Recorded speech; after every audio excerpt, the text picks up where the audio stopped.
I get that grind in. So I'ma tell the truth, I get my grind on. You know the pressure make all of these diamonds. I tell them get back, step back, fast track, big lap, big facts. I'm past that, yeah. I'm trying to get ahead, get out the way. Now move forward, stand back, now break away. I'm about to bring it. I ain't never backing down. Took a step into the flag, for my city, for my town. I do whatever it takes. I'ma go and get this crown. I'ma go all of the round. I ain't never backing down. Took a step into the flag, for my city, for my town. I do whatever it takes. I'ma go and get this crown. See the sights, see the sights, see the sights, see the sights, yeah.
Alrighty, hello, welcome everybody.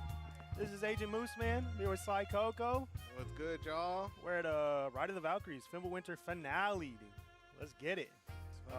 Got a couple groups to introduce as well. As you guys know, it's like a round robin format, kind of Capcom Cup style. Group 1 slated up. There's Salazar. Yep, there's Salazar plays third at NorCal Knockout and Bear Cup. Did the best at Evo out of all the SAC players. And he's going to be going up. Well, we still got Salazar. I don't want to rain on his moment, but plays Aki Akuma. Mainly Aki. I think the Akuma's kind of new. But he will be going up against RPS Scrubbly, which I think is a pretty cool name, actually. RP Scrubbly or RPS Scrubbly? RPS Scrubbly. I like all these player cams, them coming out the bathroom, bro. Yeah, there he is. Look at him. Look at him do straight at the camera. Ah! Okay, no, I thought he was going to get me for a second then. Holy shit. Plays Blanca, yeah. Loves that slide. Plays 25th at NorCal Knockout. Blanca main, you know. Said his first bracket in over 3 months. Man, he's got to get the rust off. Hopefully he's been playing those casual. And here's Silver, a killer. a third player. Yeah, we're introducing the full group. Introducing the whole group. Full group, yeah.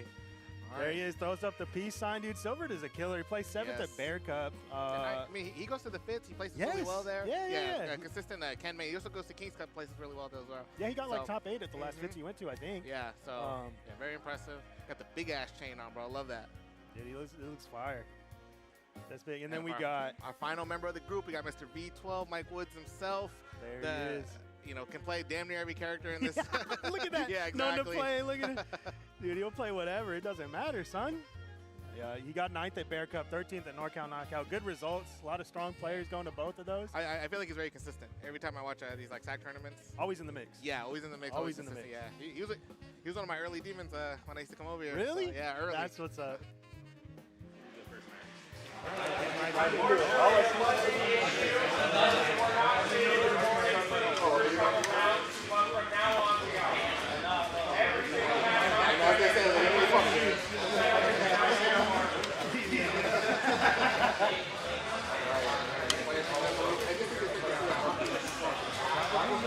Hey, real quick though, shout out. We're over here at Fire and Ice. Fire and Ice. Cool little spot. Yeah. Not little is the wrong word, huh? No, little is not the right word.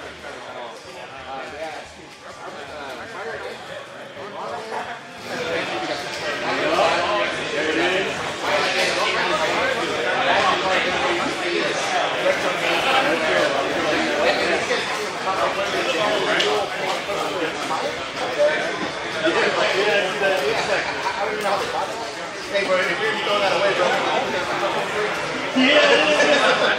That must have been it. I bet it got auctioned, huh? Yeah. Like, yeah. Yeah, no, I bet it does. Yeah, very great venue. Now we got players coming.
To the corner.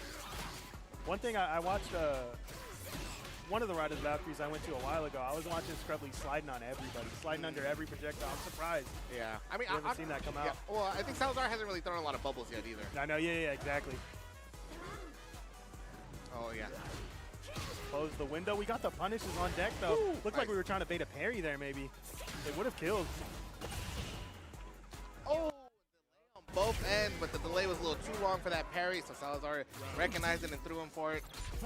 Yeah, set point for Salazar now. It's first and twos? Yeah, first and twos for the round robin portion of the event. Oh, they got a lot of matches, you know? True. We're going to be here all night. Yeah. If it was first to three, yeah. That would be gnarly. Nice, and what a huge anti-air, puts him straight into the corner. Wow, as soon as he gets some momentum going, we got the reversal from Salazar. Yeah, and I like, every time Scrubbly gets a little bit of space, he's too far from the screen. I like the way he's walking forward. So he's really trying to take up that space. But Salazar has done a really good job playing defense and pushing his way out of the corner, putting Scrubbly in these really bad situations.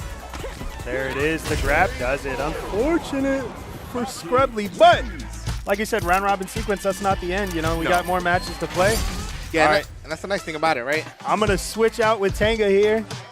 All right, 1 second, guys. We're going to do a little switch. All right, as I start to prepare the random roulette bracket, next up is Silver B-Pro. Just turn it up to center. What happened? They shut down the PC. Sure? Yeah. I can switch it up.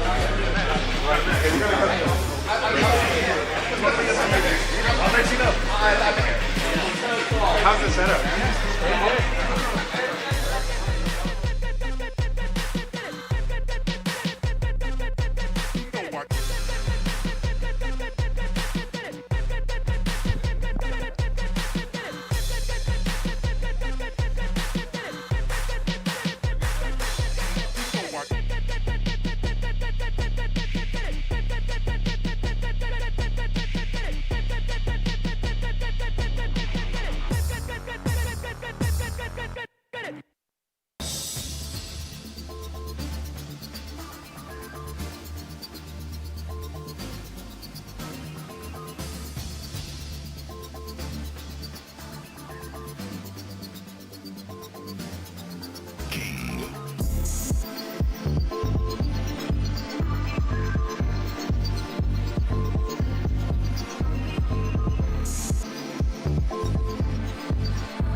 Oh, really? What the? Wow, hey, I'm like, with the brick thing? That's great. That's great. Oh, I'm a test that. That's great. Oh, well, yeah.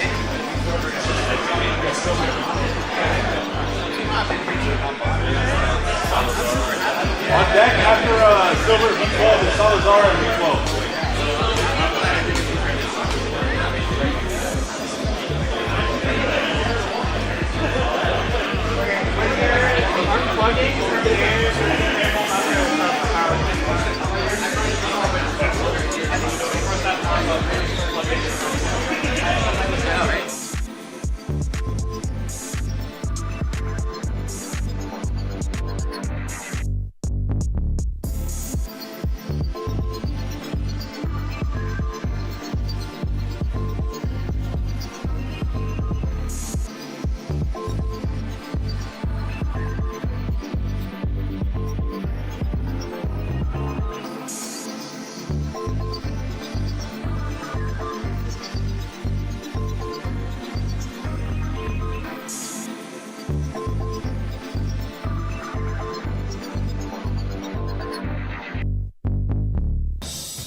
Get ready for the next battle.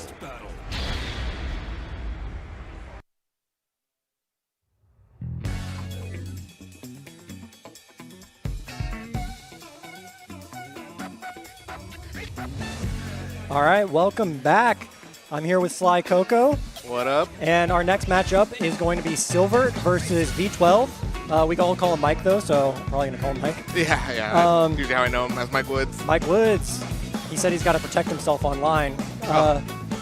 He changed his name. He changed his CFN to Great Value Obama and got some flack for it. So I don't get it, but who knows? People get mad. yeah. But, I think he just. I mean, he has 5 characters in Grandmaster. He probably just pissed off the wrong guy with the wrong character. yeah. Especially when you keep running into him and he has a different character every time. I know. Yeah, does that ever happen to you? You're like in the same session doing the same character, and then someone else is in the same MR as you with 2 different characters, and you're like, man, Get him out of here. get this guy out of here. But yeah, I'm pretty sure he's going to be going mostly Cammy, but Yeah, that's what he was telling me right before the tournament started. He's, Okay. he feels the most confident on Cammy, so he's probably not going to be switching around. Silver, obviously known for his Ken. yep. Yeah, so, yeah. And it's good to see. Silver's somebody I see traveling a lot around the NorCal. I think so, I yeah. see him in San Francisco. I see him in Milpitas, for Kings Cup fits. Yeah. Obviously, the tournament's out here, so it's good to see him kind of moving around, getting that experience, playing everybody in the Bay. Oh yeah. Yeah, he's definitely gotten a lot better. I think I was at the first Valkyries that he ever went to, and he was solid. But I've just seen him skyrocket ever since. Yes, yeah. And, I do, there's a lot of strong pockets in NorCal. Oh, absolutely. So it's good to, travel around, get that kind of experience. Yeah. So, but yeah, this should be a good one. I assume these guys are pretty familiar with each other's play, right? Yeah, for the most part. They're on usually at the same time. I don't see them in bracket too much, but I know that they've been in lobbies together a lot. Right. Cool.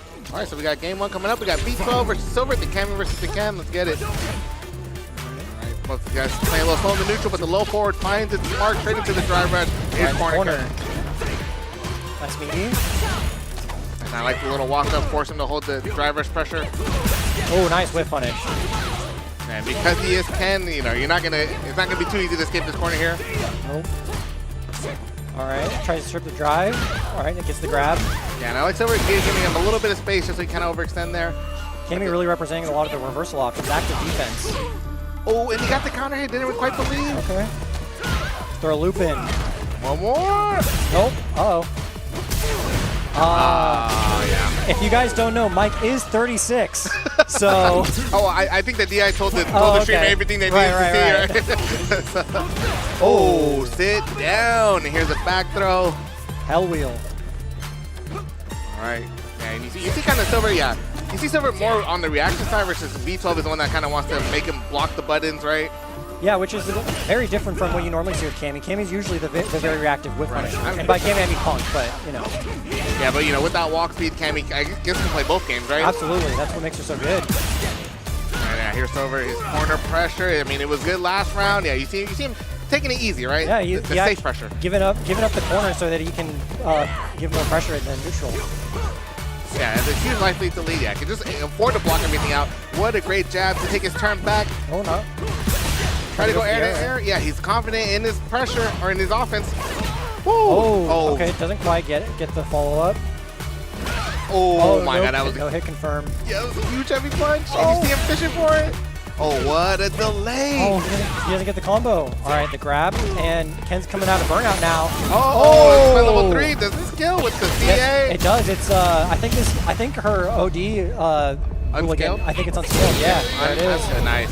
And what a great way for V12. He was all the way in the corner, slowly pushing himself out. You see him mixing up his timings even on the DRCs. You know, he delayed a couple points. He did it a little early just to make him hold it. And yeah, Silver tried his best play defense, didn't quite work out. All right, now it's Cammy's turn to for that corner pressure. Throw loop in. Ooh. That was, man, I would have got hit by that too, man. That was one hell of a counter hit. And now Silver on the back. And the bait. Easy work. Yeah. And you can see there, a lot of people would be really hesitant to spend that level 3 when they're down around, but as you can see it, he was able to win the round because of it. Well, V12 needed that one. He needed that level 3. So yeah, it was the right call to spend it and then just play an immaculate offense on that last round. Talking about good offense, Silver now. Yeah, making him hold a lot of this pressure, the Jinrai pressure, and then he backs up. Oh, the surprise. Yeah, he doesn't quite hit the corner though. Oh, punish. Yeah, you don't see the punish counter on the dive kick all too often. Oh, that could... Okay. Not quite. But one more hit, especially with the low short. Yeah. Very smart and also very safe from Silver to apply that kind of pressure. Plus there, goes for the grab. Doesn't matter how good you are as a Ken, Dragon Lash is always an option. It's so fun to press. Oh, and empty parry doesn't get grabbed. Oh! Unfortunate for Silver, but very fortunate for V12 there. It's going to push it into the corner. Immediate OD. Yeah, tries to go further. Oh, that's a great stuff on the Dragon Lash there. Oh. Oh, trying to go for a little shimmy. Yeah, Silver not really biting, and now he has a chance to put V12 in the corner. Whoa! Yo, and the DI comes at the last second. Probably won't even need to spend meter, but he's going to spend it anyway. This doesn't kill. He could have maybe spent a little bit more resources to kill there. Maybe he's confident. He's only a grab away now. Uh-oh. A little neutral. Yeah, we haven't seen V12 represent the spinning knuckles, so Silver was okay throwing fireballs in that range. Oh, and the counter hit confirmed. He didn't quite get it. You can see the hesitation because, oh, excellent perfect parry into a reversal. That was sick, and the crowd was kind of popping off for that one. Yeah. All right, V12 on set point. Interesting thing, oh, excellent check. Huge check, and now with the next hit, he will have level 3 on deck. Nice, and I love the stagger jab there. Gets the pressure. Oh, doesn't go for the follow-up. It just gets a grab instead to keep up that pressure. Oh my God, plus frame after plus frame. Perfect parry. That's the perfect parry that Silver was looking for with the other parries. He's going to spend it here just to put him into burnout. Very, very smart. Play the resource game. And 36. Yeah. And he does it nice and early, right? So it's obviously it's not going to kill. But with Silver having full drive gauge, I think it is worth it there to Absolutely. get that damage. But now both, actually no, not both hits, not in both hits. V12 can kill with the next hit. Silver needs about 2 more interactions. But keep throwing those fireballs. Oh. Hasn't had a spin knuckle to contest it yet. Oh, excellent. Oh my God, you see Silver really trying to go for that perfect parry. He can push and it the to drive rush check. Yeah, and that's the second time you've seen that from V12. As soon as Silver tried to drive rush forward, V12 ready with the check, and that's going to steal him the game. That was excellent work by Mr. Mike Woods. Yeah. And he storms off. doesn't even take it. Doesn't even take his controller. Excellent work. Yeah, one of the things that I noticed with that matchup was both of them were really representing the light kick in neutral. Yes. But Ken actually doesn't get a follow-up off of his stand light kick from a drive rush cancel. Right. So. Oh, no, yeah, he does. I think he gets jab into. Nope. Really? No. Yeah. It's only on counter hit that he gets a jab. and so that's actually one of his few weaknesses. Yeah, sure. He's Ken, but it's interesting because it actually represents a lot less of a reward. You only get pressure instead of a full combo, whereas Cammy can get both damage and pressure with it. Yeah. I mean, but I think it's still a good tool because it's quick, it's low committal, right? So it's like a good tool to just kind of throw it in neutral. Absolutely. It's more of like a bothering tool, right? Yeah, it's really good, but compared to the, when you're both representing it, it's one of those things that you have to take into consideration. One of them is going to allow for a combo follow-up, maybe some pressure. And the other one is it is what it is. Yeah. You see it at face value. But I mean, maybe that's the reason why V12 was able to squeeze it out, right? Absolutely, yeah. Cammy getting more out of those type of interactions, right? Yeah, makes that neutral really dangerous. It makes you want to drive rush in a little bit more, and yeah. Mike's ready for it. Yeah. I was just gonna say that. Yeah, every single time that Silver tried, especially because the sequencing looked kind of the same, where it's like block, fireball, and I'm gonna drive rush in. But yeah, Mike Wood's able to block the fireball and then still check the drive rush. Like it's good. It's hard to do. It's really hard to do. It's very scary. hard to do. I mean, that's why so many of them, so many Cammies go for spin knuckle instead. Right. It's easy, but it doesn't really get you as much. So. But that's the thing too. We didn't really see V12 use the spin knuckle at all. He didn't. I wonder if he'll represent that a little bit more. I mean, especially against Aki. Or is he gonna go Aki? I feel like with Aki, you could even react to the fireball so slow you get from the Aki. punish. Yeah. You could react. I play a DJ Nora who's a modern Cammy, and I see him do that. I mean, granted, it is modern, so but oh yeah. But if you are on top of your ready, then you can react to those kind of things. But we might not see spin knuckle, considering that Kimberly doesn't even have a fireball. Yeah. She does have 2 cans, but you can't really really spin knuckle that. Can't spin knuckle that. You just die. Yep. Get your drive gauge stripped. I'm really interested. I have not seen any high level Kimberly since the buff with her 2 cans. I'm excited to see it. Up in the Bay Area, we have the pleasure of having a lot of strong Kimberly. The pleasure? Yeah, I say that nicely. All right, trading blows. Nice punish. That's going to be huge. V12 though really low on drive gauge, and that punish kind of not what he needed there. But Salazar is in a really good position to really just take this round away. Yeah. Nice bait. There we go. Yeah, Is he going to be able to get the kill? Yes, for sure. He has level 1 on deck. Doesn't even need to use it. Yeah, he's just going to believe in the offense. I think even at that point, even if V12 were to reversal again, then he's at a meter. Exactly. Salazar takes the damage, right? Yep. Gentleman's checkmate. Yeah, exactly. Both of these characters can change their jump arcs on a win, which makes both of these characters very annoying. So yeah, but you already see that the first elbow jump that we've seen, V12 is ready to walk underneath it using Cammy's fast walk speed. Excellent work. They're both very aware. Ooh. OD, there we go. Yeah, I don't want to stay in the corner too long, especially against Kimberly. Interesting anti-air. Goes back in the corner. Oh, the whiff, the punish counter throw, and that should be the first game. Yeah, and Salazar not even needing to spend any meter at all, really. No. Just kind of chipping away slowly. But it does seem like Salazar, I think, is in control of the meter. He is, yeah. He's a very controlled player. I mean, that's why he likes to play Aki. So seeing someone, and he plays Kimberly. Exactly, it's strange, but it makes for a very effective play style. Tries to steal some frames there, gets checked. Yeah, great time to jab there by V12, and great time to jab by Salazar there. Gets the counter hit. Able to apply his pressure, gets bonked on the head. No. Okay, tries it. Oh yeah, Salazar trying to take a little too much of his turn with the plus frames. Oh, that is a very good bait. I get hit with that one. Yeah, and he has a lot of resources to spend. I don't know if level 1 kills. Excellent work. Yeah, the cannon to the parry well. It's so tricky. You want to just parry so bad because it strips drive gauge. It's lots of pressure, but you get that punish counter throw, and if you're under 20%, it's over. Just like we saw there. And no confirm on the jab there, so now both of them are going to back up just a little bit. Playing carefully. Oh, and that's the whiff. And here's V12's time. Oh, a little reset. Okay. All right. Forward low throw. on.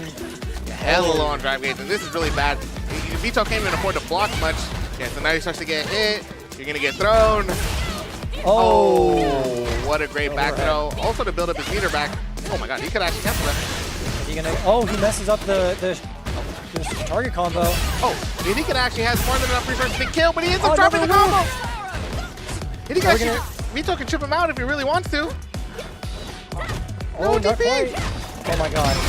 And the chip out. Okay. Again, not afraid to spend level 3 when you're around down. I think that's a really smart decision. I mean, at that point, it's do or die, right? Absolutely. You know, use it or lose it, right? Oh, that was a real low. Hit those ankles. It can be really clutch there.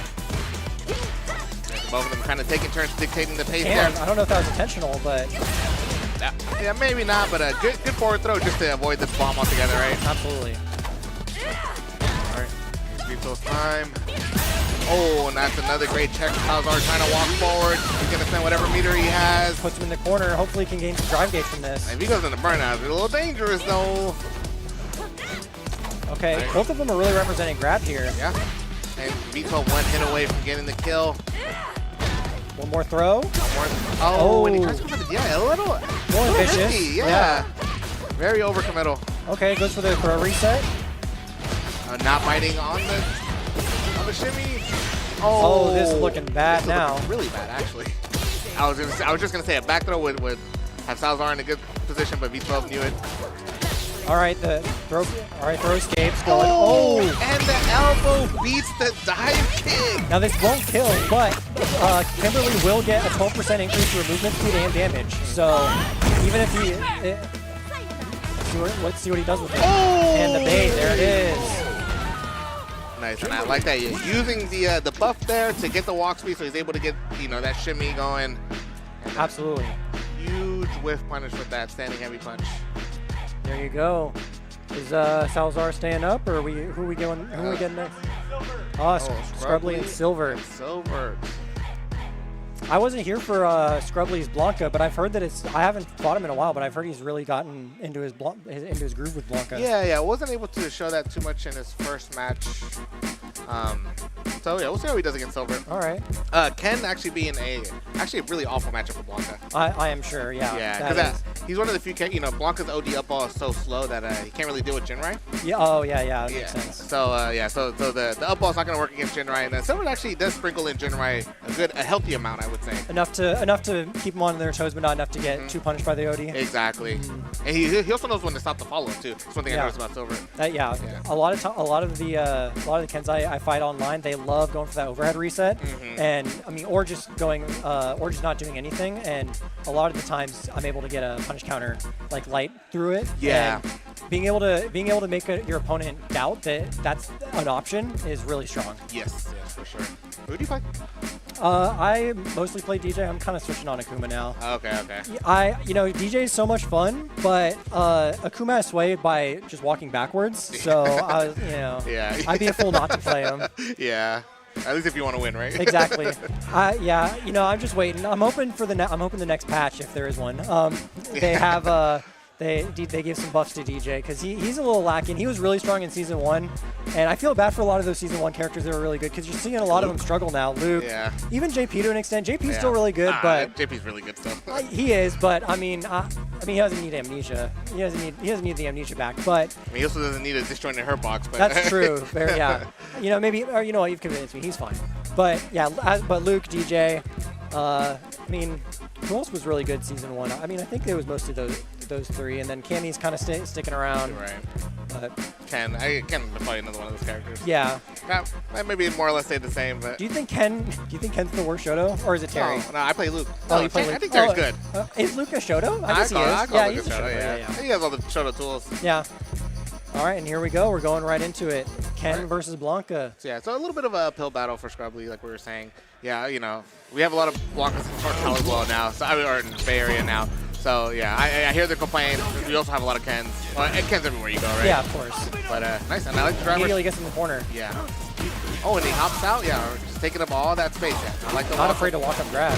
Yeah, especially Silver more on the patient side. I think probably more willing to just kind of not press too many buttons. Yeah. Okay, represents the Hadoken at that range. It's pretty scary. You don't really have too many.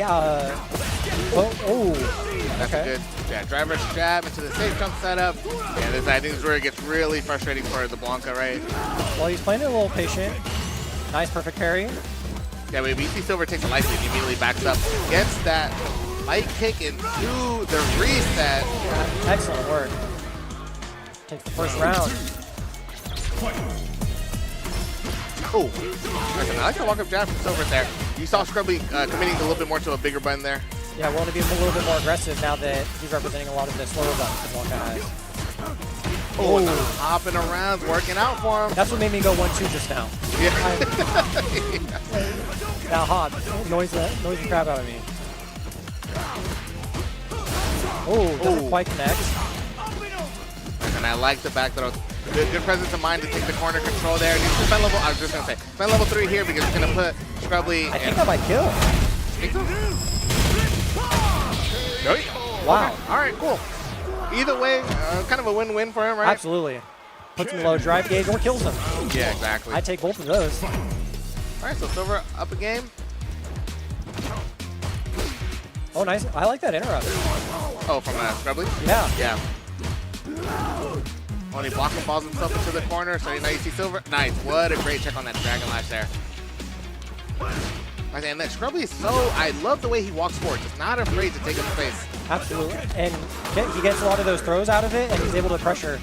Oh, but eats the OD from it. I think you're okay with that. Silver, less than 2 bars. If you're Scrubbly, you're like, okay. Absolutely.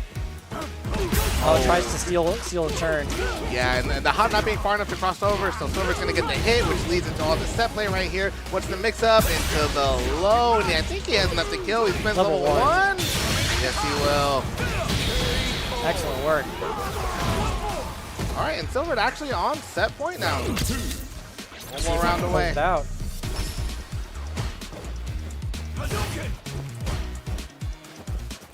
Slowly walking up, taking that space. Now he's in the corner. Yeah, and has him straight into the corner. Walker, he does have throw loops, yeah. He does. There he goes. Although he has so much debate, you would think that how meta R&D plays him, he doesn't have any throw loops. Yeah. Because he just scares everyone. There we go. That level 2 putting on a lot of invisible pressure there, and he's able to get a punish counter throw from it. With the crouching jab, one more hit away, but Silver now will bust out. Oh my not God. quite. And there it the is. hop. Oh. It's so hard to not want to parry that freaking. Scary. Yeah. It's so scary. Well, you see him just like move, but it's not high enough for a jump. It's not low enough for like an attack. It's weird. Absolutely. Oh, okay. Gets the press off the minus pressures. And great interrupt by Scrubbly there, going straight into the throw. Yeah, Scrubbly really does get a lot of damage from a lot of good throws in neutral there. Nice. Punish counter throw. There it goes. 20%. Oh, wow. What a great jump back OD ball, and he gets the plus frames. Didn't quite believe, but the throw will secure for him. Now it's 1-1. 1-1. Goes right back into it. Oh, okay. Got the counter hit there.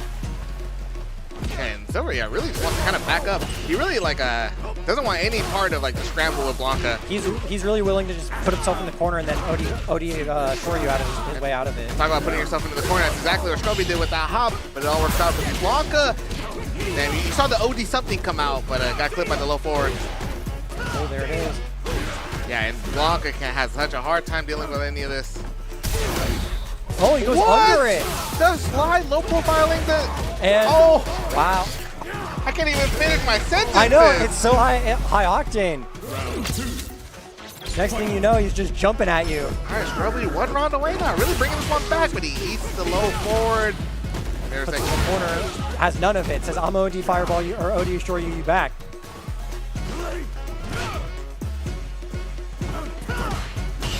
All right. Yeah, and you see Scrubbly, dude, applying pressure, not afraid. Pops level 2. Moving forward, hopping forward, level 2ing forward. And Silver hasn't really spent a lot of time in this corner. Sets up the blocking dodge. Bust out right at the right time. What a Nice huge parry. All right, the level 1. And of course, because he's Cannon's gonna side switch. That comboed? And another cheeky reset with the DI. Doesn't even need meter.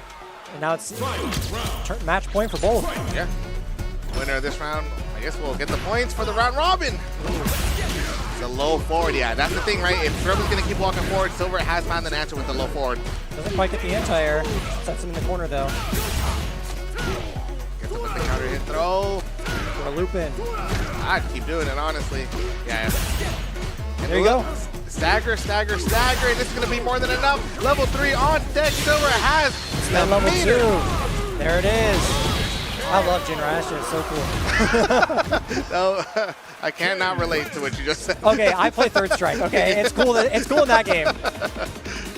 I'm a little mad that they made it minus whatever 5 and a bunch of pushback in this game. I don't think that was necessary, but I think it's cool with it. Okay. All right. So Silver will be earning the points there in the round robin, and yeah, Scrubby unfortunately going 0-2 despite. I think he's playing pretty well. Yeah, he did well. It's just the competition is so stiff. Yes. I mean, we have the top 16 players all competing, right? I mean, this is what is this top? Are these the top 8 to 16 playing right now, or top 4? I guess no, not top 4, Not but top I guess 4, yeah. they're earning their spot into the top 8. Got it. Yeah, with the round robin, and I think it's one from each group, right? Yeah. Okay, so looks like this group we got number 5, 12, 8, and number 9 throughout the season. So RP Scrubbly is the lowest seed out of there, but not making it seem like it. He's definitely putting up a fight. So yeah, he's putting up a fight. Yeah, like we said, unfortunately. So 2 from each group actually will be making it into the top 8. Got it.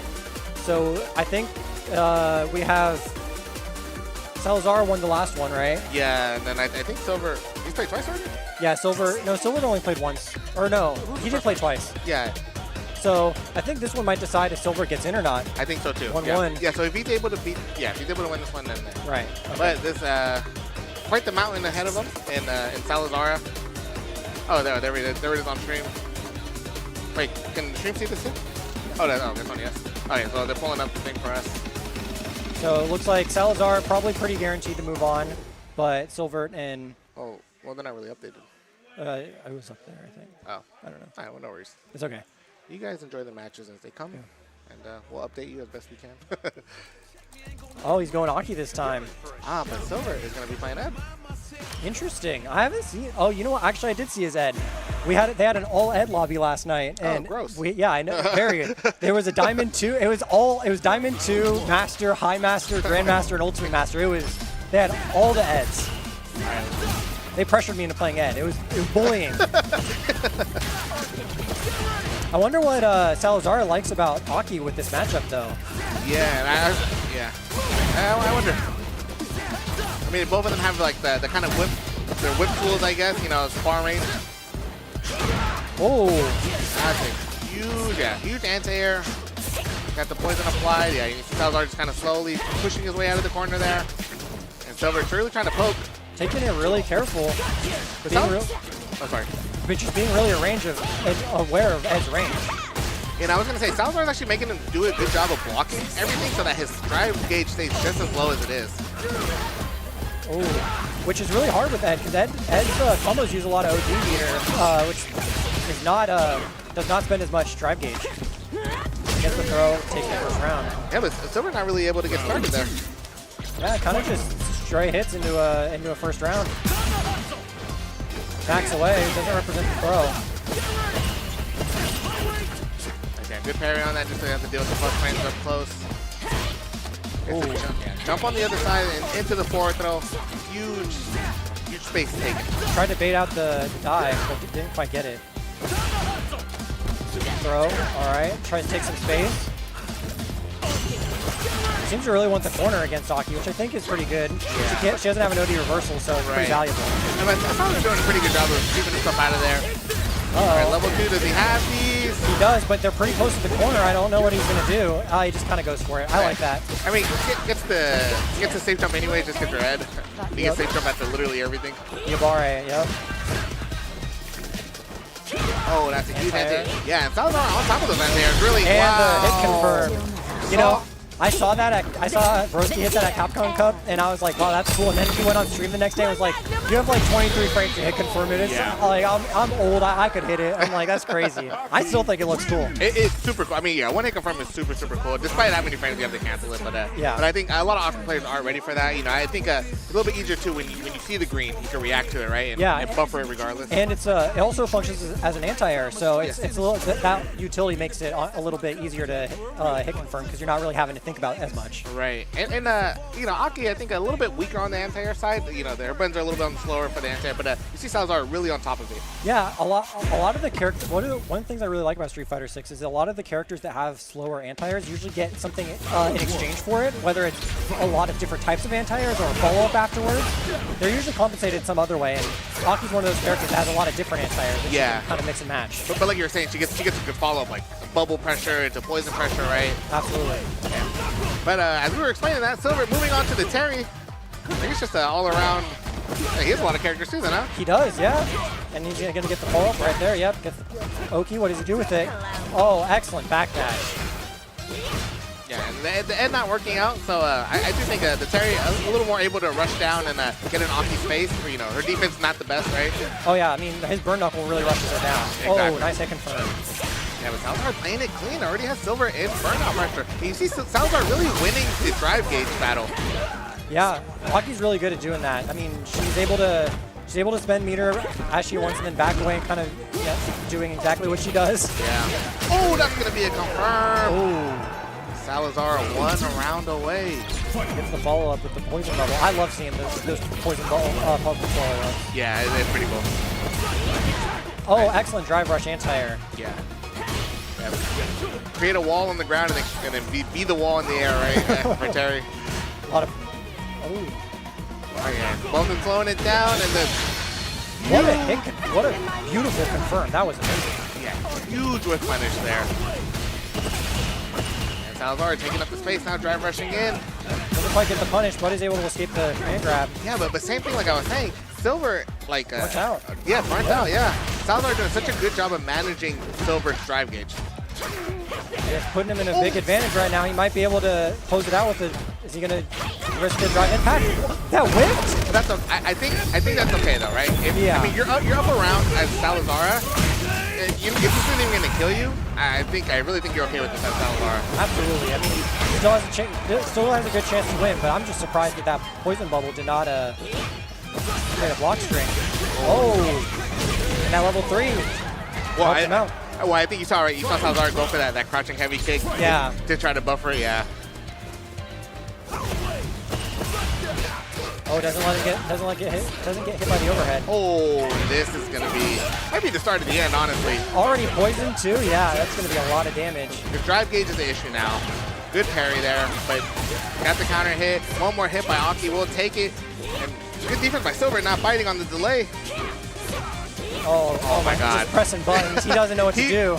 Silver wants that confirmed so bad again. Walking up, can we see? Oh, okay. I would be afraid to OD there. That was.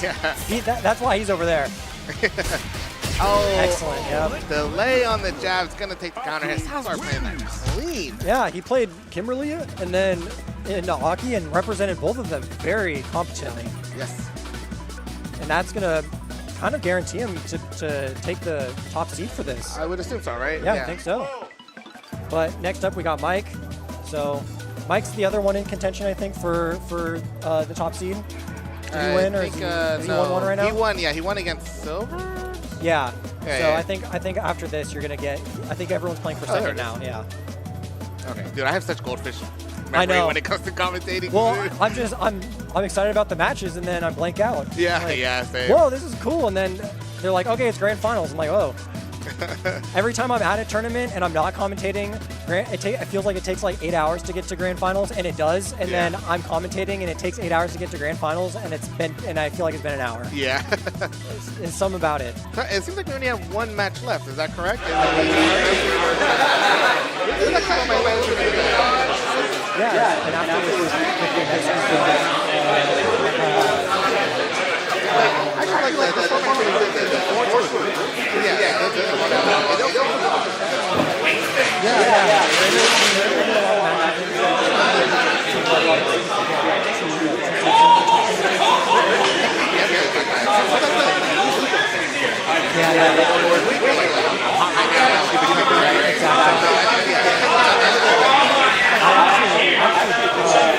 the bye just now for my third match in bracket, and Non-Factor was kind enough to just let me ride with it. And I was like, wow, he let me stay warm. That's nice of him. He didn't just interrupt me mid set. I'm like, okay. It's because he knows he has Blanca and he's full of it, bro. Yeah, he's like, I'm gonna slow you down one way or another. I'm gonna run around and you're not gonna know what's going on. We got both players coming up, and this will be the last match of this set. So the top two will be moving on, which I think is actually already set, or actually is it? I think so, because I think. Wait, so it would be no. Mike Vito would have to win this, and then it would be Salazar and B12, right? No. Well, if not, there's 3 people that are 1-2, I believe. That. Confused, bro. Me too. Or is someone 0-0? Oh no.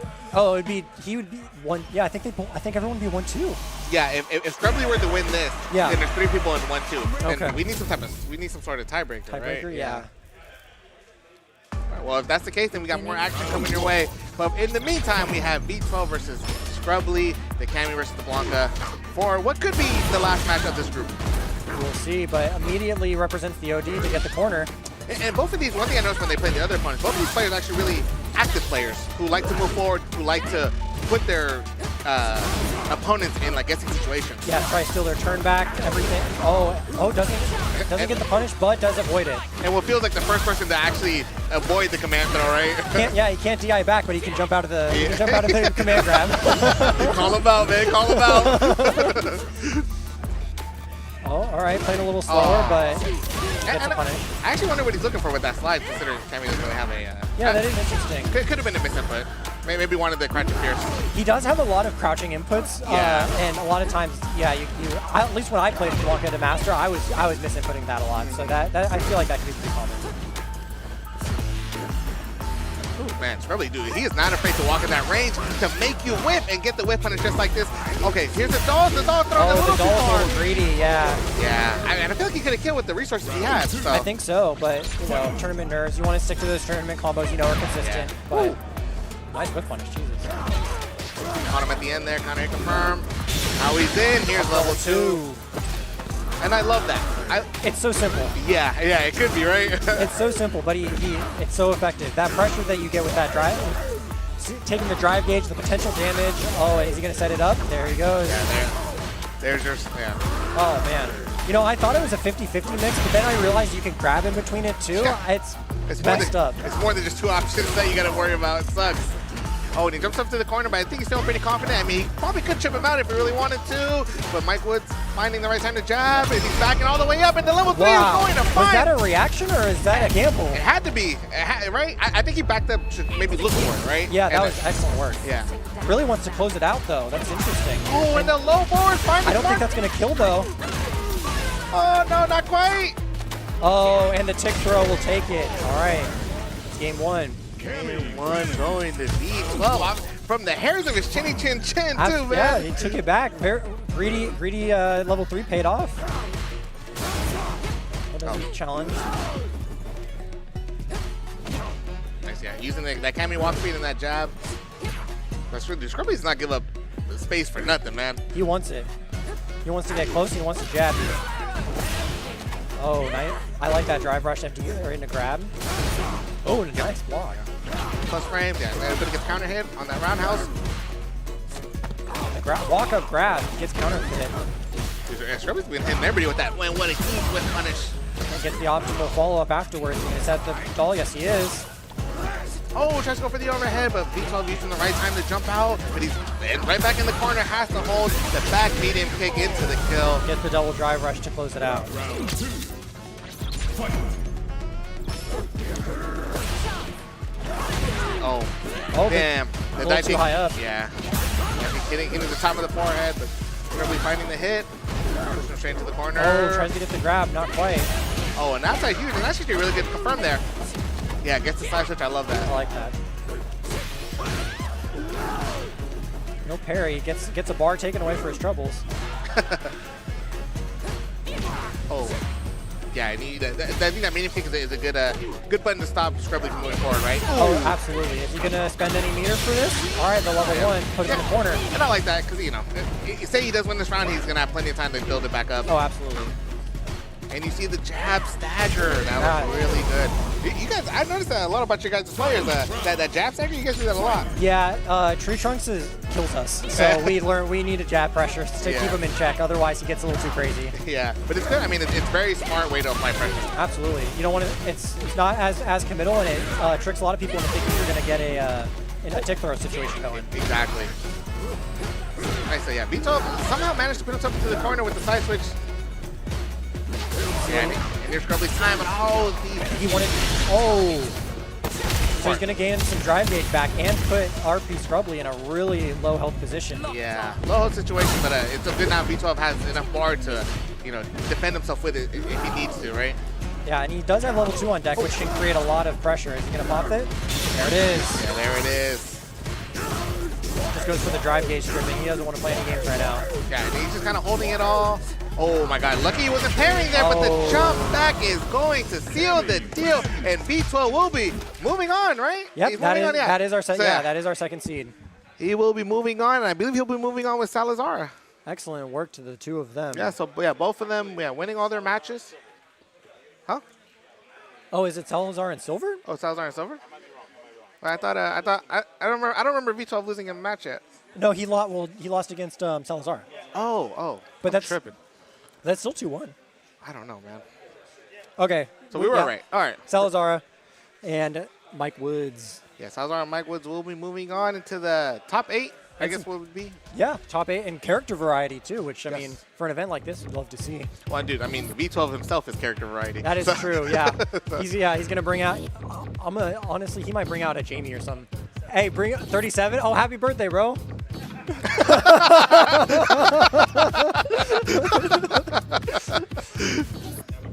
All right. Well, we're going to go on break now. Thank you, Tanga. Appreciate you, brother. Pleasure commentating with you. All right, we'll see you guys on the other side. All right. Have a good one.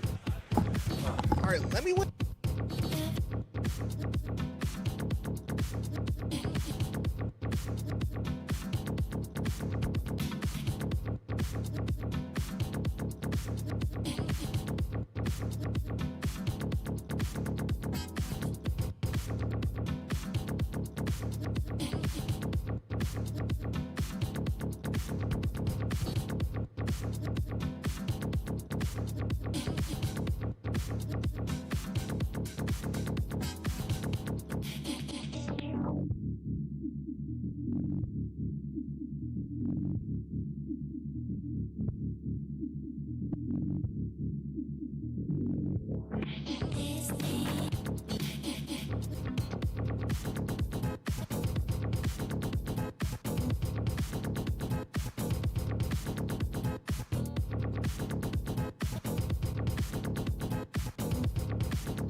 Hello, everybody.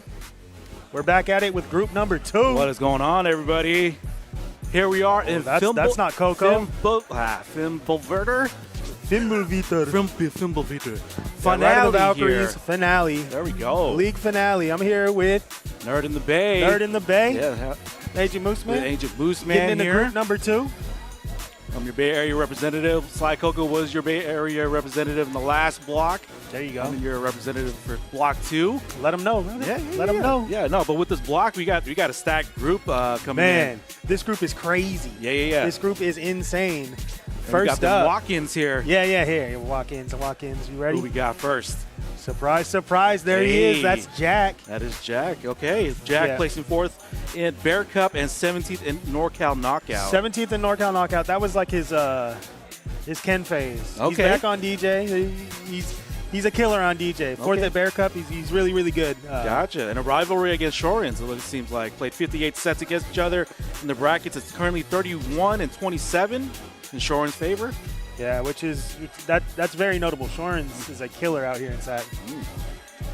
Who else we got here next? These WWE entrances. Oh, man, look at Smelly out here. Yeah. Look at Smelly in there. That ankle. That ankle. Placed 9th at NorCal Knockout, just outside of top 8. He's a Dalsum and Ken player. He's that let me in that top 8, placing 17th at Bear Cup, but to win the redemption bracket. The only Dalsum player in the SAC locals, but often plays Ken. Okay, like a lot of people in this region, right? Yeah, he will knowledge check you with the Dalsum, and then like he's like, okay, you can handle the Dalsum. Let's switch to this Ken. Let's see what you got. All right. Again, coming up to where is it? Looking a little bit to the left. Okay. Flower. The tree trunks. Give me that tree trunk. Wait, that's a fork, dude. I'm fucking tripping, dog. Was it a Rice Krispie treat? Yeah, there it is. It is. That is a Rice Krispie treat. Looks like a Rice Krispie. Did you get that from the bathroom? I hope it is. He found it in the toilet, huh? Just, that's hard, that's dude. treasure Shout right out there. Tree Trunks. He placed 5th at NorCal Knockout. He was running fades in top 8. It was crazy. And the team tournament as well. I remember that. Yeah, first bracket back in 3 months, so he's been MIA. Mains Ken playing the Terry last I saw. I think he was Don Terry at NorCal Knockout as well. I believe so too. Some consider to be the better tree. That's Doss, man, dude. He's a hater, dude. Oh man, he's pot. repping SAC though. You know what it is. You got to hold it down for your guys. But here's the look at this guy, Slayer of Trees. Speaking of which, this is our Chump Slayer. This is our Bay Area invader for this group. We got Chump Slayer, placed 25th at NorCal Knockout, but 5th at Bear Cup, and had some really cool sets there as well. Absolutely, and giving Chris G when he was invading the one weekend at Fitz. Yeah, the put most him in recent losers. Fitz. Put Chris G in losers at Fitz. Yeah, and 5th at Risk too. Absolutely, there we go. Dude, Doing some damage. Yeah, Chump Slayer when he's on, dude, it's scary. It is. Jury player is fine with the burnout, right? You know, he even thrives in it. He's okay being ashy for a time being. Then once he gets to drive gates, then it's all over. So you got to watch out for that. He slays chumps, dude. Yeah. It's in the name, son. It's in the name. Say his name and he appears. But for our first match, we got Jack and that ankle. Jack and that ankle. So we're going to be looking at the Sim versus DJ. Maybe this is what I was going to say. Right, these two, there's no way this is the first time these two have played. They're probably pretty familiar with each other. I imagine that ankle is knows whether he wants to play Ken or Dalsum. Go straight to it. This is one where I don't imagine you're going to see him switch characters a lot. I'm sure he knows who he's comfortable on for Jack. Okay. But depending on the matchup. But we'll see. You never know. We'll see, right? Okay. Just button checking right now. Let's see. It is. He's switching. He's mixing me. What the word is. Still putting everybody in suspense. Is he mixing me or is he mixing himself? He's mixing me right now. He's going with the Dalsum. The Dalsum. You know, just that back and forth on character select, I already feel like I'm wrong. That's I already feel like he'll switch to Ken in an instant. Dude. If he loses just one round, he'll, pull a plug and say, I meant to pick Ken. Exactly. But here we go. Our first match in the Block 2 phase here. Now, I don't see a lot of this matchup, but I imagine, it's same as always, Dalsum playing keep out, but those projectiles are a really strong tool in this matchup. Exactly. Yeah, no, using DJ double fireball to be able to get in. While Sim was able to just teleport out, but you got to pick and choose when to use those teleports. Yeah, that is something to think about in this matchup. There is a lot of recovery on DJ's fireballs. And it seems like DJ has more of an easier time to get in compared to any other characters. Yeah. Right? That punish throw, taking him full screen, but he doesn't take the keep out. He wants in there. Right, nice throw tech. Still in there. Oh, got that punish counter throw. Immediate adaptation by Jack. He got perfect parried on a jump in earlier. Yeah. Just empty jump throw this time. Which I appreciate that ankle, not afraid to be up and close, but going to play to the Sim strength of being more of the keep away. But is willing to throw down too. Hey, you look at him coming in, dude. He's like, I'm floating over there, boy. Yep. Here I come. Not as much pacifist as compared to other DJs, but Jack is throwing them hands right now with that ankle also. Burns himself out doing that, though. That's kind of scary. Once they get inside and you're burnt out, this is not where you want to be on Dawson. Wow, he's able to get the backdash, though. Look at that DJ drive rush. He's just right back in there, but he wins the level 3. Level 3. But has the corner advantage right now, trying to keep that ankle. That's so much damage taken off the table without a bar. The DI connects. You hit with the machine gun punch. Man, OD machine gun hurts. He doesn't even need the meter. That's Jack taking first match. First set. Remember, these are first to 2, and every match matters. You know, when you're in a round robin, your total score, it matters whether you 2-0'd, whether you 2-1. Absolutely. Trying to get that momentum to just continue on to the next match. Yeah. So you can get the most points to be able to move on to the top 8. Yeah, I mean, yeah, because if you tie with somebody, that's what they keep track of, you know? Yeah. Nice pickup on the air-to-air. Not air-to-air, but... Jack is just rushing in. He's like, no, I'm not going to let you breathe. Literally, not turning green. But I'm not letting you breathe. Machine gun to knock down into the corner, but drive reversal doesn't matter. Yeah, this is set point for Jack as well. In a good position. Wow, we drive rush again. I'm worried about the meter again for that ankle. Yeah, lots of spinning right now again, but Jack is just being super duper aggressive right now. Lots of jump setups, trying to burn out that ankle right now. Man, as soon as he gets the pressure is let off, he DIs. That's crazy. Jack, calm down, dude. What did he do to you? You got a lot of time in this before bracket. You know, I was like, nah, man, get this him out of here. Dude, angry Jack. Hey. Yeah, quick. That's a quick set. Yeah, quick 2-0 for Jack. Well, great stuff there. It is. Yeah. Next on deck should be Tree Trunks versus Chump Slayer. Oh, I know already. Dude, these groups are nutty.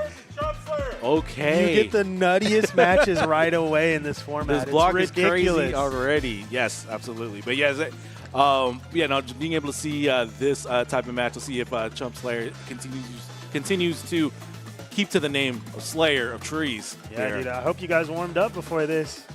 No easy matches. No easy matches. No, not at all. Again, where did you find that Rice Krispie Chick? For real. We got to ask him. Yeah.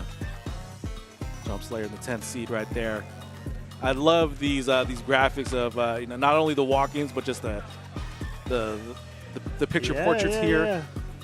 Making everything legit here at Fire and Ice in Rockland. Yeah, this is a cool venue, man. Yeah, dude. It's huge. The pictures didn't do it justice. No, at all. Not at all. All right, they're setting up. They're plugging in. You see the venue right there. We have a bunch of brackets happening on top of the finale. Yeah, we have an open bracket that's happening right now, as well as a roulette bracket. I think I saw there is Third Strike as well. Yeah, we got just a regular Street Fighter 6 bracket for the players that aren't in the league.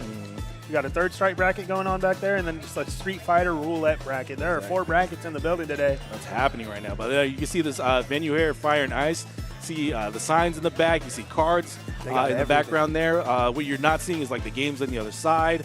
It is it's a bigger than what I think of like a game store. Yes, and card store really.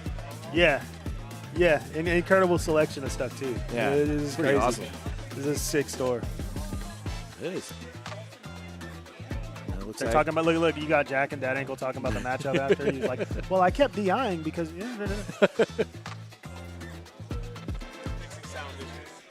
All right, we got a little bit of technical difficulties. We'll get it taken care of, though. All good, but hope you guys are enjoying the matchups that you're seeing right now in the Group 1, and now we're into Group 2 here for the finale. Yeah, man, if you're feeling the format, let it be known. This is a cool new thing they're doing here. Looks like we're getting into it here. Jury versus Ken. Yeah, we're going with the Ken instead of the Terry. Do you think this is like a temperature check, or you think like this is full on? I don't know.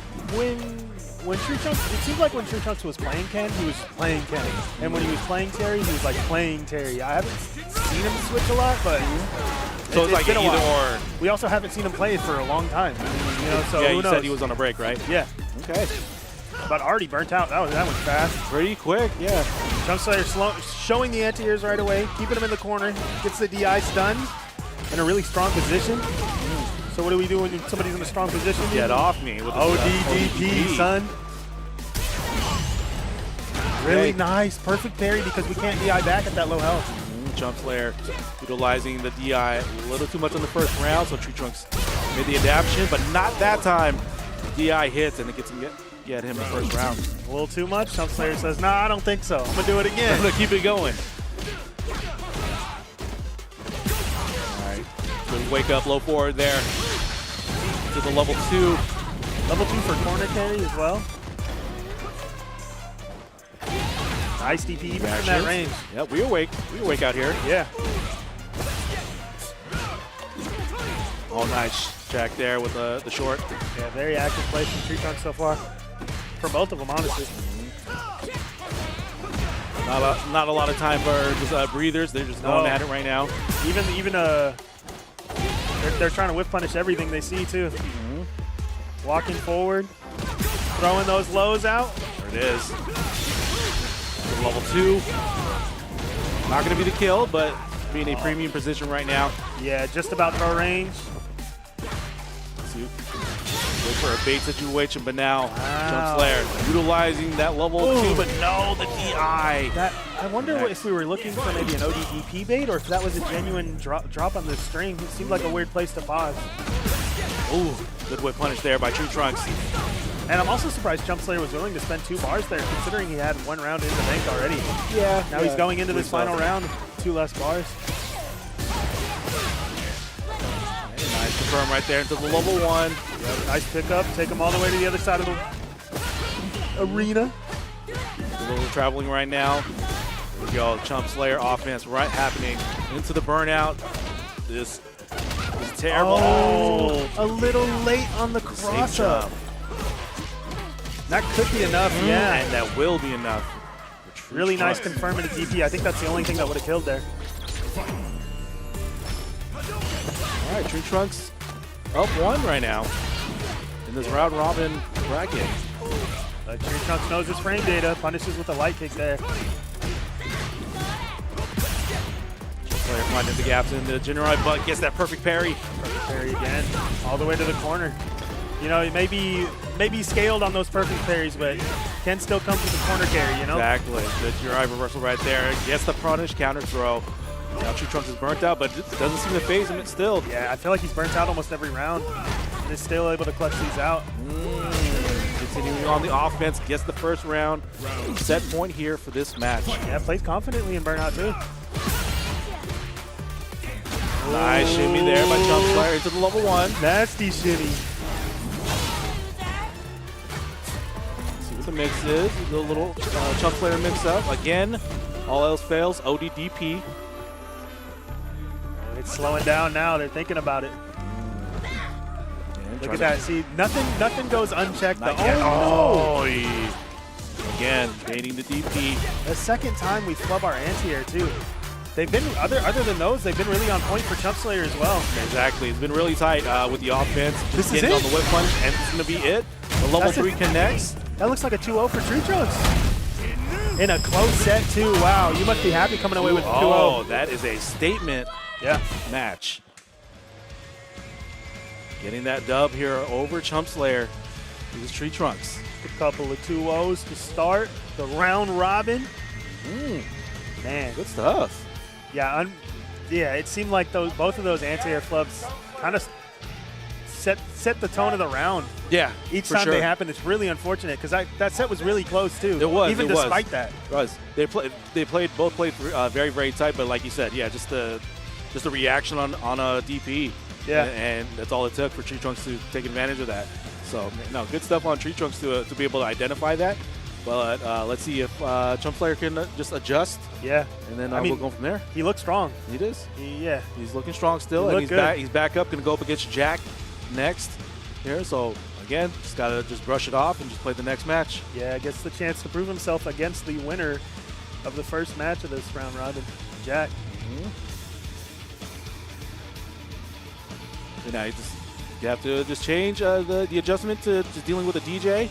Yeah. It should be, I'm not going to say easier, but you know, just again, just an adjustment. Oh, let's see if he's able to be more aggressive this time. Yeah, we'll see. I foresee a lot more dive kicks. You know, you want to. Yeah. The DJ can play keep out a lot more. For sure, for sure.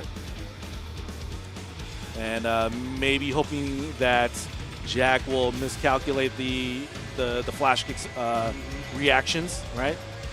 Because they do travel a bit further than like a Guile flash kick per se. Getting right into it. They both want to get into it. They want to get that dub. You know what's funny is for both of them, the last two matches, both of these players are really aggressive.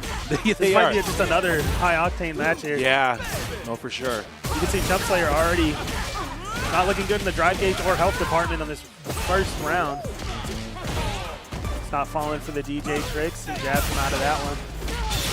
But like as you were saying, high octane. But yeah, no, Jack being super duper aggressive against an aggressive player like Chump Slayer. Yeah. So they're bound to collide here. Nice punish there. To the level 1. Yeah, all the way to the corner. Double dash. No, we drive rush instead. Go. Confirm. Nice setup for the throw. Yep, stock build into grab. Yay. I like it. 2 bars for 2 bars, you know? Yeah. Nice check there with the jab. Oh, man. That should be enough, Whip huh? on the shimmy. Just another level 1. They're trading 1 for 1 in this first match. We're almost speed running these matches in a way. They are going.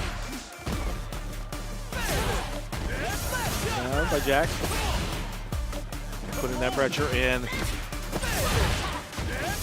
I guess, you know, in a bracket this long, there's like an endurance aspect. You know, you can get in and get out. Yeah, right away. Yeah, you got a lot of matches to play for the night. Exactly, especially if you're playing back to back.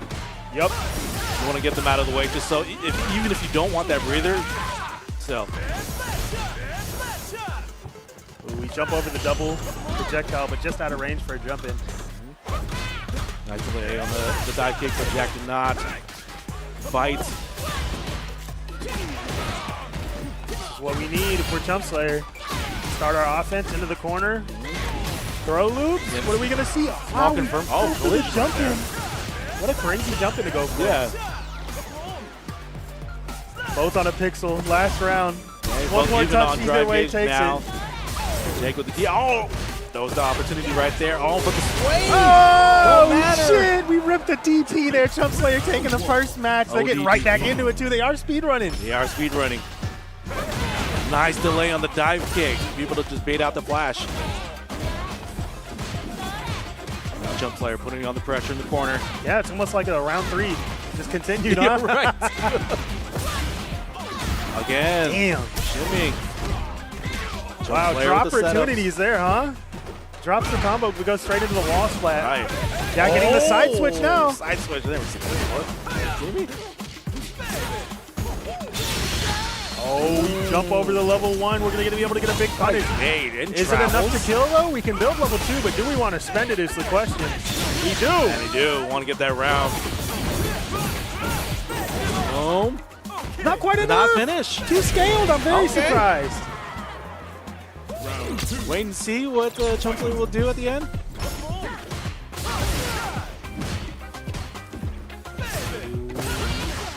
They're like inches, maybe centimeters away from the whip punish. Big setup with a nice drive rush there. Look all the way to the corner. Yeah. Nice, there we go. Punish counter. That's minus. Chump Slayer going up the walk-up back throw. He wants to take control. Activates the level 2, putting on that level 2 pressure. Chump Slayer is known for. You gotta get a little bit of spacing up. Back up. I want nothing to do with that install. Wow, he jabs through. Sometimes you gotta wake up jab. I wonder if that was like a parry bait setup or something. Oh, yeah, that projectile just didn't land. Now we're in the side switch. Ooh, cage. Yeah. He's now up 1. There was nothing to do there. Burnt out, no meter. Here we go. Everybody's watching this match very, very intently. They know it's a high pressure match. Flash hit there. That looked like more more parry based. But Chump Slayer was already, he kind of did the parry OS there, so he was able to drive rush forward either way. Jack in full control. There we go. Yeah, that was a demand, using control of that whole round there. Yeah. Just being able to check Chump Slayer, whether Chump wanted to go in the air, just drive rush in, just checking the drive rush. Just has an answer for everything that Chump Slayer is doing so far. He's not letting Chump Slayer do anything. Wow, not at all. Oh, no! What a weird... I mean, I don't even know Street what Fighter 6 be doing that sometimes, right? Street Fighter 6 is Street Fighter 6. One of the few times you can blame the game, you know? We go level 2, activate. Safe jump, and empty jump throw. I was so scared we were going to see a cross-up, into block cross-up there. Wow, Jack blocking the overhead 2. Is this enough to kill? No, he's on a pitch. Next. Oh, you're going to sit on that fireball. And jump straight into it. 2-1 for Jack. Jack looking good, man. Jack looking real good. Again, undefeated so far. Super duper aggressive DJ. Yeah, I mean, he just took control in that third match. It was going back and forth. No, for sure. Again, just having an answer to what Chump Slayer is trying to do, just being in position. But Jack had an answer for everything. I feel like that's what it looks like when somebody finds your timing, you know? Yeah. And it's nothing frustrating beyond that. When every time you press a button, you get smacked for it. I can't do anything? Come on now. Yeah. All right, we're going to begin our next match here really soon. Jack getting back on here, going to be going up against Tree Trunks. One of those O's has got to go, you know? Both undefeated so far in the round robin. Both Tree Trunks 1-0. Jack 2-0. Oh, my bad. Oh, no, we're getting Tree Trunks. I lied to you all. Tree Trunks and Dad Ankle. Yeah, I guess it has been a while since we've seen some ankle, huh? Some ankle, right? Got to see if Dad Ankle got to be able to get that adjustment here. He played the first match against Jack and took a little bit of time. Now let's see if he can kind of dethrone that O to make it a 1. Yeah, and then it is the question again: are we going to see the Dhalsim or the Ken? Because man, that does so much to the pace and the matchup. It is two very different characters, you know. Yeah, for sure. And it's like, is that Ankle going to be comfortable with the mirror match, or would he rather play the sim matchup and just play the keep weight as much as possible? Could even see a mirror. You know, that is the question. We're going to be finding out that answer really, really soon here. They're setting up. They're plugging in. They're getting cozy in their chairs. Yeah, again, look at the venue. Huge. Everybody is sitting down for these block matches. Packed building too. It is. A lot of people came out. And everybody's still playing their bracket matches as well. Yep. Too. So it is a busy day here at Fire and Ice. And you got Dad Ankle and Tree Trunks here. We're trying to find out what we're going to be seeing first. Are we going to see the sim, or are we going to see the Ken mirror?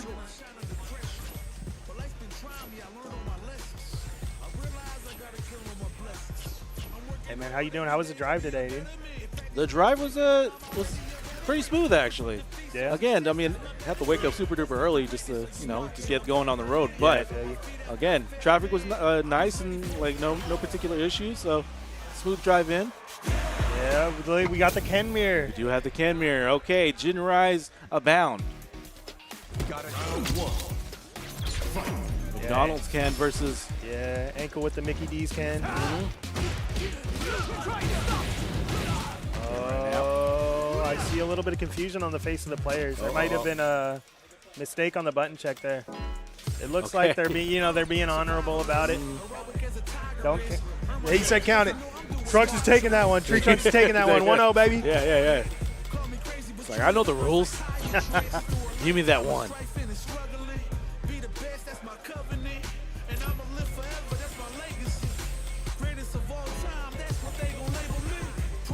Make sure everybody's buttons all set.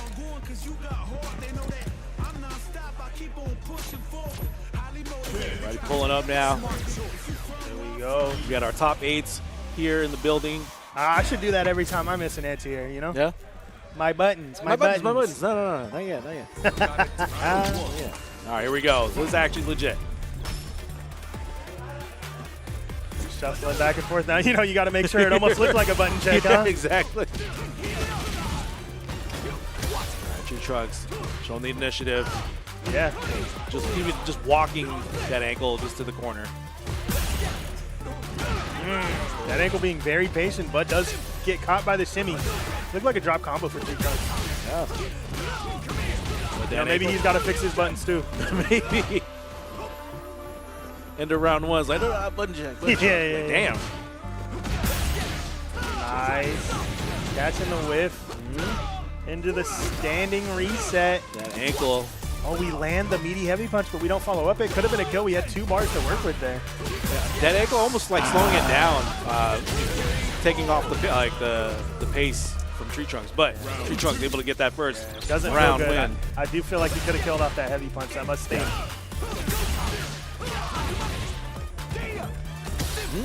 Yeah, Jin right frame kill into grab, but Tree Trunks knows better.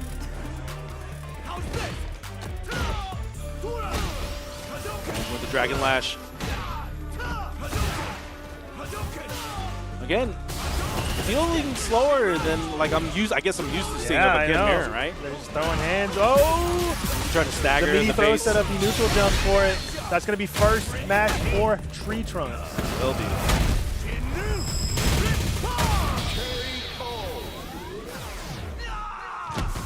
So that was pretty convincingly for Tree Trunks. Okay, no. We're going to stick to it. We're sticking with the Ken. Ken Mirror. Let's see what that ankle can do to adjust. You can see him just throwing a couple fireballs each. Wow. Well, that was a good neutral jump there just to start something going. But the ODDP to get off me. Yeah, as soon as ankle gets some momentum. Tree Trunks said, get off me, sir. Exactly. Whoa, wow. What a whiff punish all the way to the corner, too. And blocks the ODDP. This should be enough. I don't know. We only have 1 bar. How do we optimize this? We don't. Reset it. DI reset. That's what we did. So level 1. Not a kill, but just 1 touch away. Works with the DI, trying to bait him into DIing back, but doesn't even need it. Nice crouch, punish. medium kick, whip punish. And we also have a lot of Kens in the building, so they're either nodding like, yeah, that's some quality Ken play, or maybe thinking, I don't know about that. Really nice whip punish again. One. Double side switch, dude. He's showing off. Again, Tree Trunks in the burnout situation, but it doesn't matter. Confirming that heavy punch with a DP. There we go, and Tree Trunks continuing the O. Felt like I was going slow. All of a sudden, the match is then over. it picked up. Yeah. Exactly. So good stuff there by Tree Trunks. That ankle continuing to just figure out the puzzle of this block. Oh, okay. Yeah, Tree Trunks versus Jack, if I heard that correctly. Yeah. We're continuing on with the high octane. Now we have Tree Trunks going to be going up against Jack. Now, we're correct, and then 1-0's got to go, you know? Mm-hmm. Here we go. Someone got to get it. Someone got to take a 1 here. Jack But not the one they want. Yeah. It's not the I won kind of one. Exactly.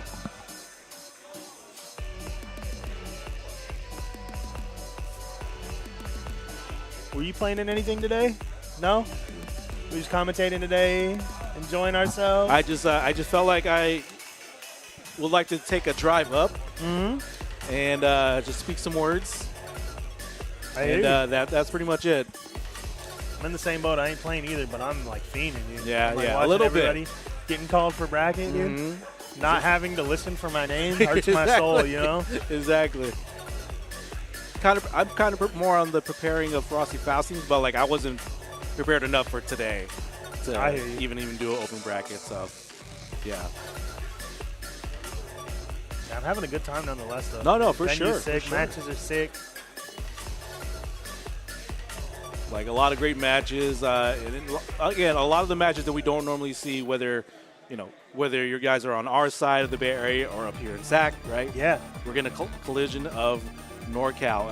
Almost like a preview I mentioned before to somebody else. Almost like a preview of NorCal Knockout. It is cool. That is like one of my favorite things about this bracket today. What's also cool is you got the supporters coming out to watch their boys play in the top 12 bracket that are also playing in the open bracket. You have that SAC versus Bay clash in the open bracket because of that. That's pretty sick. There's a lot of cool matches going on all over the place. Mm-hmm. Exactly. So, like, again, a little preview of NorCal Knockout. You get to see a little preview of, like, just the clashing of, like, the regions and stuff like that. And then people just, cheering for their local favorite and all that. But, we're just here. Not only is, like, production and commentators and all, and even the players just see some great matches. And we're seeing that with these two blocks. Yeah, really high quality matches. Exactly. Back to back. That is the selling point of this format. Yeah. Right now, we're going to be seeing, like I said, we're going to be seeing Tree Trunks versus Jack, DGA versus Ken.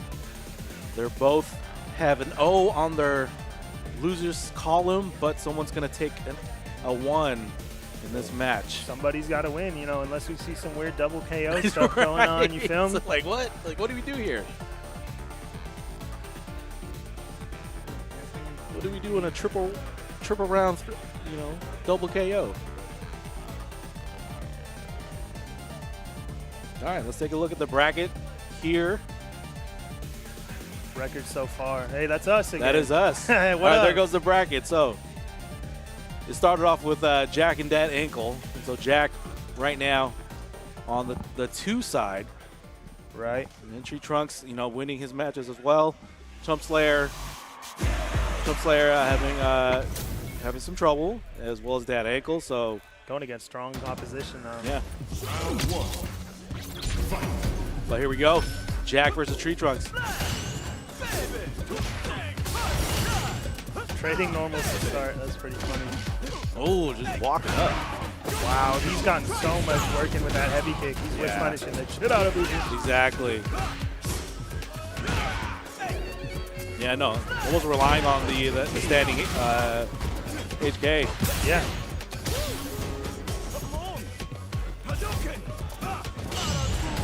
Nice. Perfect parry there. Perfect parry back throw. Now we're in control. Let's see what offense we can get. Tree Trunks definitely picking and choosing when to press a button here. Would have been enough to kill if we were willing to spend level 1, but not quite. Dagger jabs. Oh, there we go. Looks like he opted for the perfect parry there. Might have not had down charge ready. Yeah.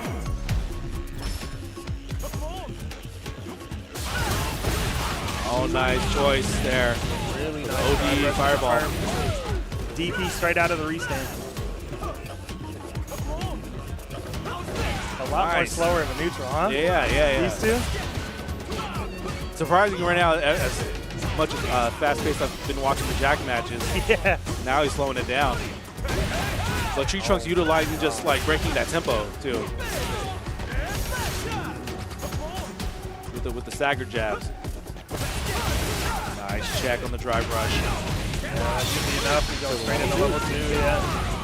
Tree Trunks looking super clean, super solid, super locked in. Taking the first match. First match.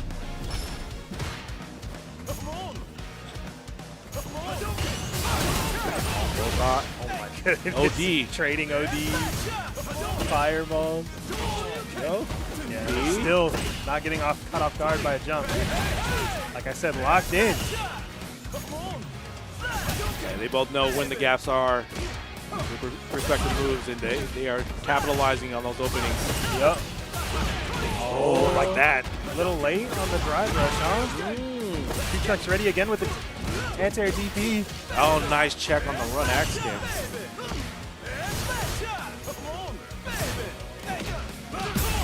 Nice confirm. Nice string there. Oh.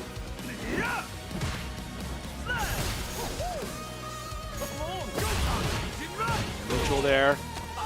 This is a long first round compared to the other matches, It is, very much so. Nice. There we go.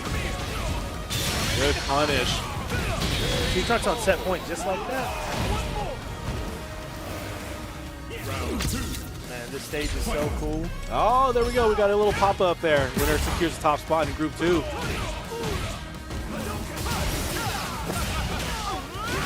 Go. Yeah, with them both being 2-0. Yeah, whoever takes this one is definitely moving on. Exactly.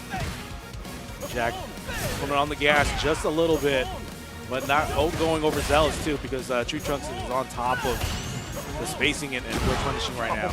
Yeah. Tree Trunks is just playing perfect right now. Yeah. Even the parries are perfect. Exactly. Check there by Jack. Oh. Ooh, do we spend it or not? Yeah. We opt OD not right to. there. Nice, perfect parry.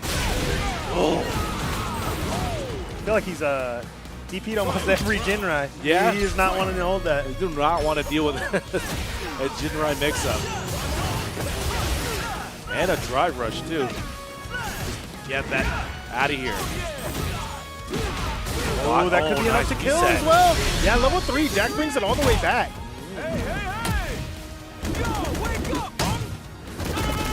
Not a lot of flubbery going on, not a lot of gimmicks, just solid Street Fighter 6. Yeah.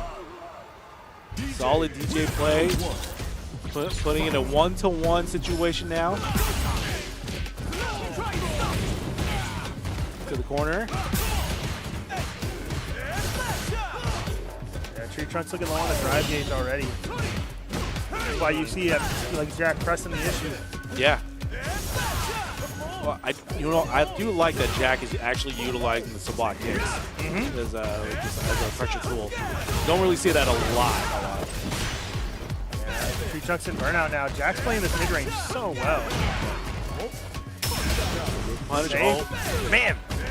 Did not even have time to be able to punch that drive reversal. Nice setup for the DI. Feels like Jack is very comfortable in this pace of match now, with it slowed down. Even despite him being the one. Exactly. Looking like he's wanting to murder people in these matches. But now in this round alone, he's starting to pick up the pace. But Tree Trunks definitely is trying to stop any sort of momentum that's happening on Jack's side. Yeah, DI in the combo to burn some gauge up. This is kind of has been the story of the matches with drive gauge so far too. Jack in that mid range just taking bar and bar of gauge over and over again from Tree Trunks. Exactly. Jack there. This pressure right now by Jack. This is set point for Jack too. Again, look at the drive gauge.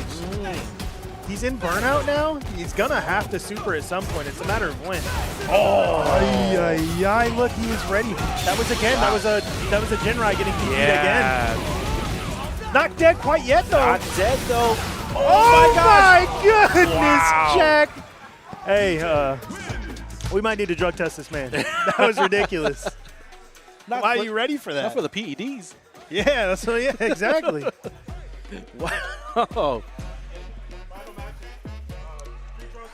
But no, I did like that idea of because Jack kept on checking the Jinrais. That one that counted, Jack bid on it, did the LDDP. It's like, nah. Almost paid off. It almost paid off. Almost. But in the end, result, Jack moves on, continues to have that spot guaranteed in top 8 too. Spot guaranteed in top 8. 3-0 is crazy in a group like this. In this group? Brother. Seriously.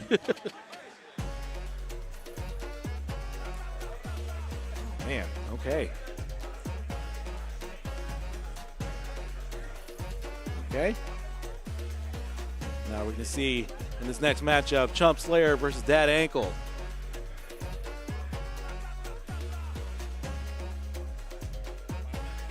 The final match. Yeah, final match of this round robin. There we go. Man, after this, we're moving to top 8. The stakes get way higher at every match. Yeah, no, everybody that is not seated, they are watching in the back here. The top 8 is forming. Look at this. Fire and ice here. This is my first time in the venue. Same here. My first time as well. Yeah, and I was very surprised. Yeah, see, Gigantic. because it doesn't look like it out on the outside. It just looks like almost looks like a small space, and then you open up, and then It's long. you got like Marvel pin particles just opening up this damn store. I like that. Expansion. Here. Not only do they sell games, cars, but they're selling signs right there on the left. Yeah, cool signs too. They got a variety. Exactly. Some magazine, not magazines, but like guides. Shout outs to like Brady guides Of them. Yeah. and classics. Yeah, I saw a Street Fighter 4 like strategy book over there, and I was like, damn, I might have to pick that up. Right, it's like $10. That's just cool to have. Exactly. Yeah, that's what I'm saying. Dude, it's tucked away, dude. I'll show you where it is. I'm looking at the console lineup too that they got right here. Yeah, over on the right of us. You want a Marvel vs. Capcom console special? $100. I don't know if their console's included in that one. I think that's just like a collector's edition. Oh, it's a collector's edition. Maybe. Okay. But still, it's crazy. So we know we're definitely going to see the jury for Chump Slayer. Now the question is, okay. Yeah. And it is answered with the sim. Ideal. You know, we want to keep that jury away. Exactly. Round one. Fight. But I don't know if I would call it a... Oh, my God. What are we looking at? Right away. Threw a limb, and he just got knocked away.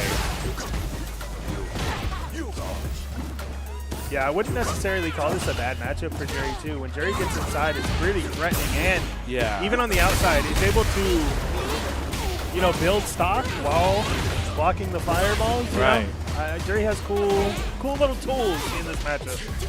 Yeah, no, I'm thinking about it like Jerry doesn't really have that much of a problem trying to get in on sim, but if this sim player in particular, not in particular, but like the sim wants to get in as well, it just makes it almost easier for a Jerry player because they're in their range. Ooh. Unless they get mixed up. Oy. Nice little confirm ankle. for ankle, taking round number 1. That ankle being able to turn that around, being able to face the Jerry onslaught, but damn! That is not nice. That doesn't feel good. I don't like that. You mean to tell me I get the hit on the dive kick, but I still Yeah, you get punished for that, son. You still get punished for that position? You hit me, punish counter.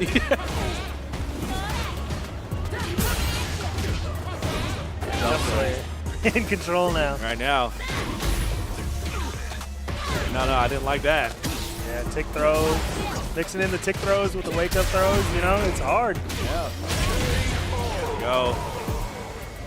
1-1. He's going to get this dub here in this match.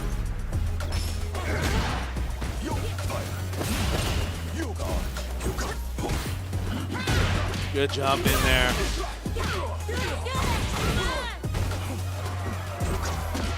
Both want this round for sure. Gonna start 1-0. They got 3 bars each.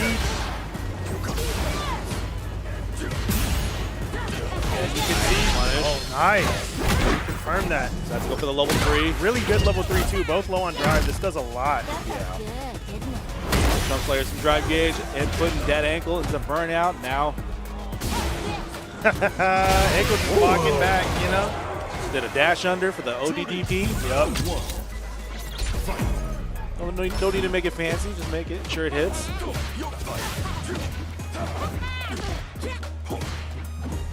They're getting right back into it. No breathing.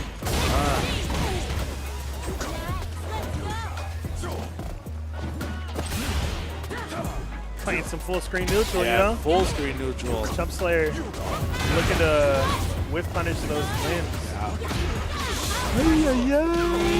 Does not hurt. I know that ankle's trying to, like, again, full screen footsies, but Oh my goodness, Chump Slayer, let off the gas a little bit. a little bit. Look at that! That's the second time. Clean whiff punish from Chump Slayer to close out that round. You almost don't want to throw limbs. Nothing. Look, he's ankle's throwing out the lights full screen now. You know, take him out a little bit. You can see, nice adjustment though. Ankle aware of what's going on. Nice. Quick right there.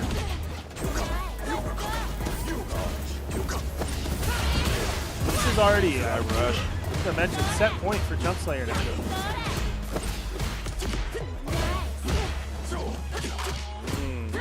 There have been opportunities for that ankle, but not being able to get like the full cash out of damage.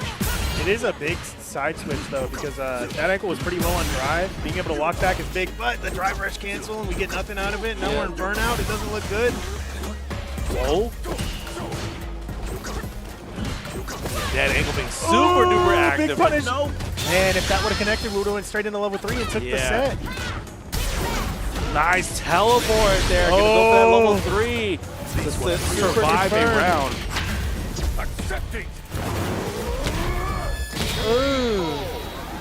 I was worried that wouldn't kill.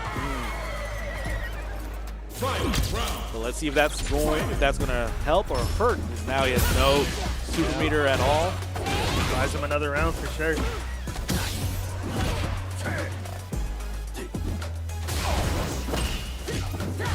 Yep, there it is. Watch out. Behind you. Behind fireball. you, Jump Slayer.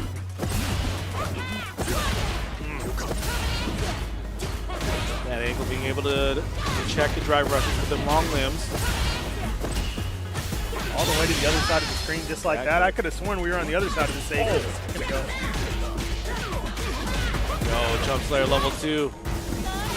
Oh, that'll be it. That'll be it. The meaty projectile does it. Hey man, that was the last match of the round robin. Wow, okay. The 2 moving forward, I believe it's already set. We got Tree Trunks and Jax moving forward, I believe. I believe so. Yeah. Yeah, Tree Trunks and Jack moving forward into top 8. Congratulations to those two. Get into that top 8. It's been a good time, man, with the round robin. So, yeah. Probably going to throw it to a quick break here. Go for a quick break. After that, stick around because that's top 8, baby. Thank you guys. It's been a pleasure. Thank you, guys.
Welcome, everybody, to Fire and Ice. We are live for an action-packed top 8.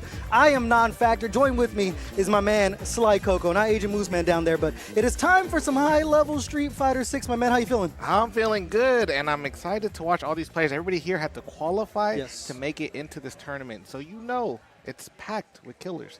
Yeah, that's usually the kind of the gambit of when you have an open bracket. Is let's be honest here, not everyone in the first round of pools is necessarily the best Street Fighter player in the world, so it's nice when you do get something that's either a qualifier or an invitational where you know right off the rip you're going to get the best players that are in the building right here. Yes. But when it comes to our top 8, we have fan favorites from the NorCal region. We have Tree Trunks. I saw Sita, Tree Wiz, of course, multiple trees in the building. I believe Shorin's was inside the bracket, but I don't think they made top 8. But that's nothing to shake a stick at either way if you qualified for this thing. See if we pull up this bracket right here. Actually, we are going to see Sita giving somebody the finger in the middle of, I believe that was NorCal Knockout. When yeah, it was NorCal Knockout, yeah. Yeah, NorCal Knockout, where he came in second place. He was killing it. He's very known for his Ken. So that's going to be a good one. That's super, super clean, and they are going to be facing off again. Oh, actually, no, we're going to have them come out right now. It's a little walkout. It's one of the cooler things we're doing. That's actually Chromo. Yeah, it's Chromo. Oh. He's coming out of the bathroom. I feel like... Hopefully it's safe. Hopefully it's safe. But known to play Ed and Sagat, and I tell you what, man, Ed is a character that a lot of people, you know, kind of gloomed and doomed about when that last patch came and said, you know, the character's not viable in neutral anymore. I don't care what anyone says, still a top 3 character. And then Sagat, their other character that Chromo plays, I mean, we've seen Blaz put in work with it, but you cannot play ranked right now without running into a few Sagats. And the thing about that character is it's like almost the Ryu pipeline, where they're slowly getting buffed little by little by little in these patches. So very, very good at commanding the screen, especially up close. They chip away at that drive gauge a lot. So you cannot shake a stick at that character. Very, very dangerous. And speaking of which, we have Shorin's right there making their way out of the you know, the back room. We won't say the restroom, but Shorin's known to play Chun-Li, super, super fundamentally sound, and I think has a very good chance of taking this entire thing as we see the R seeded number 2. Yeah. Yeah, and I don't know if you guys noticed, but a lot of these players are Sacramento players. So, you know, for strong region out here, so for Shorin to be seeded second really goes to show how strong they are. Yeah, the killers definitely show out to play in Sacramento, which I think is a region that does need a lot more shine. We have players that are like Shorin's, Tree Trunks, Jack, who I think we're going to get up playing very, very soon. There's very, very strong players over here in Sacramento. It's not just the Bay Area that we putting on. We give massive respect to the Redding and the Sacramento, the north of yeah, NorCal. Exactly. All right, and up next we got, speaking of which, my boy himself, Mr. Tree Wiz, Mr. Fitz Tree Wiz.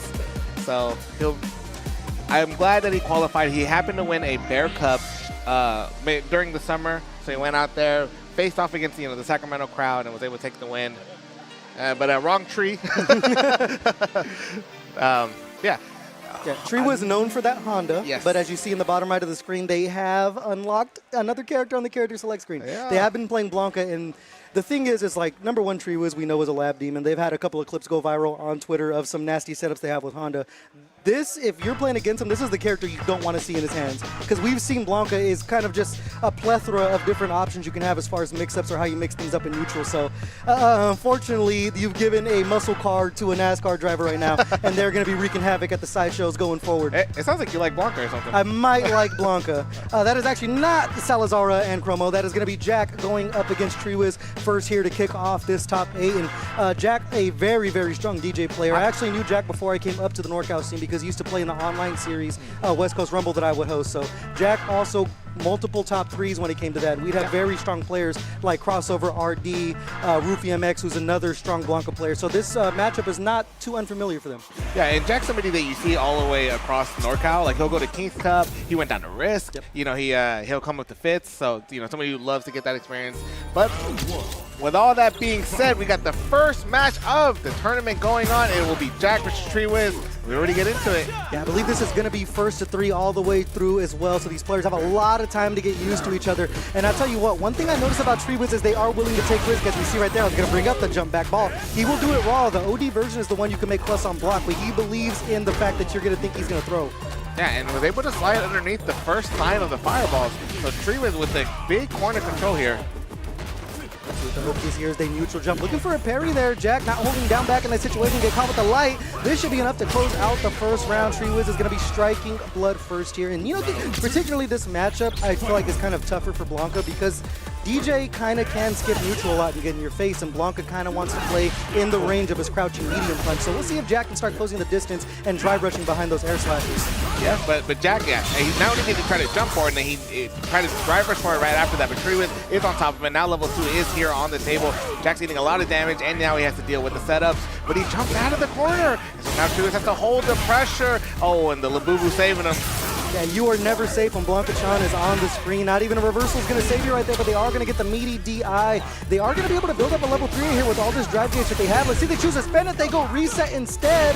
Mastermind call. See if the supers are enough to close it out. Do you have the rhythm? And, oh, no, he doesn't have the rhythm. Oh, but he has to jump in. That one is tricky because without meter on the board, Treewiz, and you get your gauge back that quickly, like that is so hard to DI back to, man. But 2 more spent, Jack did end up taking the round, so maybe, it's all worth it, right? All 50-50 on that. But right now, Treewiz, the way they're playing when they have the corner has been, I mean, it's hard to get a hold of at this point. We've seen a couple of jump outs from Jack thus far, and this time we're going to use the jackknife on the air ball. Perfect parry. We'll be able to get the side switch on the hop right there. You have to be ready for it. If it's not a back throw, they try to sneak in the command grab. No, says Jack. And I love the side switch by Jack there, too. He has level 1 to protect himself just in case the DI comes out, but he's going to have to eat a level 3 in the meantime. And that's a lot of resources that he spent, a lot of damage that's going to be done. Yeah, and unfortunately, Treewiz going to come up on the wrong side of the drive gauge right here on Wake Up. And when is the DI going to come?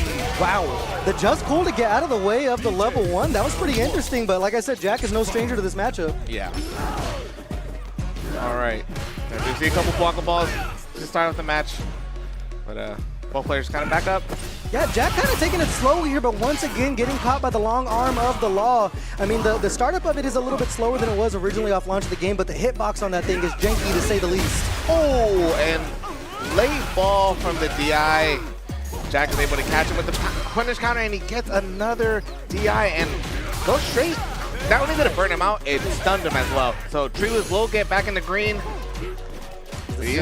Just picking away at him. I mean, he's not being too aggressive. We haven't seen him be aggressive in neutral or having the corner right here, and Treewiz is going to escape pretty much for free. Holding his tide right here. Yeah, and you see Treewiz has him in the corner, but not really overcommitted to anything, but he is able to get that drive rush. Here's the Blanka-chan.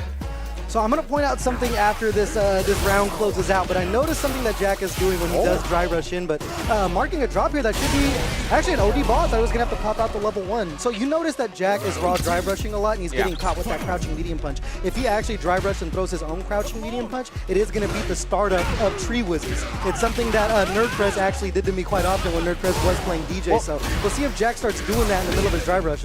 Well, the thing is, too, is that Jack is doing the drive rushes. He'll hold parry for a little bit, but then he becomes a little bit telegraphed, which is why Treewiz is able to check him. Hey, but you know what? You are going to telegraph this damage and get a full cash out for this one with the DJ damage. That is going to be enough to close out the round. Jack coming back to life here. All right, and Jack with a smile on his face, dude. That's the funniest thing about this character, you know. Actually, I think you heard me about the drive rush medium punch right there. He busted it out. But that's the funniest thing about DJ. For as much as they were nerfed after the first major patch and they did get changes, they still push out damage pretty hard. Right, speaking of damage, oh, and he blocks the DI. The Blanka-chan's still on the screen. Here he goes. Oh, and what a great jab by Jack there. And he gets the back heavy kick. Loki is on knockdown here. Treewiz, now that he does have a character with the reversal, is pretty inclined to let that bad boy rip. But so far, just staying still as they look for the jump back OD. Perfectly spaced by Jack. Unable to get the punish on that, but Treewiz is going to escape the corner again. Yeah, and a good call on the Blanka, but just because he got Treewiz out of the corner there, but he puts him back into the corner. And what a great jump back button from Jack there. Oh, and once again, right, you see the parry, you think the drive rush is going to come, right? That's what prompts Treewiz to do that OD up ball. But Jack, I actually think he just straight up missed the input, which was really lucky for him. We take those happy little accidents, just like that jump back right there. And we're going to go to the sway to get a throw. I mean, right now, Jack is just mixing up his options perfectly, and it seems like Treewiz really just can't get a hold of him. Oh my God, bro, he is hitting him with that target combo. It was like, what, 4 in a row? Yeah, I believe the second hit is like -2 on block or something like that. Not only that, but I'm pretty sure there's a gap in between. I could be wrong about that one, but... Hey, not wrong about calling out the super right there. Jack on the verge of 3-0ing Treewiz, and as you can tell, the Blanka is still looking a little raw compared to the Honda that Treewiz is known for. But to give Treewiz credit, man, the fact that he's sticking with his guns, man, he wants to make this Blanka work. He can push the Honda, man, and blow everybody out the water, but he's making this work. Yo! A little bit of tech there. We're busting out the tricks right here. It might have been a happy accident, but either way, it's going to work out for TreeWiz. Finally has Jack in the corner here, but just backing off with the command hop. And you see TreeWiz a little bit shaking his head in the corner of the screen there, but he's able to get that jump in. And level 2 is on deck, and there it is. Yeah, the Lightning Beast is going to be the main way. He's going to turn this around, delays the second ball for the launch here. Here comes a Labubu. Goes low. He's going to go for the chip sequence here. The level 1's on deck. The side switch to get into the launch. Yeah. And Jack can't really afford to block anything else, or he's going to be put in the burnout, which is why he's not going to. Yeah. Instead, he took the hit and gave up the round. But when you're up 2 games in a round, you can afford it. I'm not going to lie to you, man. I've been playing Blanca since launch. I did not know you can do OD up ball off of OD electricity. TreeWiz is just showing me a little something. TreeWiz will show you a lot, actually. Yeah, I think the craziest part is he's also been training with Trauma, and if you guys know Trauma, the other Blanca player, very, very tricky with some of the stuff that they do right now. Three too many of you guys. Right now, Jack is trying to get a hold of this match right here, on the verge of closing out that 3-0, as we mentioned, building up that level 3 of their own. Yeah, and I like TreeWiz sneaking in as many Blanca balls as he can to do damage to the drive gauge. Ends up hitting him with that overhead. And now has Jack straight into the corner here, TreeWiz this time. Another clean hit will actually land him level 2 or... All right, the bust out, yeah, and I think you're okay with taking that. Oh, he missed. That's a tough part. That fireball, the air slasher, is so hard to slide with Blanca just from the actual range that it comes out. I love that. And, you know, like we said, right, with Honda, he doesn't have a reversal like that, but the fact that he's able to recognize those moments and let that OD up ball rip in order to secure the game, sick. Sick. I don't know if you guys know, I showed up with TreeWiz. I'm a little biased. I want to see this man win. Every single time that I think we've commentated together, there's been a moment where it's just like mask off. Yeah. We know who we want to win. Come on, that's my boy. But Jack right now trying to keep away this reverse 3-0 here as they're frame trapping the hell out of TreeWiz right now. 50% down, but taking another risk with a regular ball right back at you with the OD jackknife. Yeah, Jack is actually really he's taking his turn back quite a bit. Or knowing that the plus frames and that TreeWiz is a pretty patient player, right? So Jack is really actually taking a lot of his turns back. And TreeWiz just taking these risks, putting himself in the corner, and he's just hopping away now. It is minus on block, but Jack not challenging with the jab thus far, but we're going to go ahead and Sobot to close out the round. TreeWiz once again staring defeat in the face. TreeWiz would like to have fun, too. Every once in a while. Yeah. Oh, and great answer for the overhead. The 2 hits of the overhead is not enough to break the armor. The tough part is, too, for TreeWiz, you spend so much drive gauge for that interaction. Now you're down to 1 bar in the corner. All right, nice. And that's a good way to get out of the corner there. Catches Jack trying to get away, and he caught him. Oh, that overhead is actually going to hit this time. Level 2 is on the table, so I think that's why he was okay. He's going to level 2. Yeah, he might be messing up the buffer right there. He does have the level 3 in his pocket to defend himself. No reaction on that one. But as long as he stays back, he's going to have enough time to get his drive gauge. As long as he doesn't get caught, took another risk there, but no punish from Jack. Oh, my God. And Jackson spent all his meter trying to chase him down, or what? He's not going to look for the DI here. He's going to chip away with the air slasher. A jump back and a perfect parry answer from TreeWiz. Clutch ass perfect parry. No walk-up throw off of that parry attempt there. No hit, no signs of anti-air this far from TreeWiz. Jack has been jumping for 3, but they still have that level 3 on him. Yeah, and that may be also unfamiliar with the character, right? All right, level 2 just raw, just might as well send it, hops right into it, and I think this actually might be it. Can he cancel the level 2 here? Yes, he doesn't can. Drop it. No! He does. TreeWiz is alive. But just like that, gets caught with a sweep. And Blanca wins right in front of him as soon as he dropped, and the whole venue erupts. Jack, obviously from here, Sacramento. Yes. TreeWiz actually being the only real invader in the top 8. Yeah, you noticed to open that sequence, you did see TreeWiz pop the Lightning Beast and then immediately command hop. He might have been looking forward to command hop to bait something and then do up ball to steal his turn back. But unfortunately, the cookie is not going to be crumbling in his way, so TreeWiz is going to be sent over to the loser side of things. And one of the hometown heroes going to be moving forward on the winner's side. They're all the hometown heroes. I said, all one 7 of them. One of. And they're just lucky I didn't qualify. They're just lucky I didn't qualify. You're lucky I'm on this side of the desk. You know what I'm saying? Yeah. And you know what? Also, you during the open bracket were looking pretty clean, Coco. They forced you to DQ. I was playing a little hot, but work called me in, bro. I got a job to do. So yeah, that's the tough part about the gig. Otherwise I'd be winning Evo. If I you feel me though? Instead, hey, we're gonna be commentating you. Don't worry, bro. Don't even worry, bro. I'm trying to win it and commentate it. Next up, I believe I see Shorns taking their seat. I forgot who they were gonna play because I'm an old man. I can't remember things very well right here. Wait, who? Shorns? They play Chun-Li? They play Chun-Li? Or who Shorns is going to be playing against. But you know what? The man in command is going to go ahead and hold it up. Shorin's, as we mentioned, playing that Chun-Li, a very, very fundamentally sound player. And with that walk speed of that character, it's so hard to get a hold of. And V12 might be playing 12 different characters the way we're looking at the bottom here. That's a good one. But yeah, V12, a qualifier from Group A from earlier today. So they qualified going 2-3-0, I believe, in their bracket. No. I'm not sure, but they worked their way here. Anyways, qualified their way in. So they've been playing all day, but they've been playing hot. Yes. Yeah. So they're gonna have to face Shorin's, and at this point, with Tree was out of, at least down in the losers. I'm assuming all these players obviously must know each other. Yeah, they're well. pretty familiar with each other. But Yeah. I guess the question is now with V12 is who they're going to be playing. That bottom row, I think, might just be the characters that I hate playing against, and they've mixed it up with him. But when you have that many options to pull up, I mean, I guess it does get a little tricky for your opponent because everyone that you saw at the bottom is a completely different character. We saw a Zangief, a Cammy, a Rashid, a Bison, and then I forgot what the fifth one was. But those are completely different paces of which you want to play the game. To be fair, I was talking to him before the tournament started, and I think he's feeling the most confident with Cammy right now. We saw Cammy all through the qualifiers. So I think he's most likely going to stick with it. Obviously, I think he knows he's going to be going up against the Chun-Li. Yeah. So we could expect to see Chun-Li and Cammy. Well, it is going to be first to 3 all the way through, so if he has to dig out another character out of the bag of tricks, that option is going to be there. But see what the answer is going to be on the character select screen. Massive shout out, by the way, to Fire and Ice for hosting this bad boy right here. I saw the pictures, but the pictures do not do justice of how large this venue actually is. Yeah. Mr. Joey Salami, if we can get another shot of this venue so folks can see it. There's so Huge, many different collectibles, cards, and video games. And the crazy part is that not all the people that you see here aren't even fighting game players. There's people playing Magic. There's people here just straight up shopping. Like, yeah, it's a really big venue. It's pretty sick, Yeah, I'm not gonna lie. I'm a little. Dude, there's like a wall of like Wii U games, and I'm like, where have you seen I saw a whole thing of a case of Game Gear games, and I haven't seen a Game Gear in years. And right next to that is a whole box of Dreamcast games and all types of stuff. Sick, Yeah, it's sick. It is sick. All right, so as we expected, it's going to be Shorin versus V12, which will mean the Chun-Li versus the Cammy. Yes, and I believe this is still on winner's quarter side of things, so both these players got to run the gauntlet no matter which one wins here. And I'll tell you what, both of these characters, man, very, very strong buttons in neutral. I know Cammy is a character that does have some shenanigans with the hooligan and spin knuckle, things like that. But when it comes down to button, I think both these characters are kind of equal. I would maybe give it a little bit to Chun-Li, but also, I guess like you said, good buttons and good walk speed, right? So, which go hand in hand with what makes a good character. But that dive kick definitely makes Cammy a good character. It makes a lot of characters that have a traditional DP second guess trying to anti-air because the dive kick can get cut short, end up getting punish countered right here. But Shorin's going to be fighting their way out of the corner, almost going coast to coast here.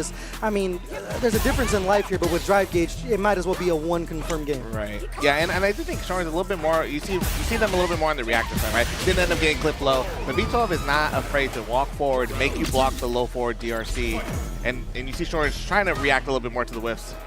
Yeah, one thing you notice from Chun-Li players as well with that walk speed, you'll see them kind of fish with their jabs and their stand medium punches. And as you pointed out, V12 is kind of not afraid of it. They're slowly just walking their opponent down here, which is kind of a lost art. You see a lot of people want to skip neutral and things like that, but V12 has been playing their offense patiently. Unfortunately, getting caught there as Shorin's finally coming up. Yeah, it gets the knockdown, applies good pressure, but there, just like that, the fact that V12 is able to dash forward and get the throw goes to show how patient Shorin is willing to be.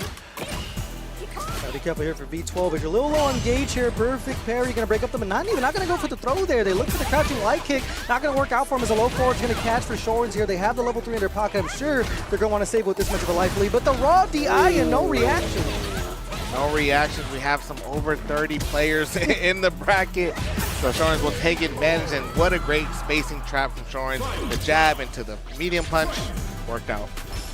Fully loaded gun in both players' pockets right now, and not too many hard commitments here. The shimmy attempt there from V12, and right now they're just walking down Shorin's little by little. Even though they're not doing damage, getting the cross up there, they're going to spend the level 1. That's crazy. That Cammy got the light kick into the crouching heavy punch. Jumping, that's crazy. Must be nice. Yeah, for real. And Shorin's a little bit low on drive gauge, and that parry throw is not going to help them out. Yeah, that's the shenanigans we talked about from Cammy. Is a fundamentally footsie character. I mean, when that nonsense starts coming out, it adds a whole other thing to think about here as they dash up and delay the crouch light kick. Shorin's on the back foot right now. Still has the critical arc. Oh. They go over the top off the easy, and they are going to spend it to get the drive gauge advantage, or at least some of the drive gauge back. Yeah, so I mean, with the overhead, it's not going to be a ton of damage. V12 will still be in the lead, right? But yeah, without the level 3, actually, Shorin's is, I was going to say, a little bit in a bad spot, but unfortunately messes up their meaty. V12 gets the back throw for the win of the first game. Yeah, I mean, a very calm, cool, and collected match thus far. I mean, two players that aren't really throwing anything out crazy. We've seen one hooligan command throw actually land for V12, but outside of that, we haven't seen a huge commitment until the wake-up 10-shell kick from Shorens. Yeah, and Shorens hasn't shown that a lot, so it's good. V12's intuition told him to pump the brakes, and it worked. Yeah, as you mentioned, these players, I mean, outside of Treewiz, are all kind of from the same region, so they're very familiar with each other. Right. So maybe a bit of a download right there as we see the ODDP to break up the Banani there from V12. And they've been looking for this crouch light kick a lot to kind of set the spacing. Ooh, and they both trade there.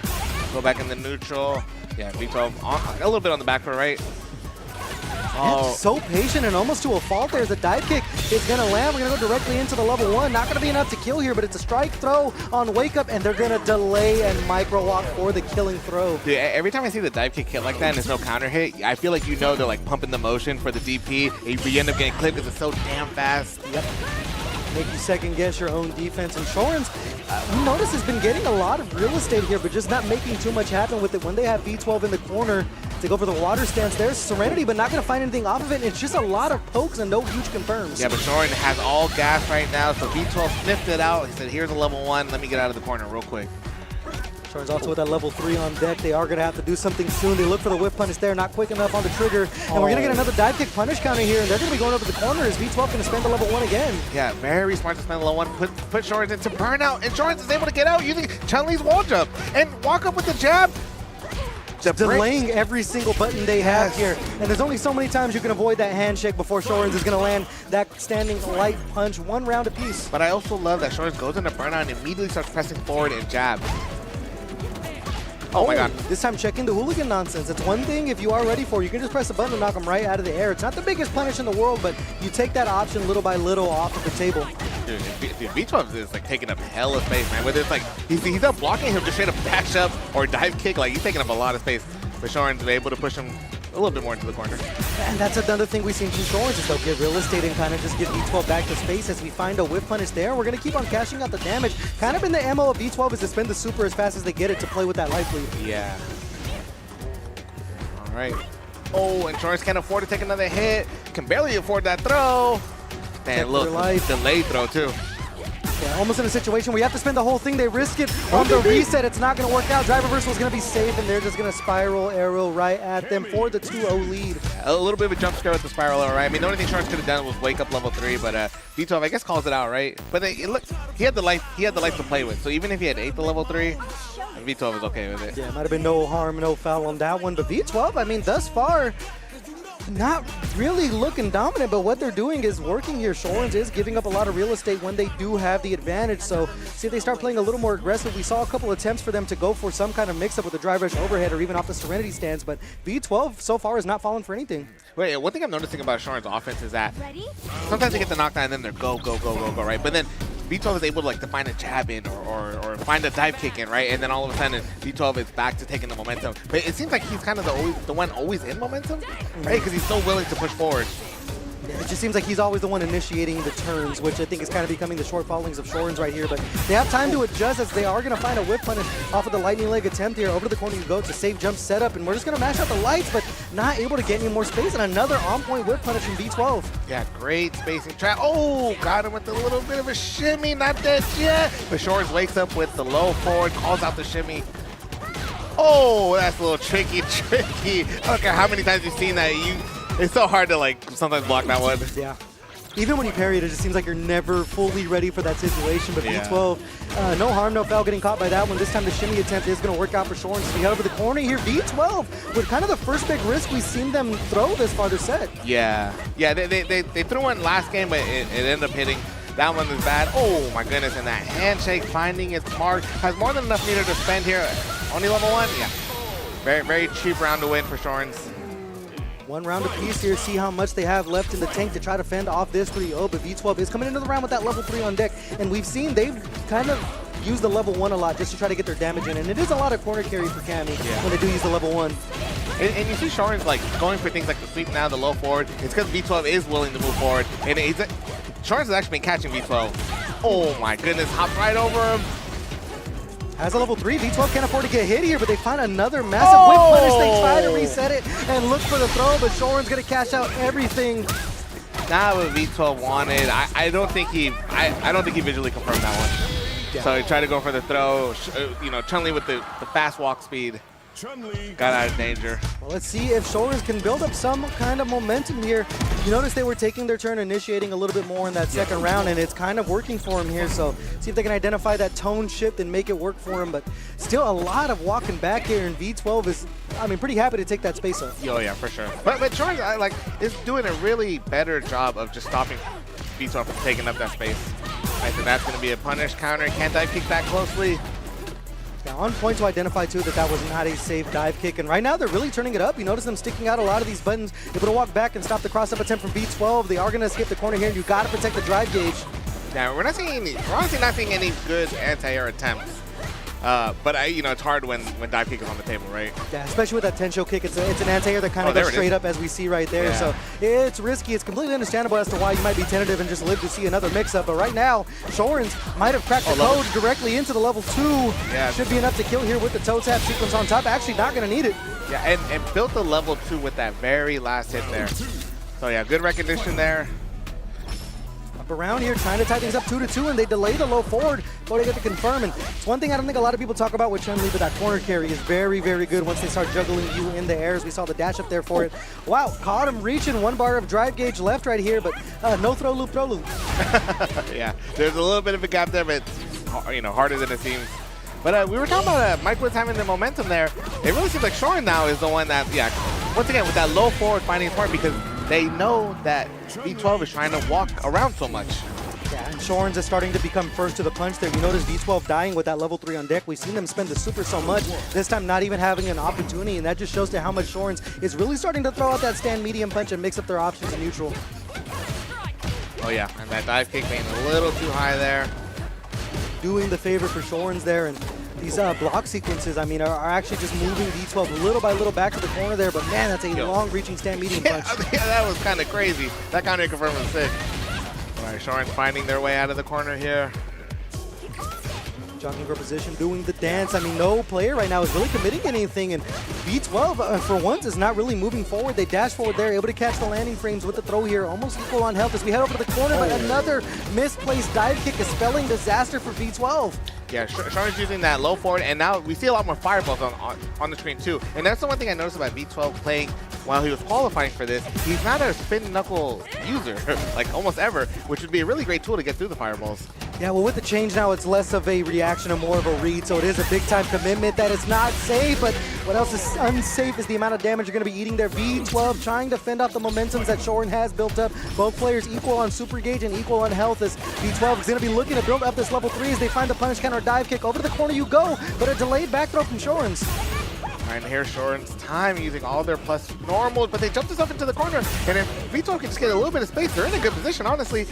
And back throw, very smart to take that space, and what a jab out of the heavy punch. Oh, did not hit the button quick enough for that punish counter dive kick. The Hazanshu is going to land, but not able to get anything off of it as both players right now are going button for button to low forward. Shorin's unfortunately not going to be able to go into the level 3 right there. They look for the Serenity stance overhead, but V12 with the stagger, and we're going to go level 3 here, and this is more or less to make sure that Shorin stays into burnout. Yes, level 3 is smart. V12 goes back into the green, Shorin goes into the burnout. Now what is the final moment's going to be? The throw, can't even afford to eat chip at this point. Ooh. I might have been able to punish that dive kick, but not going to need it as they are going to find the DI to fend off the reverse 3-0 V12 moving forward on winner's side. Dude, that DI is scary, bro. Especially when Shorens has a full meter at the bottom. That DI is scary, but it works out for V12 there. And 3-1, right? Yeah, that was going to be 3-2. 3-2. Yeah, it was 3-2 because Shorens almost had the reverse 3-0. They were building a lot of momentum right there. Really V12 able to kind of just get a hold of what was happening in neutral, because you notice they weren't able to hit the gas as much as they were. Shorens was doing a lot of checking with that stand medium and the stand light, but man, that is as close as you could possibly want to set over in winner's side, and it's a sign of things to come. Yeah, for sure. And that's the thing too, especially with that last run. You see V12, we're talking about Shorin won the games where V12 couldn't move forward. But that last round, V12 kind of got back into it. The dive kicks landed, a lot of punish counter dive kicks, which really set the momentum. So yeah, that is going to be how the cookie crumbles. And I believe Sita is taking a seat, and they're going to be facing off against Tree Trunks. And if you know anything about Sita, one of the strongest players of the northern side of California. The strongest and the nicest. Yeah, and the nicest. I mean, who just daps up the commentators like that? For real. A gentleman is always, but you know the way they play is very ungentlemanlike, very, very nasty the way they like to play. As you mentioned, did get second place over at NorCal Knockout against Tree Wiz. I mean, I'm sure they won a lot of locals over in their own region. Also had some very good placings at Fitz. Yeah, and a family man at that too. Family man, you know, shows up with his family, kicks everybody's ass. Actually, the very first time that I came to this venue, he won that tournament, and I was able to commentate their match. But I admittedly I didn't even know who he was at the time. But I was like, oh, this guy is clean though. Yes. And I said it over and over on commentary. And ever since then, I've been able to see him more and more throughout the tournament. You know, whether he's at Fitz, whether he's at NorCal Knockout, it's good to see him around because this Ken needs to be watched. Yeah. And sitting next to him is going to be another very, very strong Ken and Terry player. And I mean, one thing about Tree Trunks, when they do play their Terry, we've actually commentated one of their matches before at NorCal Knockout, and they are very, very aggressive. They're taking full advantage of that last change where Terry's standing heavy punches +1. They like to use that a lot to chip the drive gauge and put themselves in 50-50 situations on offense. But we'll see if they're brave enough to pull out the Ken mirror match. I believe they are locking in Ken if I can see him from the side of the screen. So we might have an old-fashioned Shoto showdown here. Yeah, and Tree Trunks also somebody that qualified through the round robin right before this. So yeah, they're coming in a little bit of hot. Some would have called Group B the group of death. You know, I heard whispers around the venue, but you know, Tree Trunks will be ready for this. All right, well, let's get into the mirror match here. It's going to be Tree Trunks rocking the purple classic and Sita rocking that EX color with the costume one. I'm so mad that they gave Ken that full color because I don't want to play Ken, but that is icy blue. The great, yeah, I like it a lot too. All right. Oh, and what a great whiff punish on that whiffed heavy kick. And that's one thing you're going to notice about Sita. You cannot afford to guess incorrectly in neutral. They are going to make you pay for it every single time, as Tree Trunks right there has to use the ODDP to get out. But unfortunately, caught in a situation where they can't eat a meaty button. They're not going to build the level 1 up in time. What a late DP into the meaty fireball. Oh, and he thought that might have chipped out. But honestly, he can afford to take a little bit of the hit. Oh, another late DP, and that's the sign of a really strong Shoto player, is someone who can do that DP when they're almost like landing at that point. Speaking of being a family man, I'm sure you can see on the corner of your screen. No coaching. no coaching. And Sita's daughter was trying to get his attention in the middle of the match. That's one thing I'm looking forward to as an upcoming father, is I'm not going to be able to play sets at home in peace. Yeah. Because I know my kid's going to be like, Dad, are you winning? You're going to be on that PR Balrog with the kid on your lap while you're playing. No, that's PR Balrog's coach, bro. I don't want to hear anyone have to say that kid was coaching. Oh, and the level 2, yeah, it's not going to find its mark, but you cannot punish it anymore after the changes. Yeah, -5, but it spaces out to the point where nothing can really reach it at that. Right. So not sure what Sita was looking for with the Tatsu right there. Tree Trunks find themselves in the corner here. We're going to go level 3 for the guaranteed chip kill. Very, very heads up call there from Sita. All right, yeah. Clean play, per usual. So, it almost gets to a point where it's like, what else can you say about it, man? The gameplay is doing all the talking right here. Tree Trunks not really even getting a chance to play neutral because you whip one single button and Sita's got you over to the corner. Yeah. As we know from Ken, from launch, one of the best characters when it comes to getting their opponent over to the corner because of that run Tatsu. Oh, yeah, for sure. But not only that, but the manner that Sita's doing it with the whip punishes is clean. But Tree Trunks got the young man reactions. The DIs will not land on him. See, they're trying to fight their way to the corner here. We see the run, step kick, not going to work out there. And the low forward, able to clip the startup of it, but jump in, no harm, no foul. And there's that corner carry we mentioned. Looked like they were looking for the meaty DI, but Tree Trunks able to bust out with the ODDP. And he was able to whip punish with the drive rush jab. He spends the rest of his meter. Oh, and the crouch and fierce. You know he wanted to cancel it into something. Tree Trunks calling it out. A little smile on his face. Might have been looking to cancel into super right there, just knowing that they could break through with the DI, but it's going to work out for Tree Trunks either way as they finally get themselves around on the board here. And just the way Sita is staggering his buttons, seems like it's so hard to get a hold of here. And then ODDP, when you least expect it, almost putting themselves in a burnout in the process. Well, I think it was a reaction to the run, right? Because after the run, you know, Ken is committed to something. So, oh my goodness, tries the perfect parry, didn't quite work out. So now he's in burnout. Here's Tree Trunks' time to get thrown, actually. Looking for the raw DI there, no one home on that one. Just trading buttons here. The level 3 on deck for Tree Trunks right here. Oh. Wow, it's confirmed there, another light kick DP. Oh, and that drive rush Dragon Line, that's so dirty, man. You want to tech so bad there. Yeah, it just sucks when they make them airborne, so like it'll low crush like anything you're trying to do. You get the punish counter off of it. As we say multiple times when we commentate, man, must be nice. Must be nice. But Tree Trunks putting themselves in a burnout here. Not where you're going to want to be against Sita, as they do have that critical art on deck. Round is not over yet. Yeah, but you see Sita kind of slowly inching his way forward, right? Inching Tree Trunks into that corner there with, I mean, we don't know if Tree Trunks can react or not. Oh, that's going to be the splat. Damn, no, he drops his combo. I was going to say an Unk check, but right there, the Unk not able to finish off the combo. Level 3 on deck for both players. They just need a single confirm here as they stagger their buttons. The low 4 going to solve all the problems for Tree Trunks. Clutching that one out. His life, he should have lost that round. But should have, could have, would have, right? Yep. Got to shake that off and look forward there. Must be nice to have that 7-framer to wake up with, you know what I'm saying? But that's neither here nor there, as both players almost equal on health here. Looking for that low forward once again, and now you can see Tree Trunks just kind of turn things up in neutral, unfortunately getting caught with the whiff punish again. And what a clean whiff punish. This is going to be optimal, taking him straight into the corner, massive damage. He's going to need one more interaction after this combo ends. Into the safe jump, to the tick throw, maybe one more interaction actually. And yep, drive rush, tick throw going to work out. It's one hard part about Ken is they have so many different options to frame trap you that sometimes you just get thrown. Yeah. You get overwhelmed on defense and get caught. Yeah, and the round started, they both backed up, and Acida immediately started walking forward, right? And I think you had mentioned this last game, like walking forward, kind of a lost art, especially in neutral. And what a great whiff punish there, but he overhead not being tight enough. Wake up a challenge with the crouching medium punch over the overhead attempt right there. That's character knowledge right there. And that's the unfortunate part about playing a mirror match sometimes, is you really can't get away with a lot of nonsense, but your character is probably just as strong with the character. We are going to get the side switch here. Not going to use any supers. They're just going to dash up for the Oki. Oh, but he can spend it here, which I actually don't think is, I don't know. What do you think? Off of the light punch, he should be alive. It was 2 jabs. They are going to live to see another interaction here. Tree Trunks in the corner. Do we see an auto DI? Just throwing out the fireball, knowing that Tree Trunks likes to wake up with the low forward. Oh, yeah, woke up with the low forward. Yeah, didn't quite work out. Especially considering Cedar kind of was throwing you. I think you should know the Oki a little bit better, but, you know, I see the here nor there. He's doing the dance here. Cedar has that 2-1 lead now. Driver's jab to get in. Trying to fight their way out of the corner. Tree Trunks trying to walk him down here as we go air to air. They do find the throw. Oh, that's a huge heavy punch. Space trap right there for the heavy punch setup off the fireball. It's pretty nasty, and we are going to have a one more guess situation right here for Cedar, as we're just going to pepper in the lights. Unfortunately, whipping the throw here. We're going to get side swap. You got to watch your drive gauge. If you are Tree Trunks, Cedar's going to send him into burnout.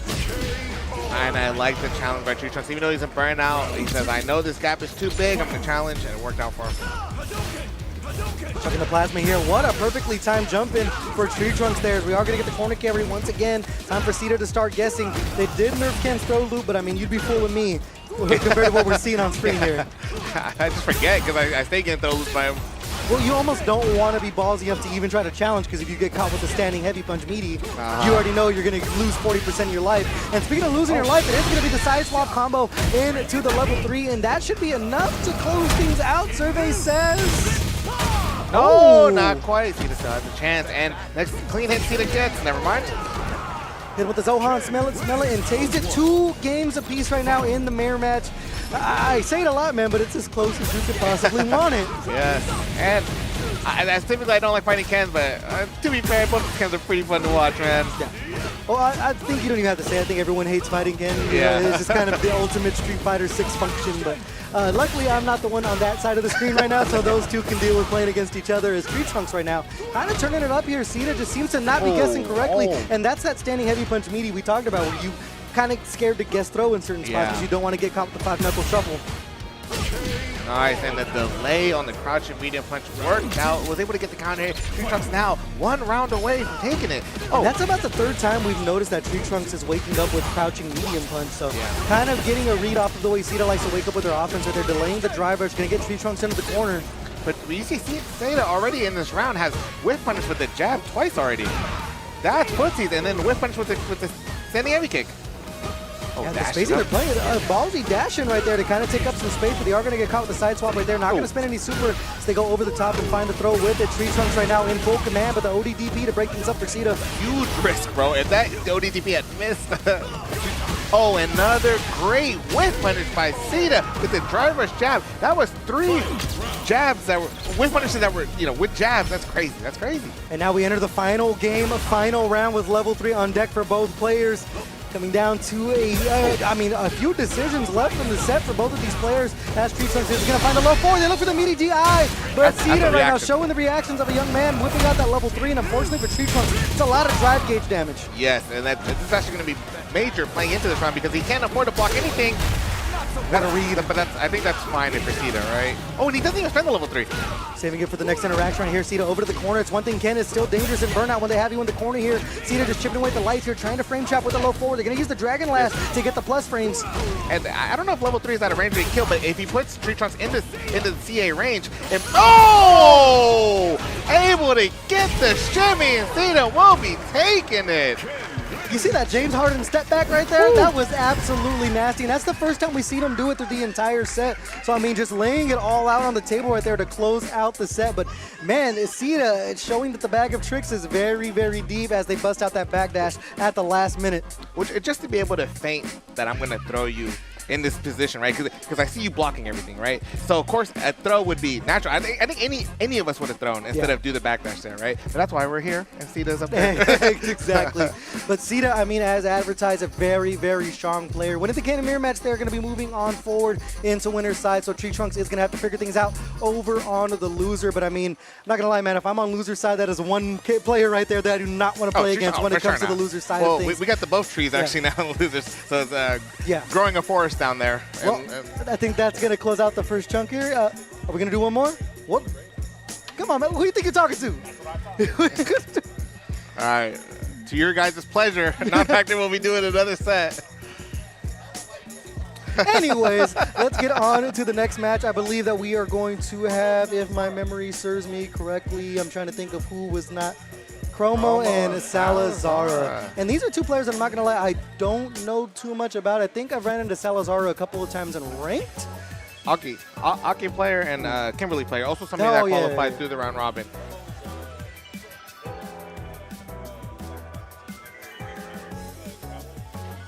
I'm actually pretty sure every single time I've come to a Sacramento tournament, Chromo has been top 3, if not top 2. Okay, so we're going to get in for a treat here, and Salazar is going to be the player that I'm a little more familiar with here, but as you mentioned, it's going to be Aki and Kimberly, and Kimberly, a character that NorCal was very, very familiar with. I mean, the Bay Area, bro. Yeah, the Bay Area is very, very familiar with. Yeah. As we see Chromo there. And to Chromo's credit, obviously, Twitter loves to complain about Ed. Ed's, and don't get me wrong, Ed is very broken, but I think since the characters come out and I was coming to these locals, I've always seen Chromo as Ed. He's always been playing Ed. Even before the hype, before people realized how good, people were still writing him off. I've seen Chromo playing Ed, so but I know he switched over to the Sagat, so I don't really know he's going to play here. But hey, both strong characters, no matter which way they do it. And Salazar, you can see there with the Aki and the Akuma in the pocket here. And Aki, man, I mean, we could talk about the character all day. They're kind of fireball drive rush the function, and you do not want to go into burnout against Aki. The best burnout string probably in the game. You're kind of guessing 50-50 every single time as they just throw plus frame after plus frame after plus frame, and before you know it, you're caught with the DI right here. So and then if you actually do get hit, Aki's going to take like 60%, like nice and easy. So we'll see how things play out here. This is, I believe, still winner's side of this one. So winner of this one going to be taking another step over into the winner's side of things, and loser gets thrown into that pool of sharks, as we mentioned, that has players like Tree Wiz. Hey, at the forest, Tree Wiz, Tree Trunks. Who else is down there? No, I think that's it for now, right? That's all the trees. That's the only trees. No, we done 3. Have we? We just sent someone. Who did Shorens. Yeah, it doesn't get it easier, right? That's like the consolation prize. Oh, great, you get to play Shorens. Oh, the easy path, quote unquote.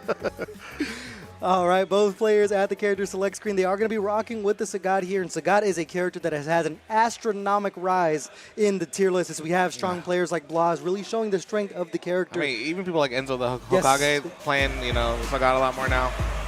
And they're just able to chip away your drive gauge when you're playing defense against them. They just link that standing medium punch into standing medium punch into standing medium punch into crouching medium punch. Almost feels like you're playing Street Fighter V with the amount of medium punches that you are eating. But enough chit chat. Let's get directly into it. It's going to be a battle of the DLC character versus the OG roster, and Salazar going to do the non-friendly ESPN costume. I'm not hating though. I'm not hating. Oh man, I see why they hire you for these things, man. Funny guy. But one thing, Kimberly is a character we know can get a little funny right there. That stand medium kick, I will point it out every single time I commentate a Kimberly match. People talk about that standing heavy punch, man. That stand medium kick, you can't whip punish it. Like you can, no matter what you do, bro. As somebody from the Bay Area, bro, I stay getting abused by that standing medium kick, man. that was a buffer of all time for that DP, but Chromo is going to find it, protecting the skies, and there they are linking in those standing medium punches as we mentioned. They chipped away an entire bar of drive gauge for Salazar as they use the Tiger Nexus, and that's another thing that Sagat's able to do is just use that Tiger knee to get plus frames on Oki. Yeah. Yeah, and good on Chromo to check it. You know, Salazar holding carry maybe for a second too long for the drive rush, and now he's in this kill corner. frame with a crouch jab. I haven't seen that one before. And the thing about Sagat as well, I mean, for a character that has very strong buttons in neutral, they push out a lot of damage, which is something you kind of expect to Sagat, regardless if they did change the low Tiger shot. And it's a character you don't want to play against when you have a massive life deficit like Salazar here has, because you could just get clipped by any of these long-reaching normals. Yeah, and see the way Chromo really just slowed it down, right? Took the life lead, and even sometimes people like jump backwards when their opponent's in the corner. He kind of inched his way out of the corner. Let Salazar also inch his way out, but while still maintaining that control. There's that crouch medium punch. That's another good button. And another meaty stand medium punch. And Salazar right now just not able to really start the Kimberly nonsense here as they're trying to work their way around these long buttons of Sagat. Oh, that going to get whiff punish. Yep, and then jab is going to find its mark. Has to go for a standing reset there. Oh, great challenge there, not able to get anything off the punish counter jab. That's one thing about that Tiger Nexus overhead. It is negative on blocks, so you have a window there. And even in the middle, you have a window to challenge, but Salazar not able to make anything happen with it thus far as Chromo, I mean, just once again, giving up all the space in the world, knowing that they're an absolute wall of buttons with that level 3 on deck. Yeah, wall of buttons. Oh, trying to throw a fireball, but Salazar finding the right time to get that command throw, and he's going to spend level 3 nice and early. Kind of has to, right? Just to get some type of sort of momentum. Yeah, the damage also getting that buff to finish out the round. See if they can make anything happen with it. Chromo finally in the corner here. Salazar coming alive, and it's time to start guessing when you have that speed buff with Kimberly. The character becomes so much more dangerous, but they're not able to get the Arizona drop. Chromo going to be able to steal victory from the jaws of defeat. We're going full animation, Goku. Unfortunate, especially when Salazar just started to get the momentum on their way. Cans were still on the table.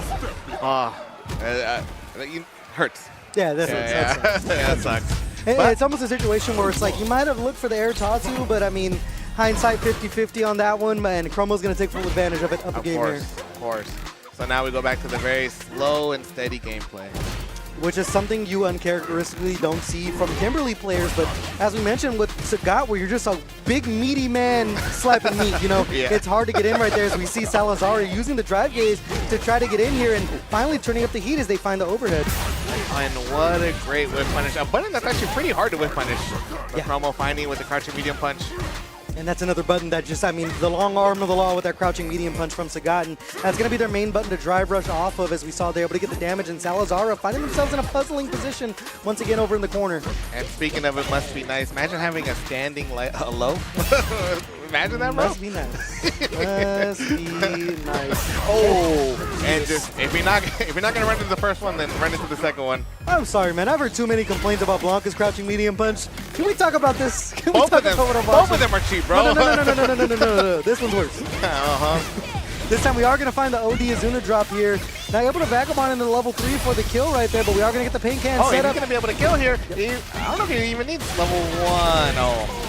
He did go for the level 2 route, but worked out for him. Yeah, and now with that round advantage, this is a spot where you see Kimberly players really want to bust out that level 3 as soon as possible. So I'm sure off of that first confirm from Salazar, we are going to see the Ninja Star Cypher, but that's either here nor there if Chromo can just go ahead and keep the pace. This time they are turning to the fireballs. The Tiger Shot's kind of setting the tone now. Yeah. Hey, we haven't really seen too many of the fireballs because slide becomes an option just like that, right? And he did end up getting clipped by it, but ODDP gets him out of danger.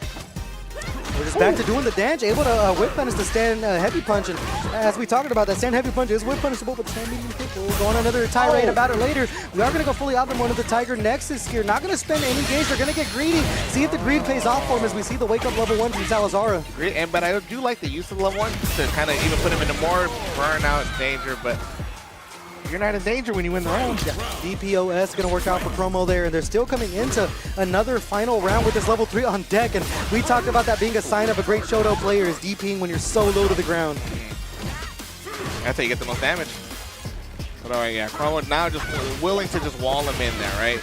And that's going to trade. Oh, I forgot I was actually really going to get the trade for that.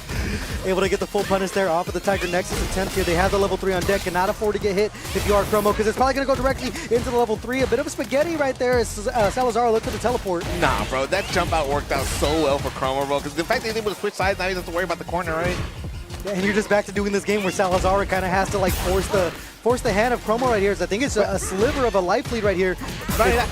Sorry, but Salazar spent so many resources to get out of the corner after that switch that, like, look at the position he's in now, right? He can barely afford to block anything. You see Chromo just looking for that forward HK a lot. They look for the reset. It's not going to work out for him, but the trade is either way. We're going to go full animation again. These long-reaching buttons are just able to convert in so many awkward spots. Dude, I felt like I was getting hit by those medium punches, bro. That's when, like, you're playing ranked online and all you do is press jab, and there goes like 40%. You're just like, come on, bro, what is going on? But right now, Chromo, I mean, is making the most out of every situation they end up in, and right now with that 2-0 lead, Salazar is going to be going over to the Aki. Okay, yeah. And matchup-wise, I don't play these characters, so I can't really say, but maybe it's Aki, maybe something he's more familiar with, or...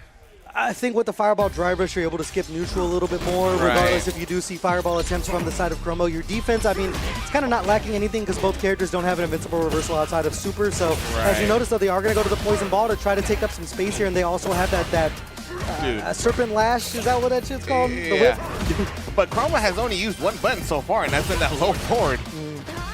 Yeah, just trying to poke away here, and Chromo is in no rush. I mean, just really using the timer, 20 seconds in. We haven't really seen too many big commitments this far. They are going to commit, though, put themselves in a burnout with that drive reversal. Yeah, and that's a big difference because the first few games, we haven't seen Chromo go into burnout at all. But Salazar was able to force a burnout with the Aki pick. And as we talked about, Aki, a character you don't want to end up in burnout against, they are going to challenge with the stand medium punch there, but Chromo not able to escape to the corner just yet. We decide just to throw up the set and crip walk a little bit from Salazar. It's going to allow Chromo to get back online with a drive gauge, using the Tiger Knee to get themselves out of a bad situation. No commitment from Chromo. They are just sticking to their guns on defense. Yeah, and they're willing to take the throw, right? And that actually has paid off for them because they found themselves out of the corner and now in control. And that jab is going to find its mark. Standing reset. Try to bait out the tech there from Salazar as both players super equal on health, not spacing out that stand medium punch, and Salazar not able to get anything off of it. You're hitting their dreams, their thoughts and prayers with the whip punish. You gotta kill maybe one more drive rush. Let's see if it comes back to bite him. They're gonna escape the corner. Salazar turning into the fireball here. You gotta protect the drive gauge if you are Chromo. Well, I think he's not getting anywhere near it, but the what's that move called? Bullshit. I forget what the name is, something Fang or something like that. But either way, it is going to work out for Salazar. It is a multi-hitting move to get through the DI. Yeah.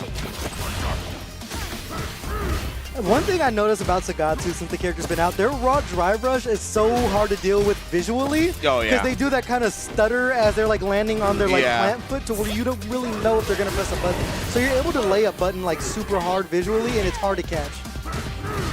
Not only that, because I'm like, why is this big ass dude moving this fast? Oh, Lord, he's coming. Able to snipe out with the Tiger shot there. Salazar low on drive gauge. There's the gap we talked about, the Tiger Nexus. It was such a good call out from Salazar to challenge up the crouch light.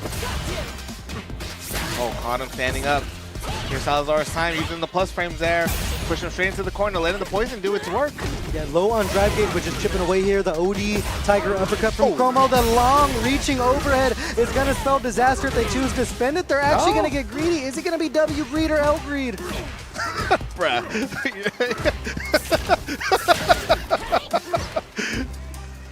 6-7, am I right? The overhead gonna work out for Chromo. They're one round apiece. As once again they're coming into a final round sitting on that level 3. Nice. And Chromo, him being greedy, paid off for him. Greedy. Yeah. As we turn to the plasma here, just chipping away with these long-reaching buttons. Level 3 on deck for Salazar. They're trying to get Chromo to commit to something, but they've been on point with the Tiger uppercuts that they are calling out thus far. Oh yeah, you have to hold those plus frames there. Salazar going for the command throw. The Aki guy special. And right now you cannot afford to get hit with the counter hit, not able to get anything off of the stand. Medium punch, stand heavy punch from Salazar. Looking for the overhead again. There's been no reaction thus far from Salazar. We are going to take the plus frames here. You can't afford to get hit with the overhead. They go back to the well. And I'm surprised he didn't spend level 3 here, just for drive gauge purposes. W greed or L greed, Coco, as they are going to find the jab, and that's going to go directly into the level 3. It's going to scale pretty hard, but I think this might actually be enough to close out the round. I think this might be it. And as the kids say, it was a W greed. It was an L greed. Yeah, L greed. Yeah. All right, so no level 3 on deck, so, use it or lose it, right? Chromo doesn't happen to lose it, but, all right, Salazar again, a point on the board. Yeah, you notice they've been coming in with a lot of success when they're forcing Chromo into the scramble. Whenever things are slow like this, you can notice Chromo is either getting a life lead and holding back, or just becoming this mass of a human that's moving towards them little by little in neutral. And like I mentioned, when things get swirly, Salazar's continuing to come out on top. Yes, yeah. But I think Hockey, with just kind of buttons that can deal with the scramble a little bit better than Sagat, who's pretty slow. So, forward throw Salazar into the corner, hold these plus frames while I do all this damage to the drive gauge. They're spacing those buttons perfectly too in the offensive drive reversal to keep Salazar into the corner. We haven't seen them escape with the snake stance just yet, just kind of taking all the punishment into the corner here. Perfect parry gonna fix that though. Well, I think snake stance would be a little dangerous considering Chromo is being so patient. I feel you could react with a throw at that point.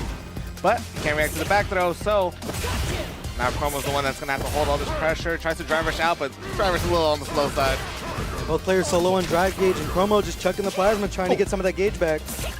And that's gonna be a massive jump in. Able to get the kill. Once again, Chromo on set point. Can they finish it out this time around? Dashing on in with the OD something thing. It's got to be thing.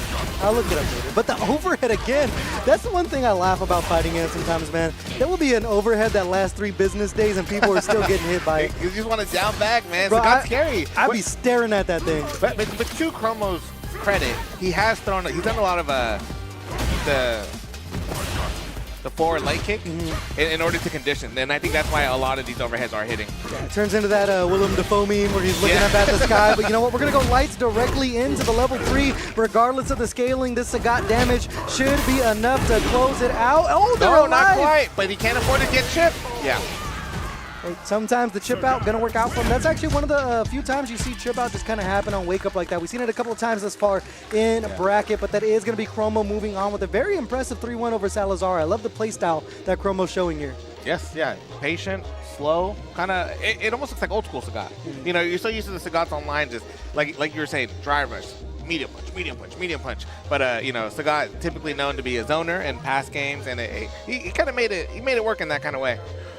Yeah, very, very clean. So Chromo going to be moving over forward to that winner's side, and Salazar gets thrown with the rest of the demons over onto the loser's side of the bracket.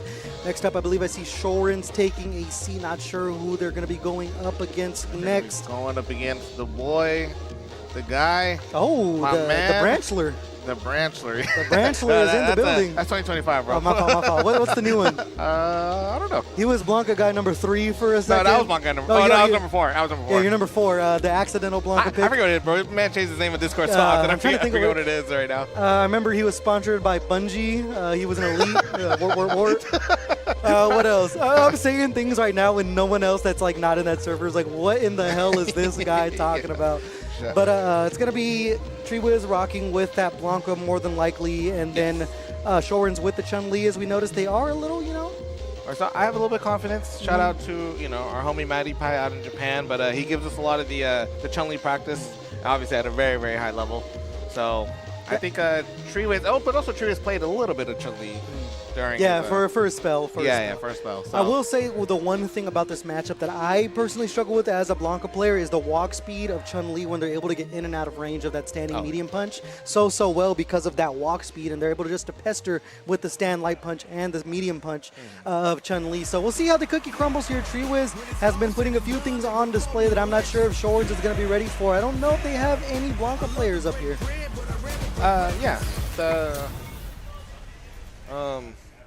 Scrubbly. Scrubbly, and then I believe we have Sabiman, who is also a Blanca player and a JP player as well here. So Shorin's does going to have a little bit of matchup knowledge here. But are they ready for the Treewiz branded Blanca? They are looking a little more aggressive this time on offense.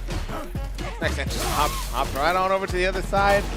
One lightning and straight into the corner. Gotta love that zero on block nonsense right here. The long arm of the law. They're gonna go for the big Mo reset. Take their plus frames on wake up here. Back medium kick +2. So tricky to deal with because it does become a strike throw situation. That crouch heavy punch, man. It goes so far. They're gonna throw out of the overhead attempt. Yeah, Shorin's using nice. And the NorCal anti-air, as we call it, jump back jab. That's the trauma special right there. And you notice right there, also able to use a Blanca ball to knock the Hasantu out of the air here, and also going to use the heavy Blanca ball to put Shorin's in a burnout here. Once again, right there, the NorCal anti-air. Wow, what a great use of the air ball to get out of danger. And Shorin's, that was very expensive for Shorin. Yeah, I feel like time froze for a second in the middle of that. Hit him with the Omayawa move and teleported behind him. Nothing personal, kid. And Treewiz going to be up around.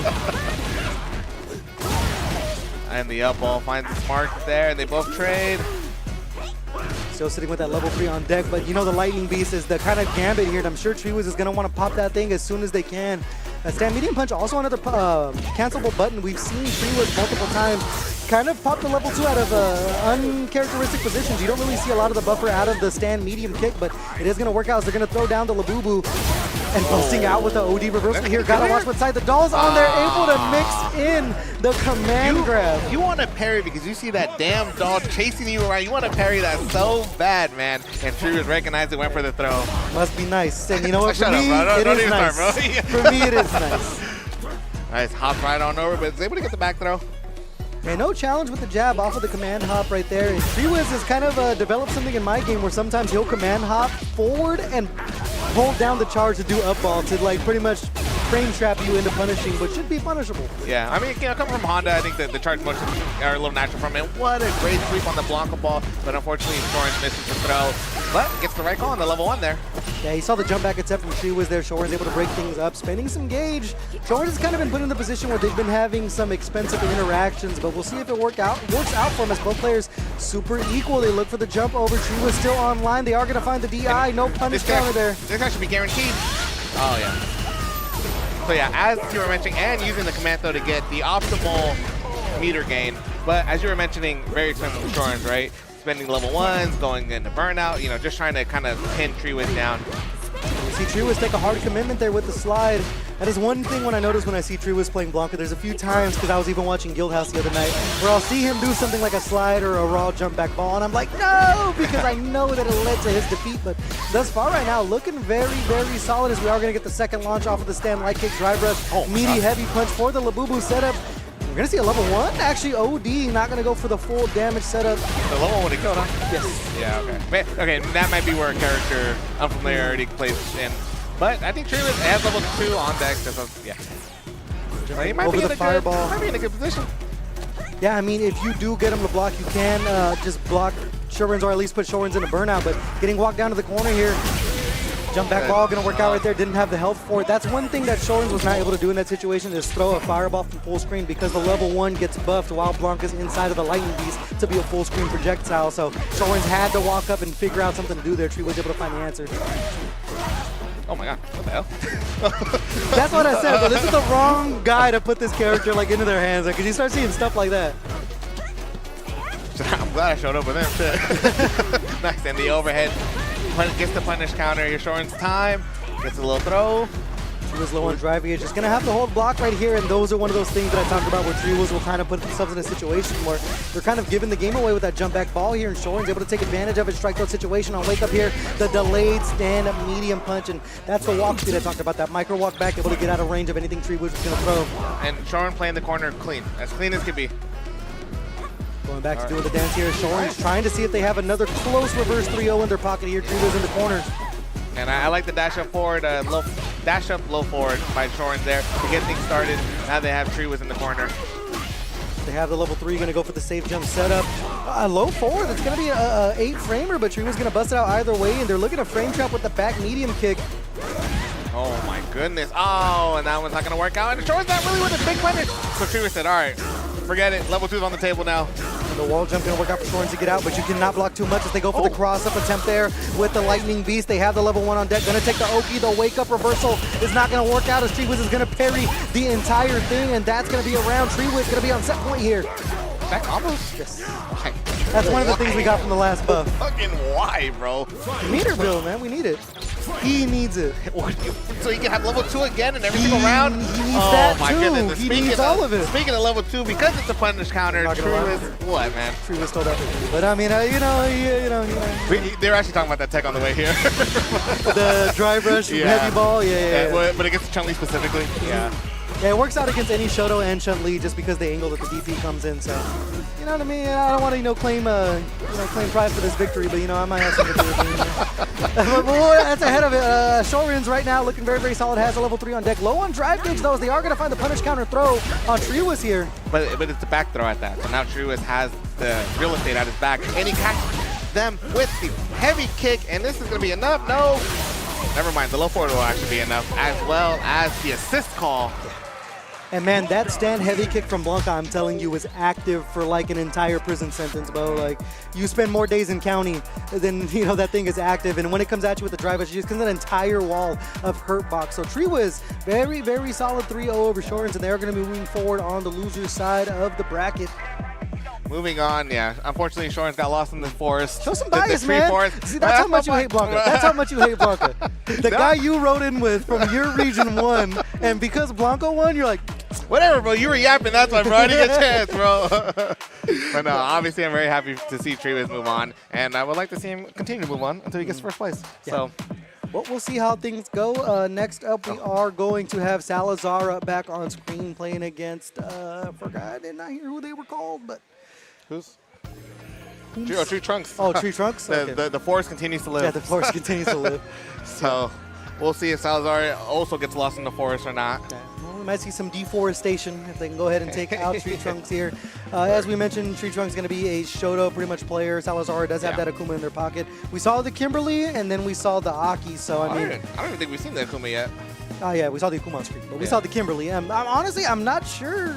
Outside of Akuma, how those other two really fare against Ken. I don't think Aki does very well dealing with Jinrai pressure and different setups like that. So no, not at all. We'll see what the character selection is going to be for Salazar. Yeah, I mean, with no reversal, with no 5-frame reversal, well, actually, Aki without a reversal at all, it's going to have to hold a lot of the Jinrai pressure.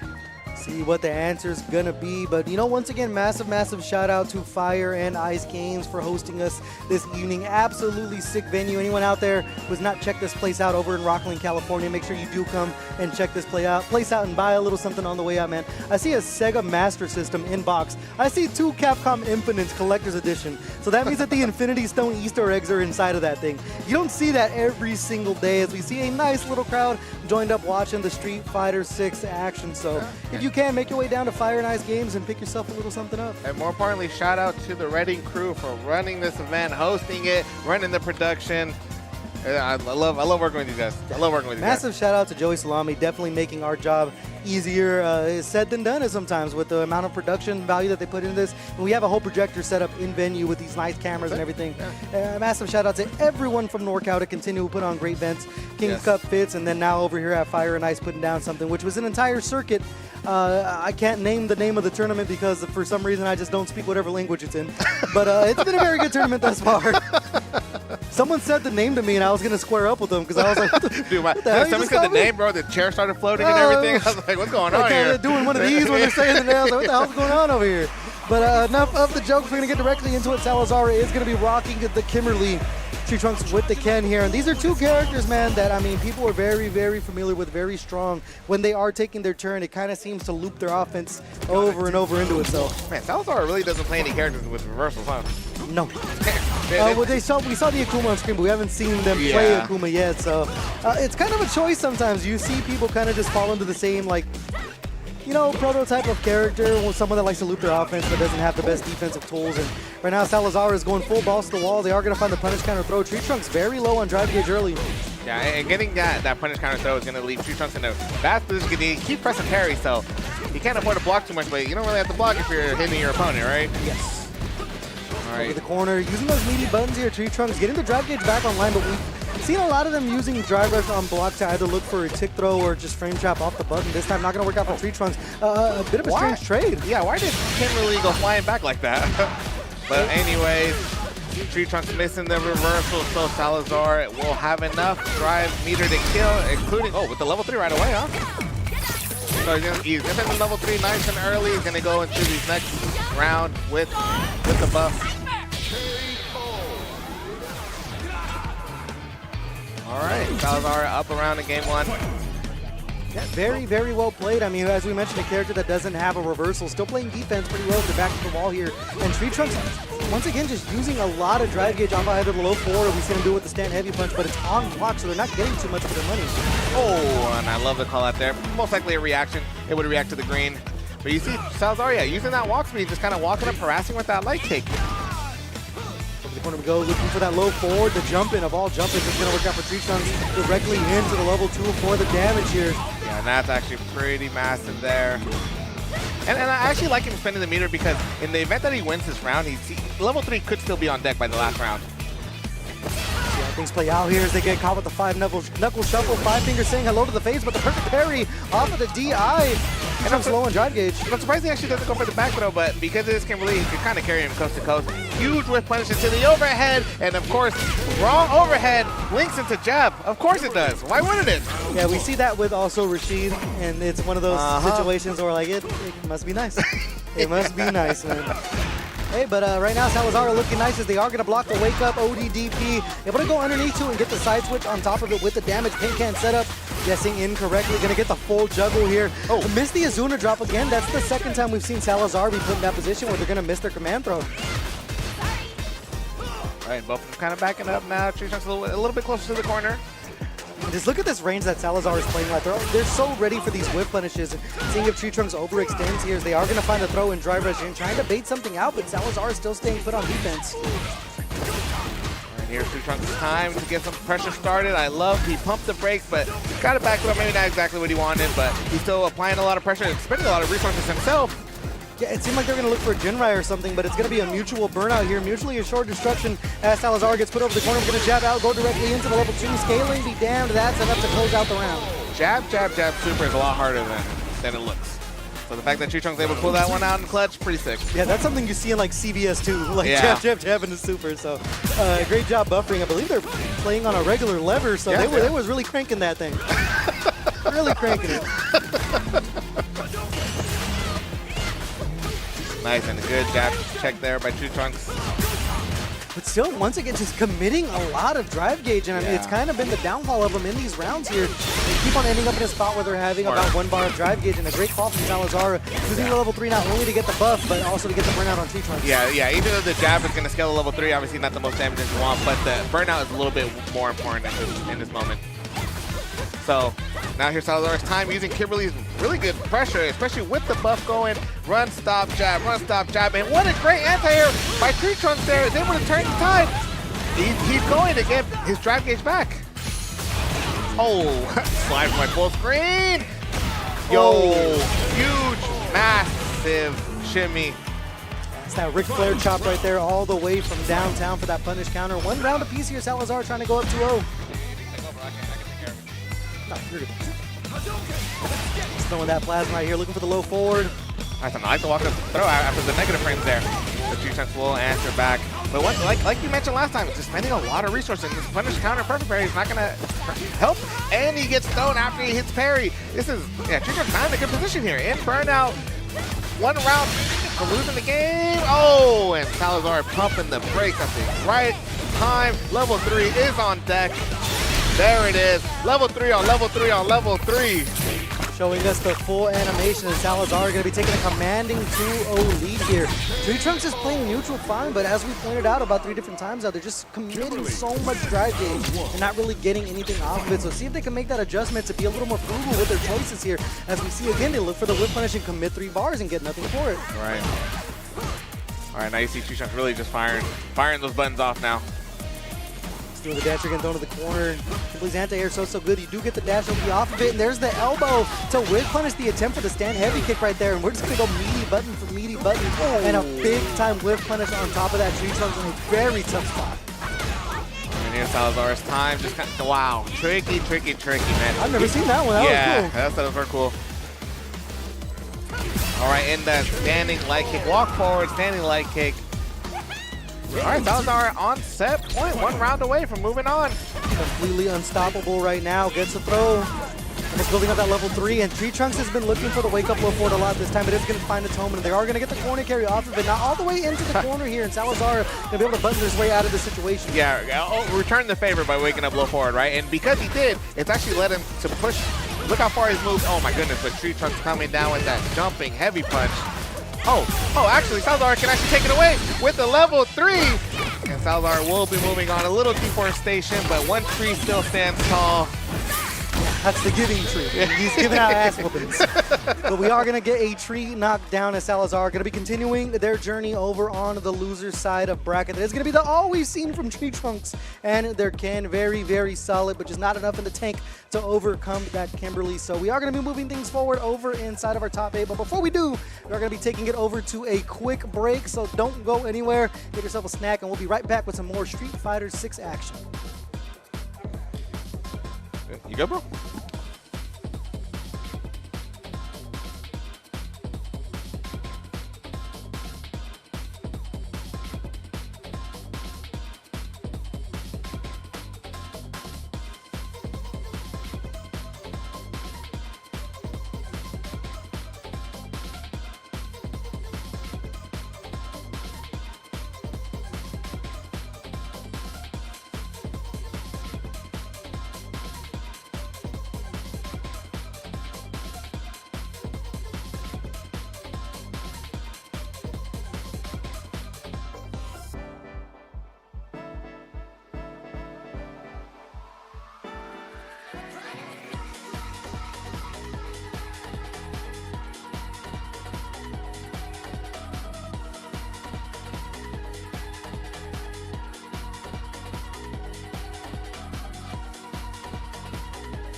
Welcome to the Spectra Ocean Dream Circuit.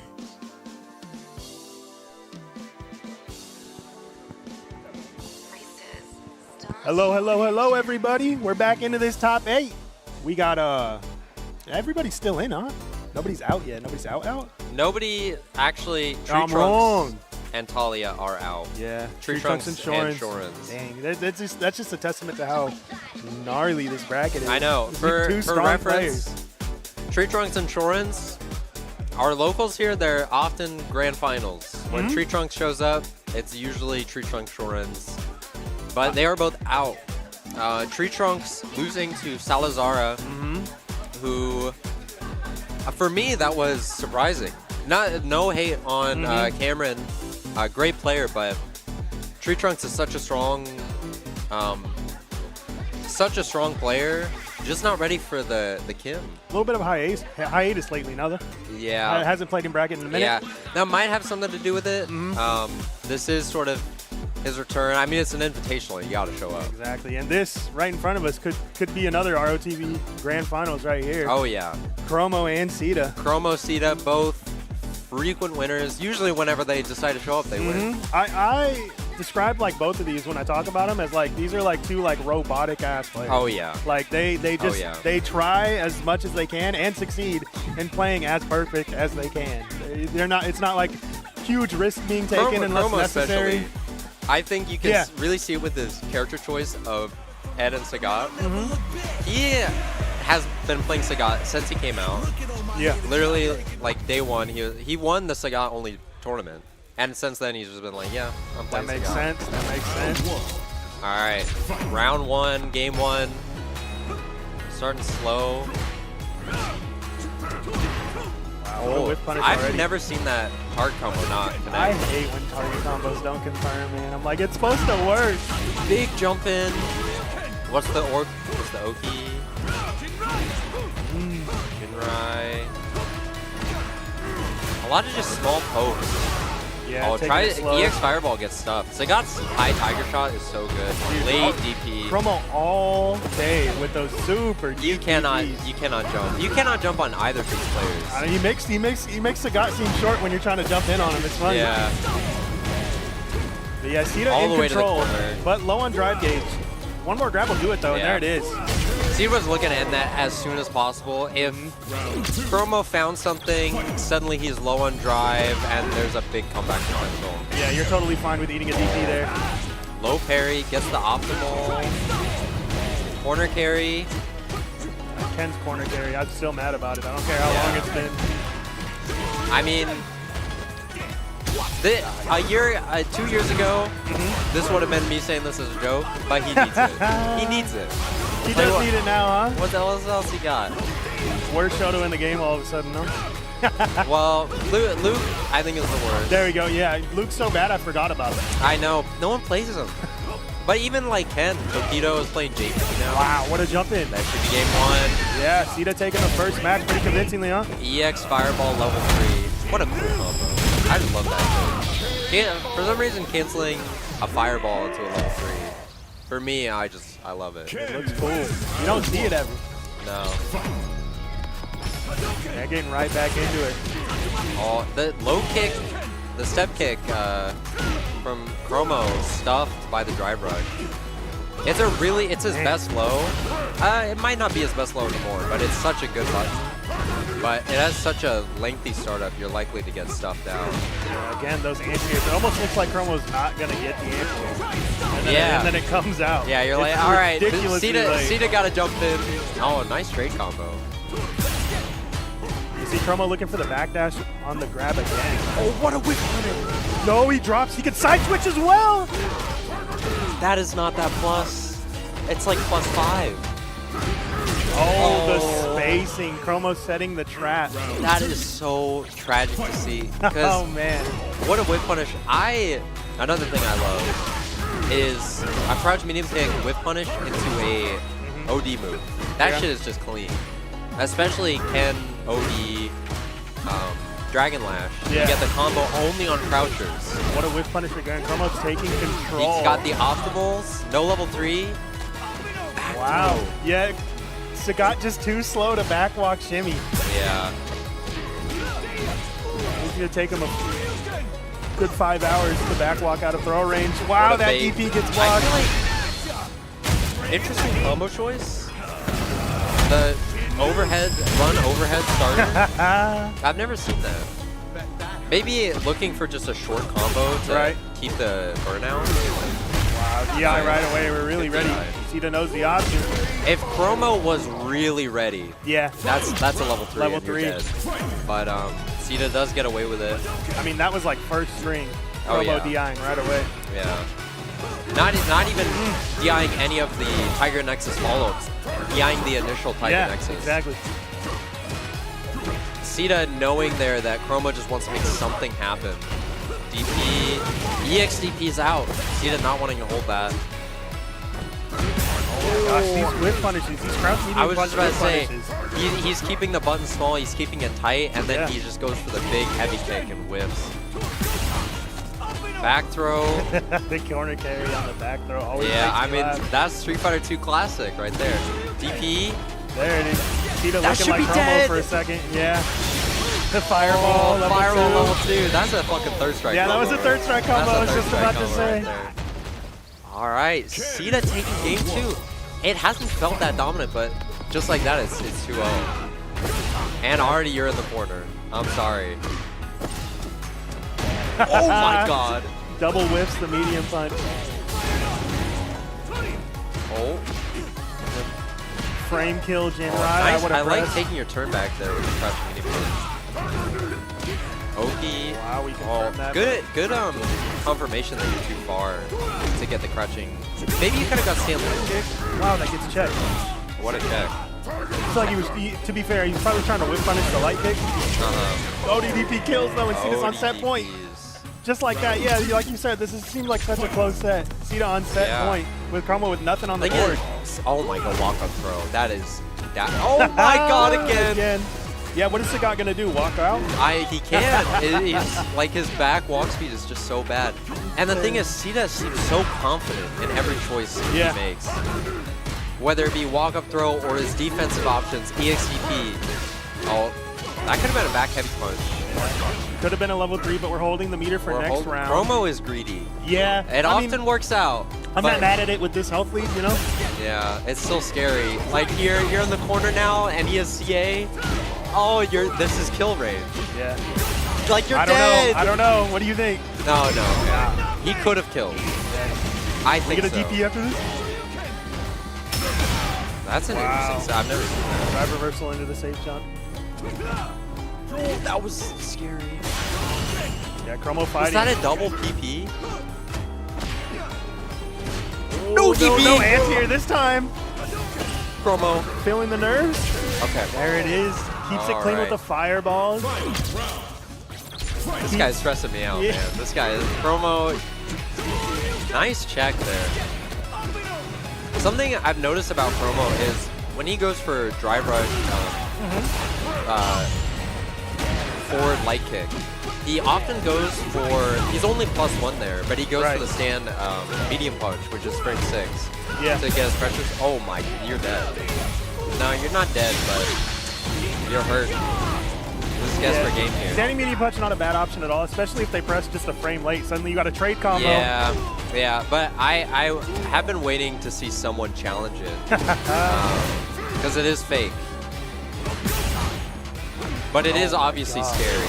They're playing so patient now. Chromo just a grab range. Nice patience there from Cita. See that little walk forward before the medium punch too? If you all block the way that, to the corner. oh, you didn't block. I think you're dead now. Yeah. CA is definitely enough. Optimal, yeah. Chromo's staying alive in this one. I think if Cita blocks that and doesn't take the unscaled damage, maybe. I think he lives, but he still had a little bit more block trigger too. You know, showing signs of life here. Yeah, Chromo might have had like 2 more OD Tiger knees to throw in there. Who knows? Yeah. And that was the longest game we've seen. And, earlier it was pretty decisive. Low forward fireball. Oh, what a whip punish. Into the run. Into throw reset. Throw reset. Oh, this corner pressure is just gross. Oh, he finds his way out with the crouching heavy. Oh my god, he finds it again. Another character with great corner carry, and it's not as good as Ken's. Yeah. It's Sagat. His corner carry is really good. Look at that perfect parry medium punch. That was very clean. Very nice. Oh, and the EX low tiger shot. Fast. Stuffing Ken's fireball. Or drive rush. Oh, it kind of looked like he waited a little bit too. I think he was just delay button. No punish. We are throwing out low forwards. Oh, nice whiff punish. And that is such a slow button, Sagat. It's frame 11, I think. So he is really dialed in there. It's not easy to whip punish with that button. Handstand heavy kick is pretty slow, but should be burnout. Yeah, burnout. still have 3 bars to work with for Yeah. Chromo, but it's like a question of even if you really want to spend it. Never mind. Yeah, there it is. He spends Does it. he have enough to kill though with no bar? I think so. Yeah. Yeah, loop into Riley, Rise. yeah. What a good combo awareness too. That was really impressive. I like how we were like, does he even DI? Instant DI. I think Chromo, the reason that worked is Chromo's probably asking himself the same thing. Like, is he gonna DI? Does he even go for it? Oh, that was like the deepest wow. That DP was, I've ever seen. That was deep. What is going on? Sita gets hit here. Ooh, no wonder that Oh, was nice Rise. whip punish. EXCP's out. Yeah, again, just to set the stand stakes. medium. This is set point again for Sita.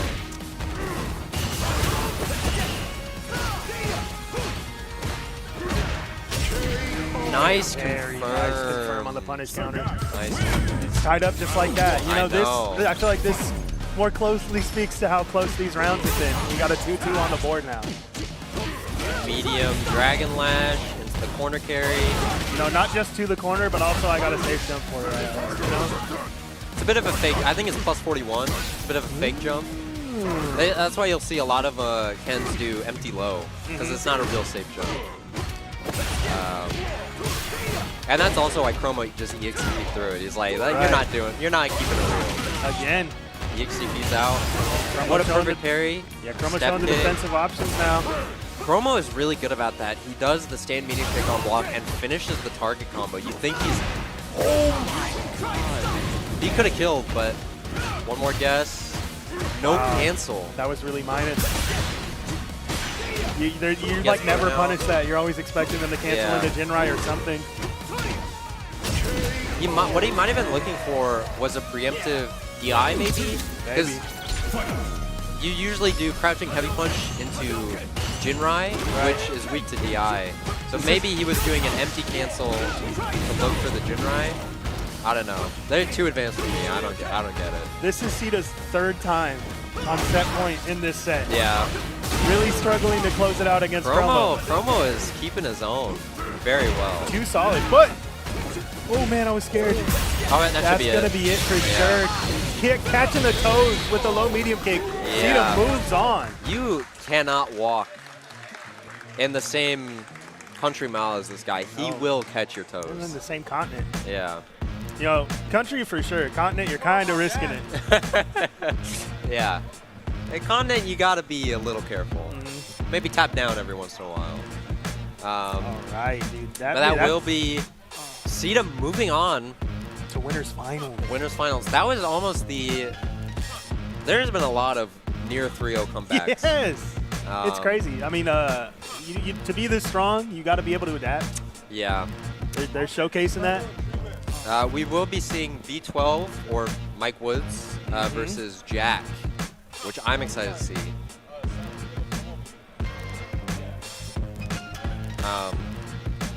Very excited to see that. V12, I think he is known for being a very wide character type of guy. He plays a lot of characters. He plays Cammy, Geef, Bison, Rashid. One other I'm forgetting. He plays too many. We got Salazar stepping up. Never mind. Apparently.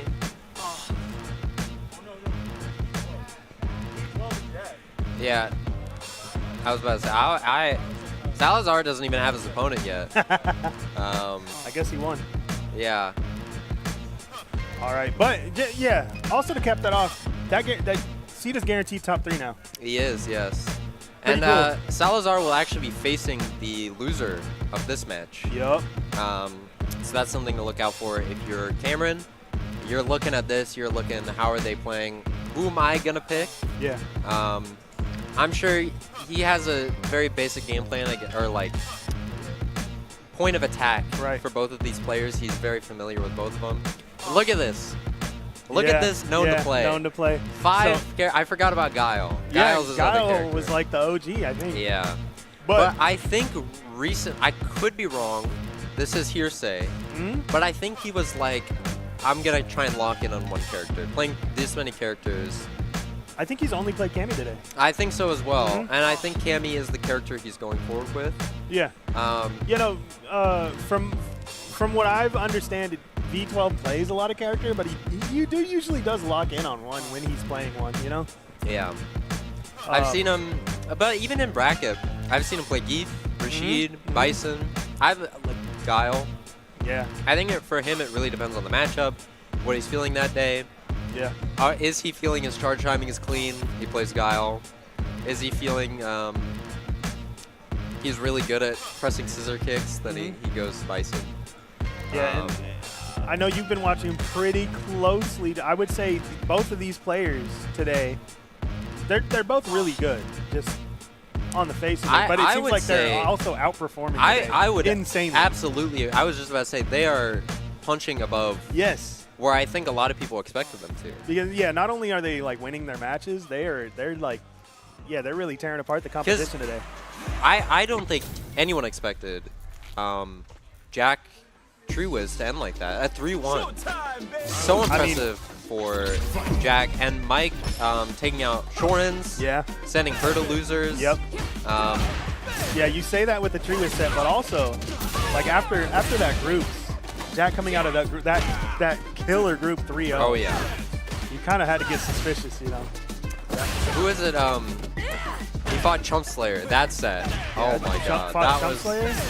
Yeah. And man, I forgot who else. Tree Trunks as well, I think. Yeah. Right? No, Tree. Yeah, Tree Trunks was in that group. Yeah. Yeah. Jack took that too. All right, getting into this game. Throw. I think V12 going for a delayed, trying to catch a delay tech. Oh. Oh no! But we don't even get the punish. Why is that not more minus? Level 1. I really like Mike V12 spending level 1 very frequently. Jack trying to catch a turn take back with the DI. Doesn't find anything. Oh my god. Goodness. Oh, that should be it. No! Oh my god. Barely we got surviving. commentary silent on here. Oh my The DI does it. Finally, somebody's willing to rip it. You know, we're waiting on it. They're playing patient, you know? Yeah, Jack in chip range, no health, no drive, just eats a DI and can't do anything about it. We will see. I like that medium Sobot just spaced out. Can't really take your turn back. None of your buttons will reach. Dude, Jack wants to play staring contest. Give it to him. He's just holding down back, looking at him. EX move gets stuffed. I think probably EX sway.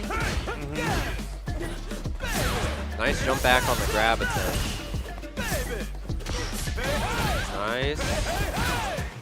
Heavy maximum. Throw loop here. What's the guess for game? Finds the low forward. Yeah. No super, no follow-up. Instead of going for the hooligan plus frames. This is scary. If you're, wow, we got the punish on the Sobot, yeah. This should be the kill. Yeah, Charge CA will do it for sure. Okay. I think this will be it. This is enough. You're confident? All right, my bad. My bad. I'm confident. Yeah, you're playing a little bit of Cammy right now, no? She's my main, yeah. Okay. Her and Viper. But I took a break from the game, so. Ooh, big punish. Oh, that is tough. Standing reset. Your drive is looking bad, especially that whip parry.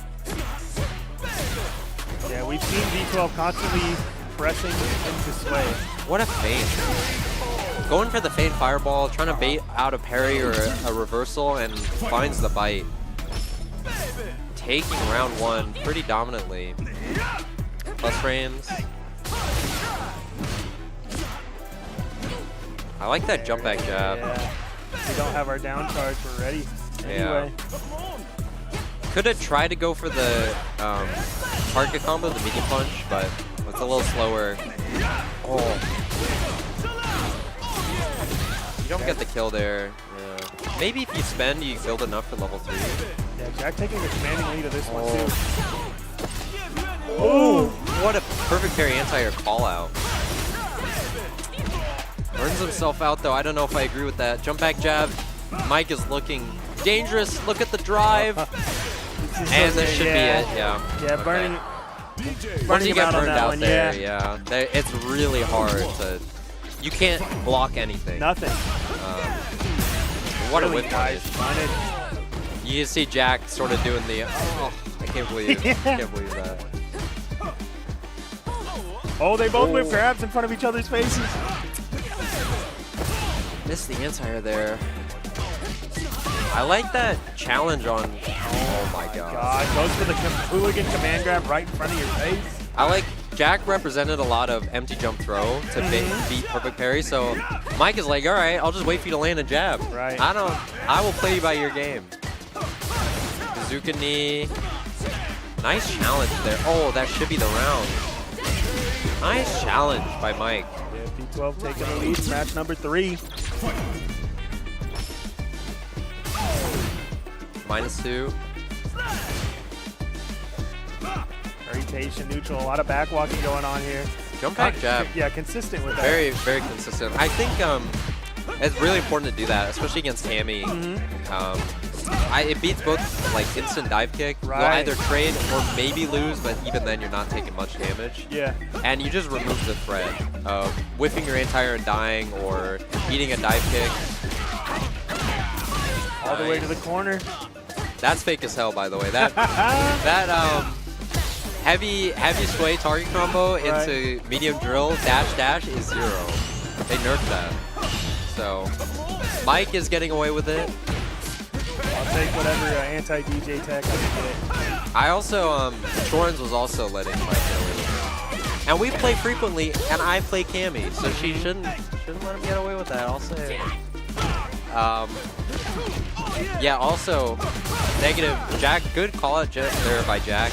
She's negative after forward dash, after a forward throw. So she can't dash forward for pressure. Oh man, that could have been it. That could have been. Oh, blocks the DI. Yeah, can't DI back. The only option there was parry. Parry or throw if you're fast enough. That hurts. That one hurts. Getting punish countered by a drive rush that you try to check. That is tough. Wow, just walk up Confident. Throw. Yeah. Into the hood. Oh, we tried to pick up with Sobot, but not quite. Again, the air-to-air. I like that. That should be... Oh, no!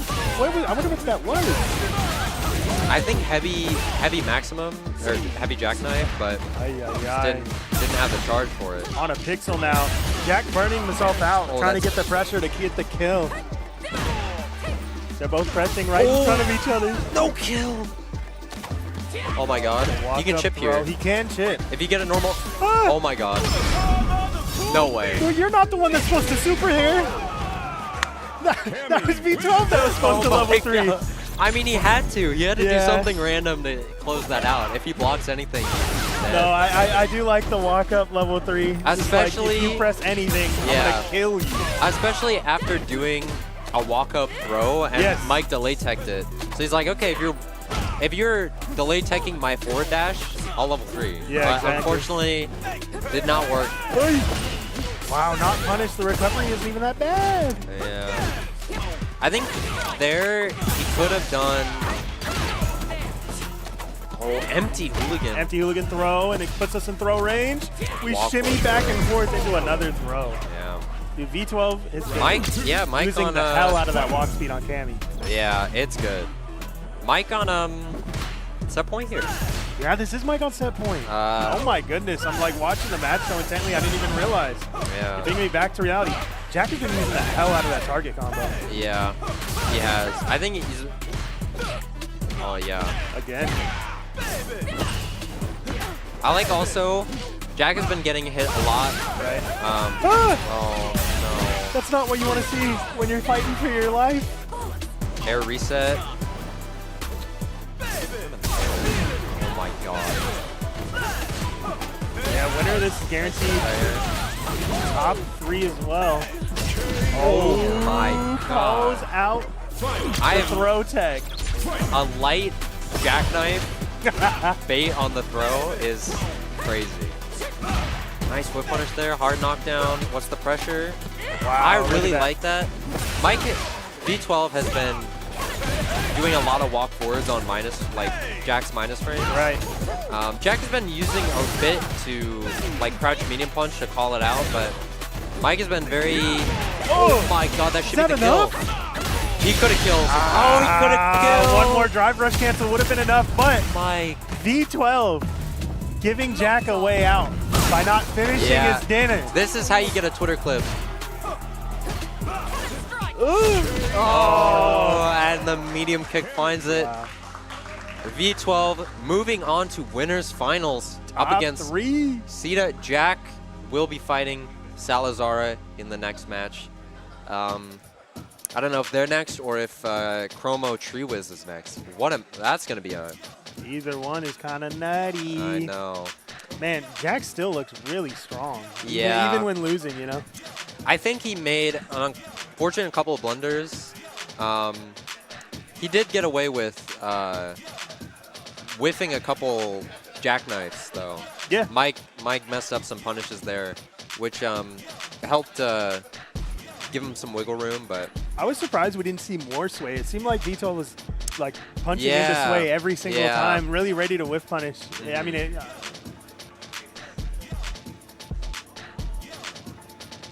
all right. Yeah, top 3. Top 3 winners of the open bracket. We had an open bracket. We did. This is the invitational. This is the invitational. We had a league going on here, but we had another Street Fighter 6 bracket going on in these tables over here for the people that aren't in the open bracket. They want a bracket to play into. Yeah. First, not surprised, by the way. First place, Plague Mask Man. Is he still on Honda? Still on Honda. He's Okay. committed. I don't know if he's ever coming off. Second place, Cuz Lightyear. That's a sack guy. You know, really strong Kimberly, right? I believe so. Yes. Yeah, really strong Kimberly. I was kind of watching this a little bit at the end of the set. Yeah, second place, and then third place. Shout out Ninja Blaze, all the way out of the Bay Area, getting third place in the open bracket. All 3 of these. So many people showing up today. Like it's like Reading, Sac, I know. Bay, right there. It makes me very happy. How many people coming out? How many people representing? Look at this. Look at the venue. There's people running casuals. We got every type of Street Fighter game. We have a Street Fighter roulette bracket. Yeah. Running every... Unfortunately, I had to play... I didn't get that many exotic Street Fighter games. I got Street Fighter 4 and Street Fighter 5. What?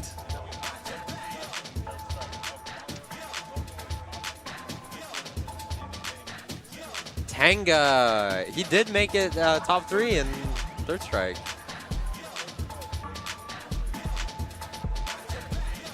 I see. Man, Plague playing Third Strike over there too. But okay, another thing, dude. Plague, the prize pool for first place. Plague walked away with $200 and a keyboard. Damn. For winning that open bracket. Damn. I'm like, dude, if I was in the if I was in the league top 8, I'd be kind of like, hey, I want to be in that bracket over there, dude. What's up with that? Yeah. Shout out Plague. Plague. Qualify for this for, dude. Shout out Plague. Very talented player. Always quite formal as well. Dressed to impress, some would say. All the time he's in a suit. I've never seen him off of the suit. He slept in it last night. I think if you will never see that man without a suit. No, dude, he slept in it last night, and then when we woke up in the morning, he kind of just got up like straight up vampire out the coffin, like just straight up, dude, in the suit, ready to go. Yeah, showers in it. He does shower in it. Never leaves it. Never leaves it, I'm pretty sure. Hey, but Treewiz, speaking of Hondas, is no longer a Honda. No longer a Honda. There have been a lot of people picking up Blanca. He is, the opinion, Mana RD is single-handedly changing people's opinions of Blanca.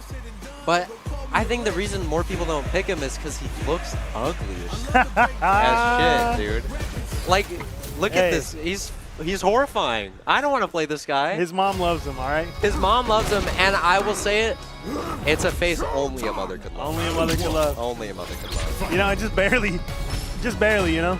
Yeah. A little bit uglier, your mom might not like you anymore. Yeah.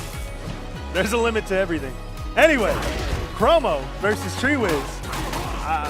This is a matchup we saw quite a few times. Speaking of Mena, in SFL, we have laws on Chromo. Mena was working him anyway. Wow. Minus frame straight to the up ball. Yeah. You know, showing Chromo we're ready to play. I know you play solid, but yeah, don't press when you're minus. How about that? Drive reversal, that doesn't work. Oh my God, the doll just he said, hold on, I know you got drive reversal, but I'll keep him here, you know. Light ball to bait the parry. There it is. Yeah. I don't know how familiar Chromo is with the Blanca matchup because, again, not many people play him. Got Scrubbly, is that it? I believe it's literally just Scrubbly in the region. And I don't know how often they play in bracket or outside of bracket. So this will be interesting for Chromo. I feel like Scrubbly is another player that had a little bit of hiatus from brackets recently as well, no? I think so, but he showed up today. He put his all into it. He did. He had a couple very good matches. He played well. He did. I thought he played really solid. Yeah. Unfortunately, couldn't make it out of pools. Nice DP. That stand medium punch pressure.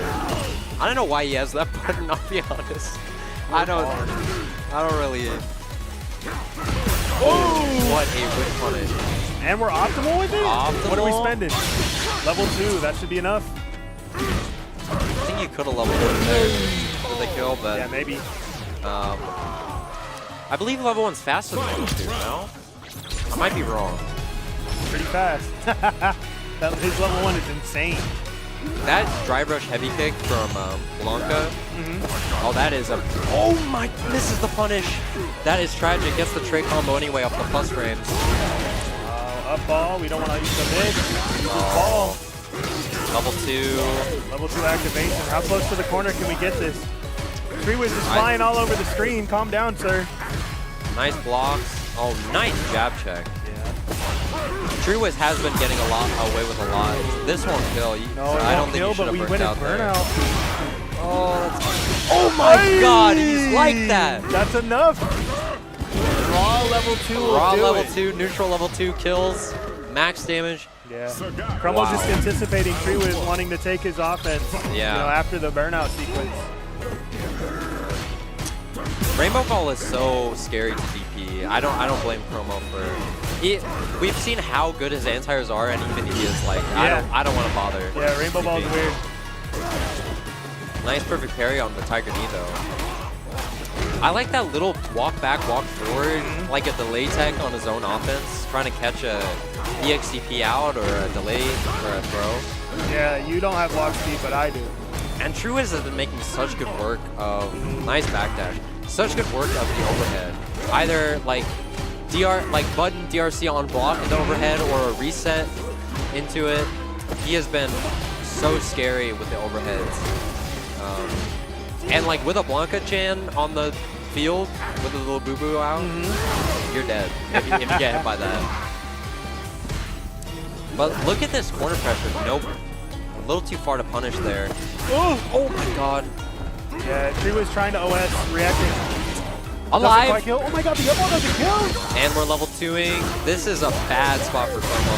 Ooh, yeah, we ripped the OD, but now what are we doing? You're gonna have to like DP a Blanca Ball. Do your resources get lower than that? Oh my so God! Cross up the Rainbow Ball. Chromo is a robot. What a cross cut. Cross cutting with his life on the line there. He's got like cyber like synthetic mods, dude. I don't know how you do that. What is that? Oh, walk back. What patience from Chromo. Just walking back, letting the Blanca, like, airball just fall into his lap like that. Very, very nice. I can't believe that all that happened was in a single round. That last one. We're only one round into this. He tried heavy DPing the Blanca ball. You can't kill here, unfortunately. Yeah. Oh, level 1 That reaction. was clean. That was clean. I didn't even see any turning. I think Treewiz was looking for the level 1 because Blanca-chan was already on the field. Actually, that's not true. I'm lying. It wouldn't have connected. He wasn't in the level 2. It doesn't go full screen. Stop lying. I'm lying. Commentator, lying. That's not the first time. I lied today. It will not be the last. It will not be the last. I'm going to get a few lives in before this set ends. But... Oh my God. Goes in a burnout for it, but we will. I don't know. I don't like going into burnout. Messes up the frame kill. Especially because we're on final round. Oh, Blanca has level 2 install. We're in burnout in the corner now. You just have to hold this unless you want a super. Blocking Are we it gonna out. see it? Resets in the throw, but this is fine. I was just about to say we don't have any more time to DI, and he just rips it on wake up. We got the ball set up now. Or not the ball. What am, where's the dog going? Is this what? This is what are we looking at? Oh my God, that was intentional. I thought that was an accident. No. I was like, oh no, he put the ball over, or it- put the doll over there. Whoopsie. No, dude, she you was get lapped the, that one out. Yeah, that's it's a nasty setup. What It the is nasty. hell? You get such a delayed Blanca-chan that they, for that whole time, they really can't press into you at all. And if they get hit by a throw, if they get hit by an overhead, they're eating a massive combo. Yeah, they just gotta find a way to throw you, I guess. You have to either find a way to super out. You can't like EXDP because you get hit by the Blanca-chan and punish. You can't drive reversal really. And if you get hit or thrown, you die. There's no taking the throw there. It's a nasty. Oh wow, the delayed Catches the up ball? backdash. Oh my God, hop cancel. Nice check. Yeah, Promo showing he's ready for those. Definitely meant to DP there, meant to do a crouching DP, but gets level 1. He looked a little unhappy with that, but for my money, take the round. Just be happy that you got the round. Yeah, honestly. Being 1 meter poor is unfortunate, but it's the way she goes. I mean, you're guaranteeing yourself 2 more rounds. You'll build more meter. You'll build more meter, boss. Especially season 3. You will build more meter. Whoa.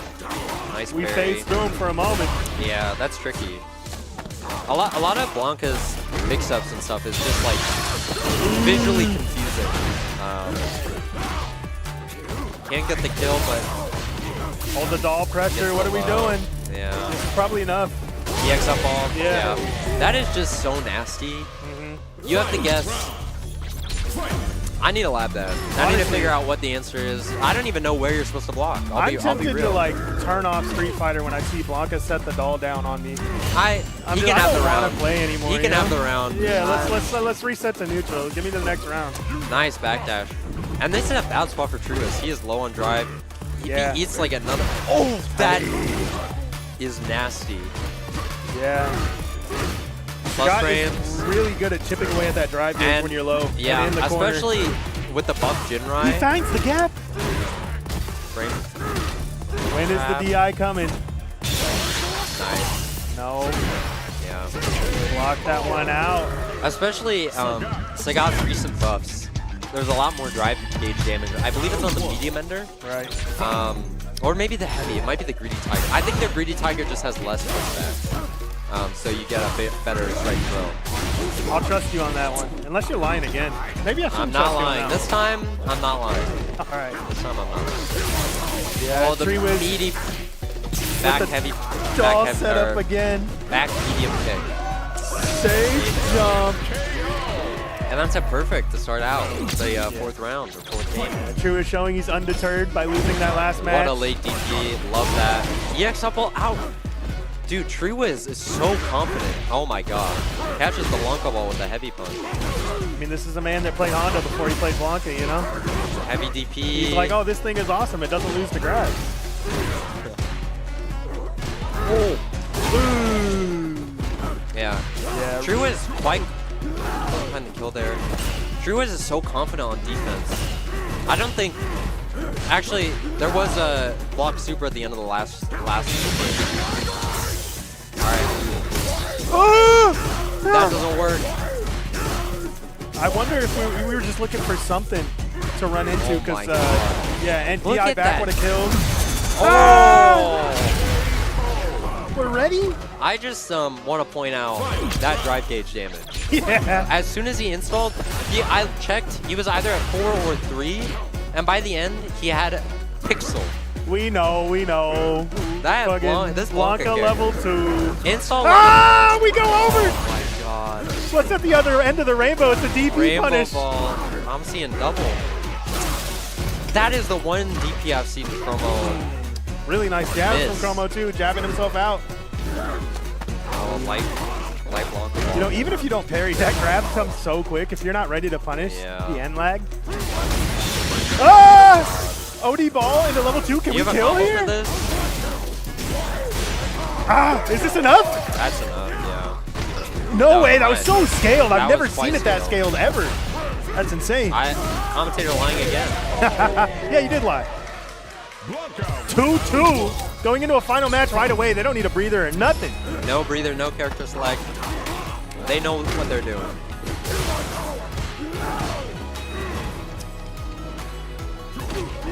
Blanca really does have one of the best level 2s. Yeah, in the game. I mean, it's insane. I mean, that's kind of why you play the character. Yeah, I mean, a lot of time you think about like how much you're able to chip away at drive gauge with the install, but the other thing that not everybody's thinking about is like how much drive gauge you're able to regain yourself when you're setting that offense. Not only are you chipping away at theirs, but you're doing all of this and you're building back. So much. For me, it's like on par with JP's. It's not as good in my book.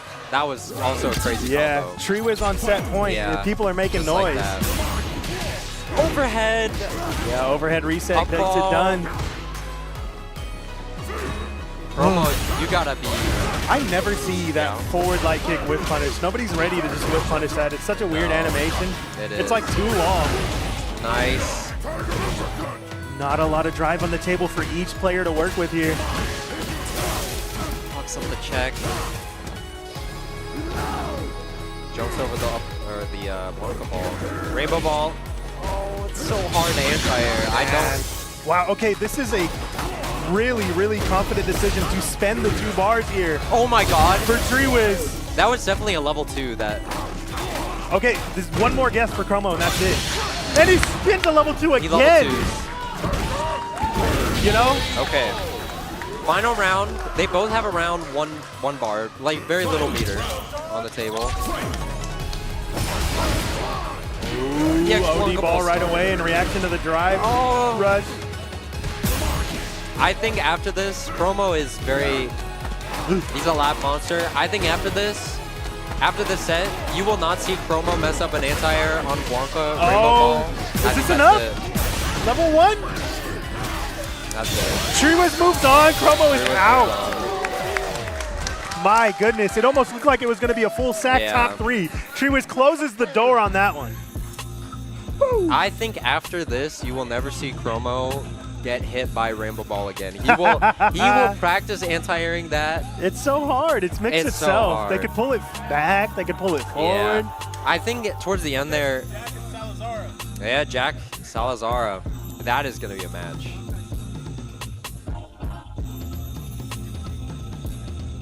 All right, we're kicking it to a quick break. We're rotating out. I'm rotating out real quick. Yeah, I will still be here. All righty. I'll see you guys in a minute. Yeah, see ya.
I'll bring it soon.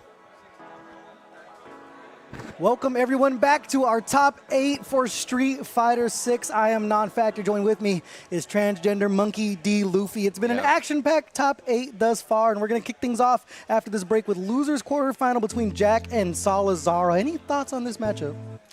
I'm excited to watch it. That's the end of my, not the end of my thoughts, but that's the gist. I'm excited to watch Jack and Salazar. They've fought many times in bracket before. Both frequent members of Ride of the Valkyries. These are two players who make it very far in the bracket often. I love watching Jack's DJ. No one plays DJ like him, man. He is such a, I'll say it, a freak. He's a weirdo. He's a little weird. He is a little weird. It pisses me off playing against him, but watching him, I'm like, it's nice to be on this side of the monitor for once. But like, you go, Jack. Salazar as well as a player we've been seeing have quite a run thus far. Over in the loser side of thing. Been rocking the Kimberly and has been looking pretty solid thus far. But he had an unfortunate loss to Chromo, but you can't really hold that against. Chromo is a beast. Yeah, especially with a character like Sagat, can control neutral so well, as we saw during their match, able to stick out those long-reaching buttons, and things aren't going to get any easier, but I think we're going to see Salazar on the Aki instead, and this isn't a matchup you see too often, I'm sure, outside of locally here between these two. Usually I would, if I'm remembering correctly, Salazar does go Aki, but I'm a little surprised. He's been quite hot with the Kim. So I'm interested to see the Aki. Cameron is very good at, Salazar is very good at playing very slow, very patient, which is, I like his Kimberly a lot, because applying that to Kimberly, of all characters, is very funny.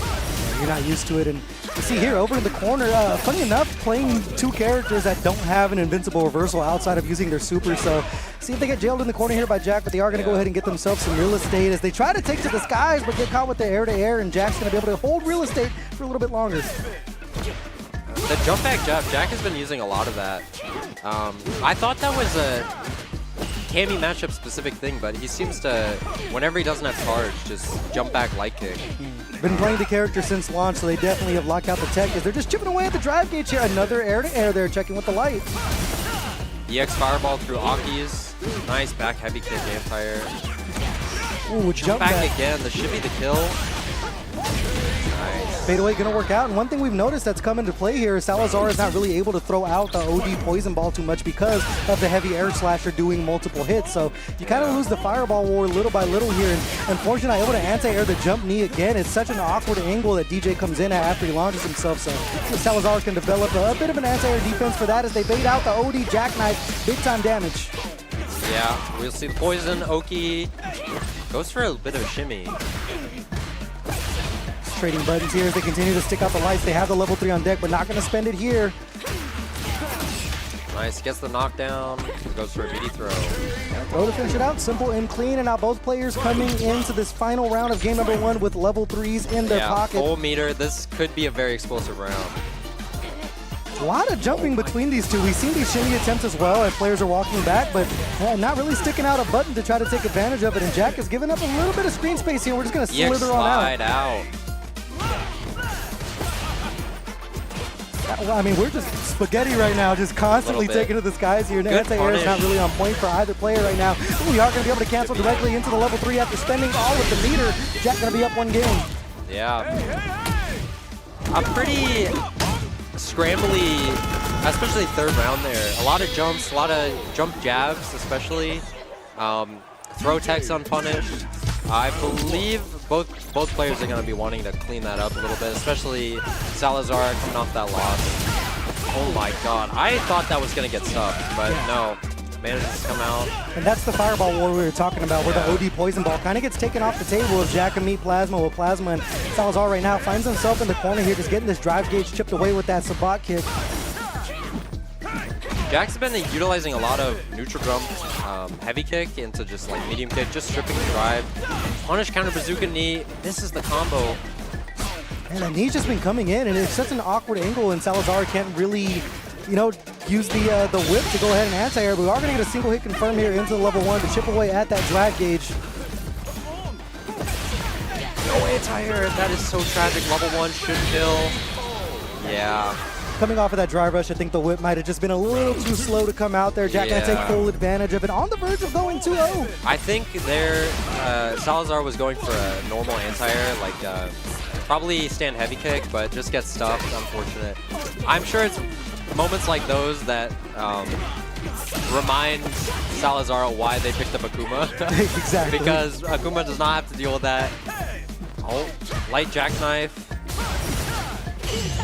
What a parry. Yeah, great job to break up the Monotony there. Are going to get the Oki off of this. They have the level 1 in their pocket. Next hit could spell disaster here for Jack. Should be the round.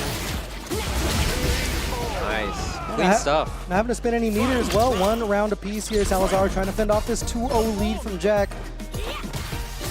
Now, I'm not gonna lie, I might have to go up there and offer him, you know, 20 bucks if someone can hit an anti-air for once, because they're just taking to the skies and not thinking twice about it. Finally, I mean, I'm not gonna open my wallet now, I didn't offer it, but they are gonna finally protect the skies. They're not able to get really too much off of the punish counter. I think they weren't expecting the punish counter, and especially a grounded punish counter.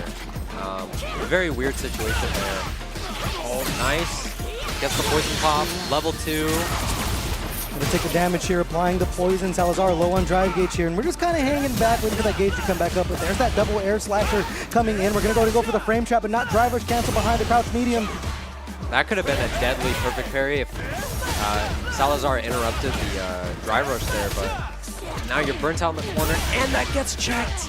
Are you dead? No, you're not dead. Not dead, but that was great patience from Jack to identify that they were going to slither on out of there and then find the crouch medium. I don't know.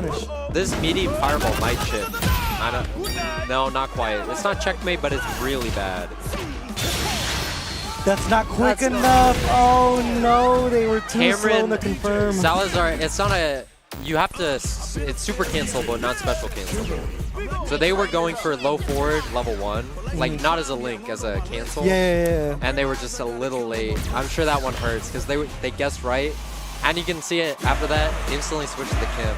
Yeah, I think you have a better job of just being able to play at a closer range instead of having to, you know, kind of rely on doing Fireball drive rush. It's unfortunate how many of Aki's tools are shut down by DJ's Fireball. And he has a lot of tricky air options that are very hard to anti-air, like Bazooka Knee, Light Maximum, or Light Jackknife. There's a lot of stuff that's hard to do. What a shimmy. Didn't quite get it though. Unfortunately, no one home on that one. And Jack having to spend a lot of drive gauge right now. They do have a decent life lead, but Salazar is sitting pretty in the drive gauge position here. And they're able just to waddle in and out, but still unfortunately getting clipped there. The level 1 on deck, not going to spend anything here. Looking for the just cool, but no one home. No whip punish there. That button is hard to whip punish. Jack's defense. Nice check. Sweep. Does this start the offense? This could be a...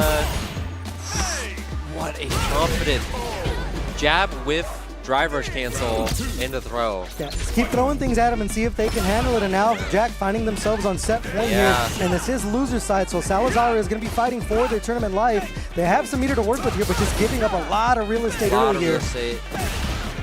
And a lot of just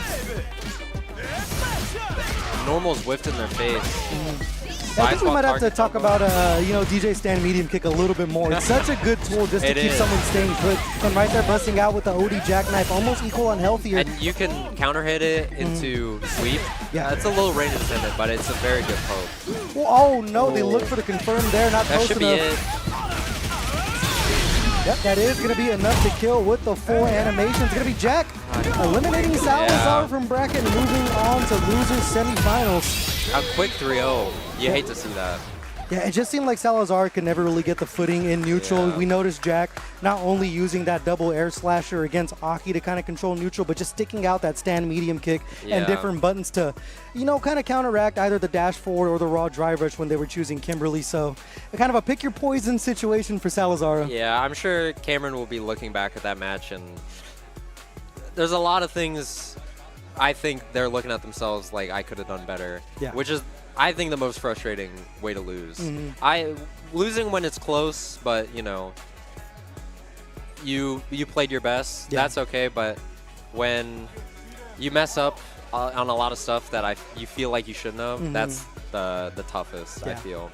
Well, you live and you learn, so they're going to have to wait for another tournament to get their lick back on that one. But next up, we are going to be moving over to winners finals. It's going to be Sita against V12, and this right here is a NorCal Classic, some would say. Two very, very high-level players. We talked about Sita having a second-place finish over at NorCal Knockout last year, and then also has some very high finishes when they're in the NorCal region. And V12 as well is a character that a player that I was not familiar with before I walked in the building, but they definitely caught my eye very, very fast, and they're in winners finals for a reason. Yes, and I think he has been playing really well today. Winning a lot of matches, I think people would not say he should win. You know, like a lot of very dominant matches versus Shorens, versus Jack, a 3-1 win versus Jack, and making it to winners finals, making it out of pools, into winners finals, very impressive. Been sticking on the Cammy.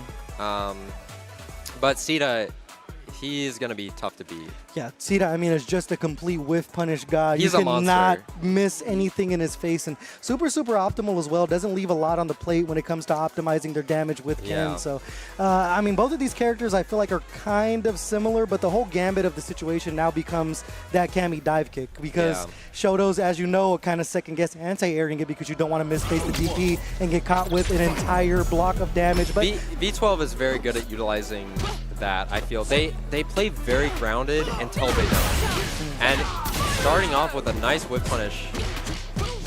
Over the corner early, but Cena's still confirming off of these lights. Whips a throw there, but no response from V12. Like there, you can't walk forward. If you try and walk forward to get out of that cross up there, you're eating a dive kick if they decide to dive kick. It's so tough to try and escape. Right here, I've noticed V12 does like to spend the level 1 for the corner carry. And I agree. Oh, unfortunate there, we'll lose the round. But I agree with that choice to spend a lot.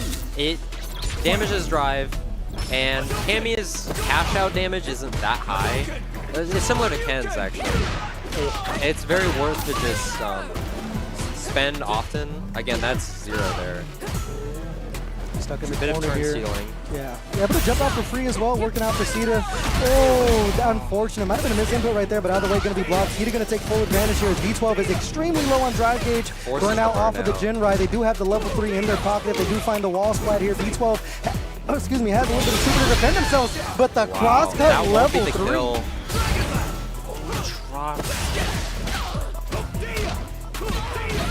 Away with the Jinrai. Hey, good old Jinrai, man. Nothing beats that, huh? As soon as V12 burned out, that was basically the round. Escaping Jinrai pressure while in burnout is already hard enough when you're not in burnout, and once you're in burnout, you're taking chip damage. Everything is plus, everything is safe. It's so oppressive. And even just the mental aspect of you're freaking out, you know? Yeah. Not many options. What a counter hit with the stand medium punch from Sita as we head over to the corner here. And we're going to go back to the Jinrai, and as you pointed out, hard enough to deal with when you're not, when you have drive gauge, as we saw there, able to drop the second part of it and kind of jab. Be able to get the corner carry here with the run. Tatsu becomes a strike those situations for V12. No, it doesn't empty jump. Finds the hit, resets him to throw. Both players in burnout here with the level 2 on deck. What a confirm off of the jab, but the fireball not enough with the run DP. As we mentioned, Sita is super optimal. Very heads up there to realize that no matter what, you were going to get the chip kill. Yeah, it could be interrupted, but it's so hard. The run DP has the invincibility frames. It's so difficult.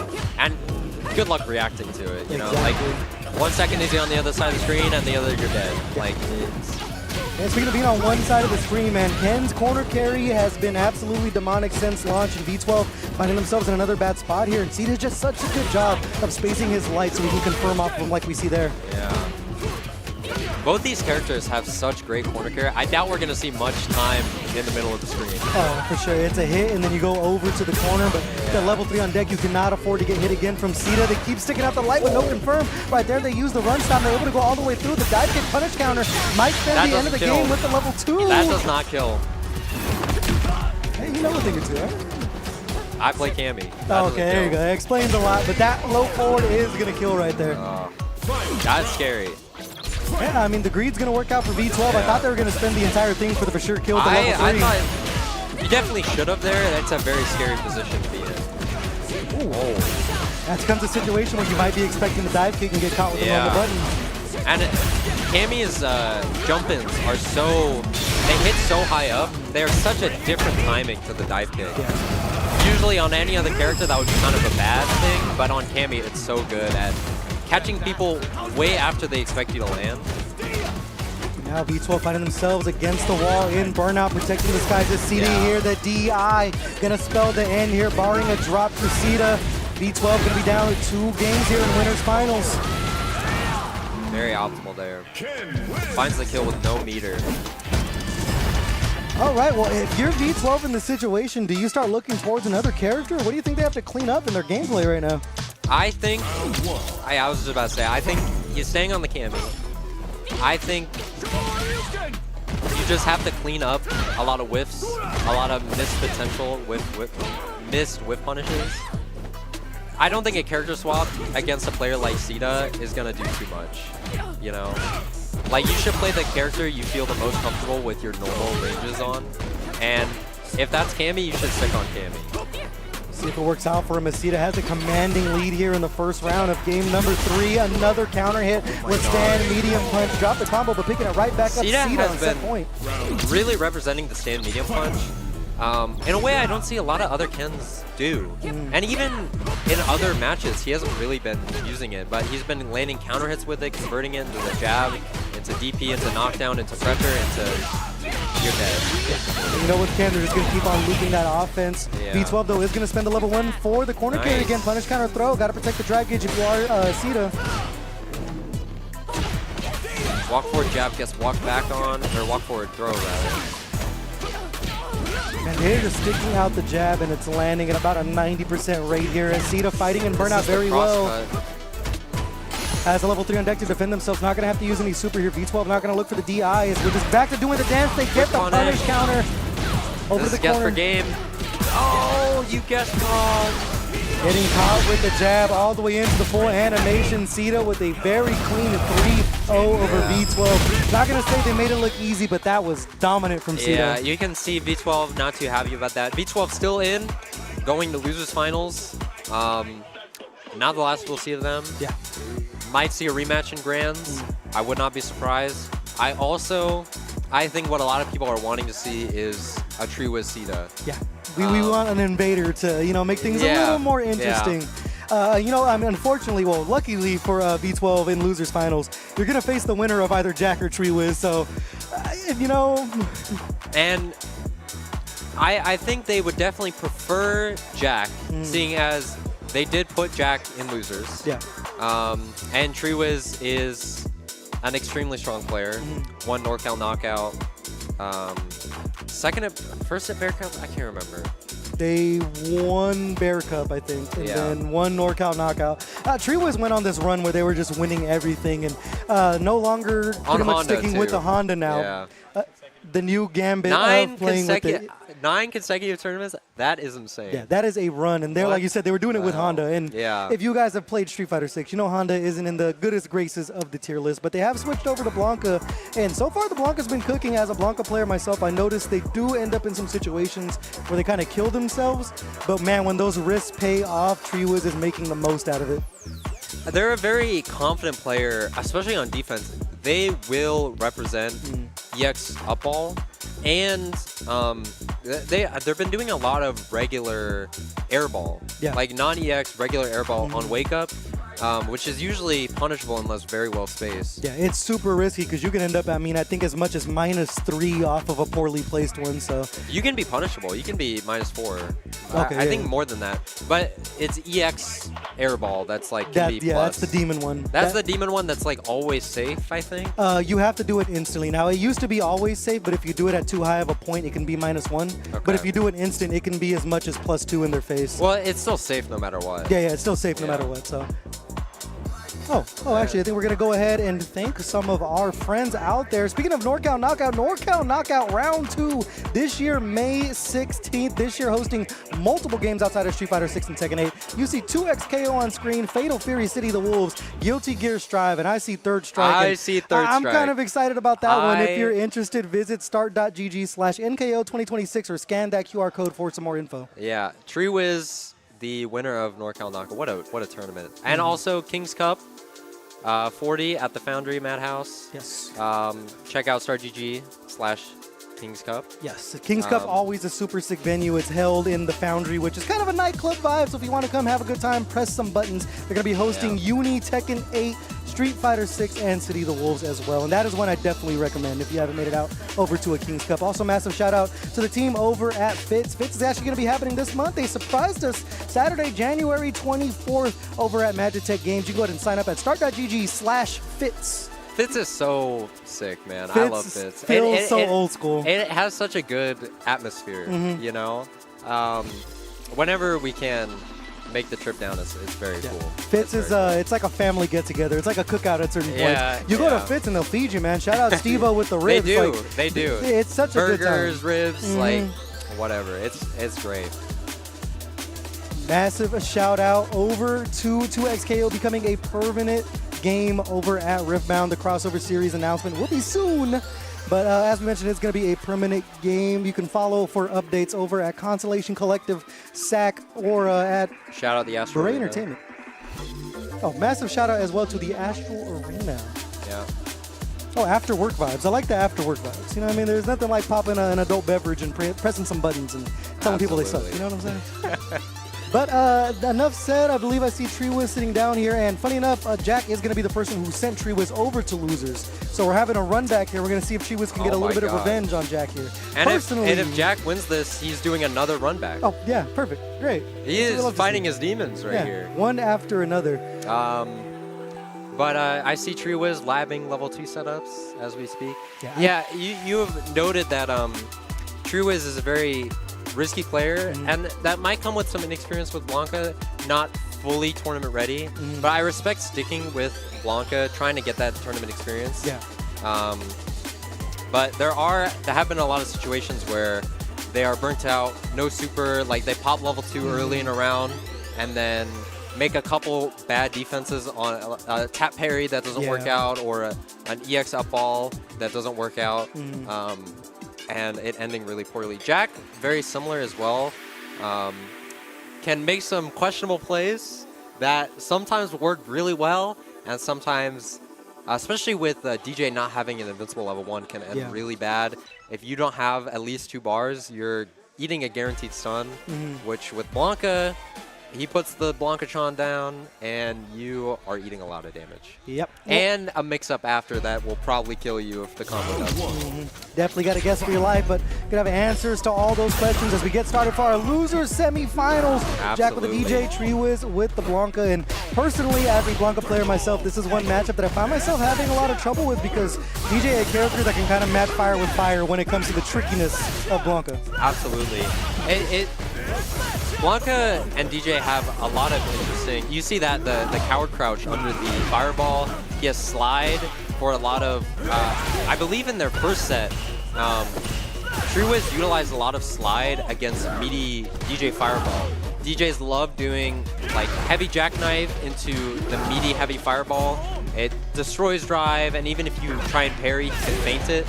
But Treewiz was making very good use of slide under, oh my god. I've actually added that to my repertoire because I've seen Treewiz do it. The command hop is so punishable on block, and you're almost ghetto frame trapping someone by doing OD up all afterwards.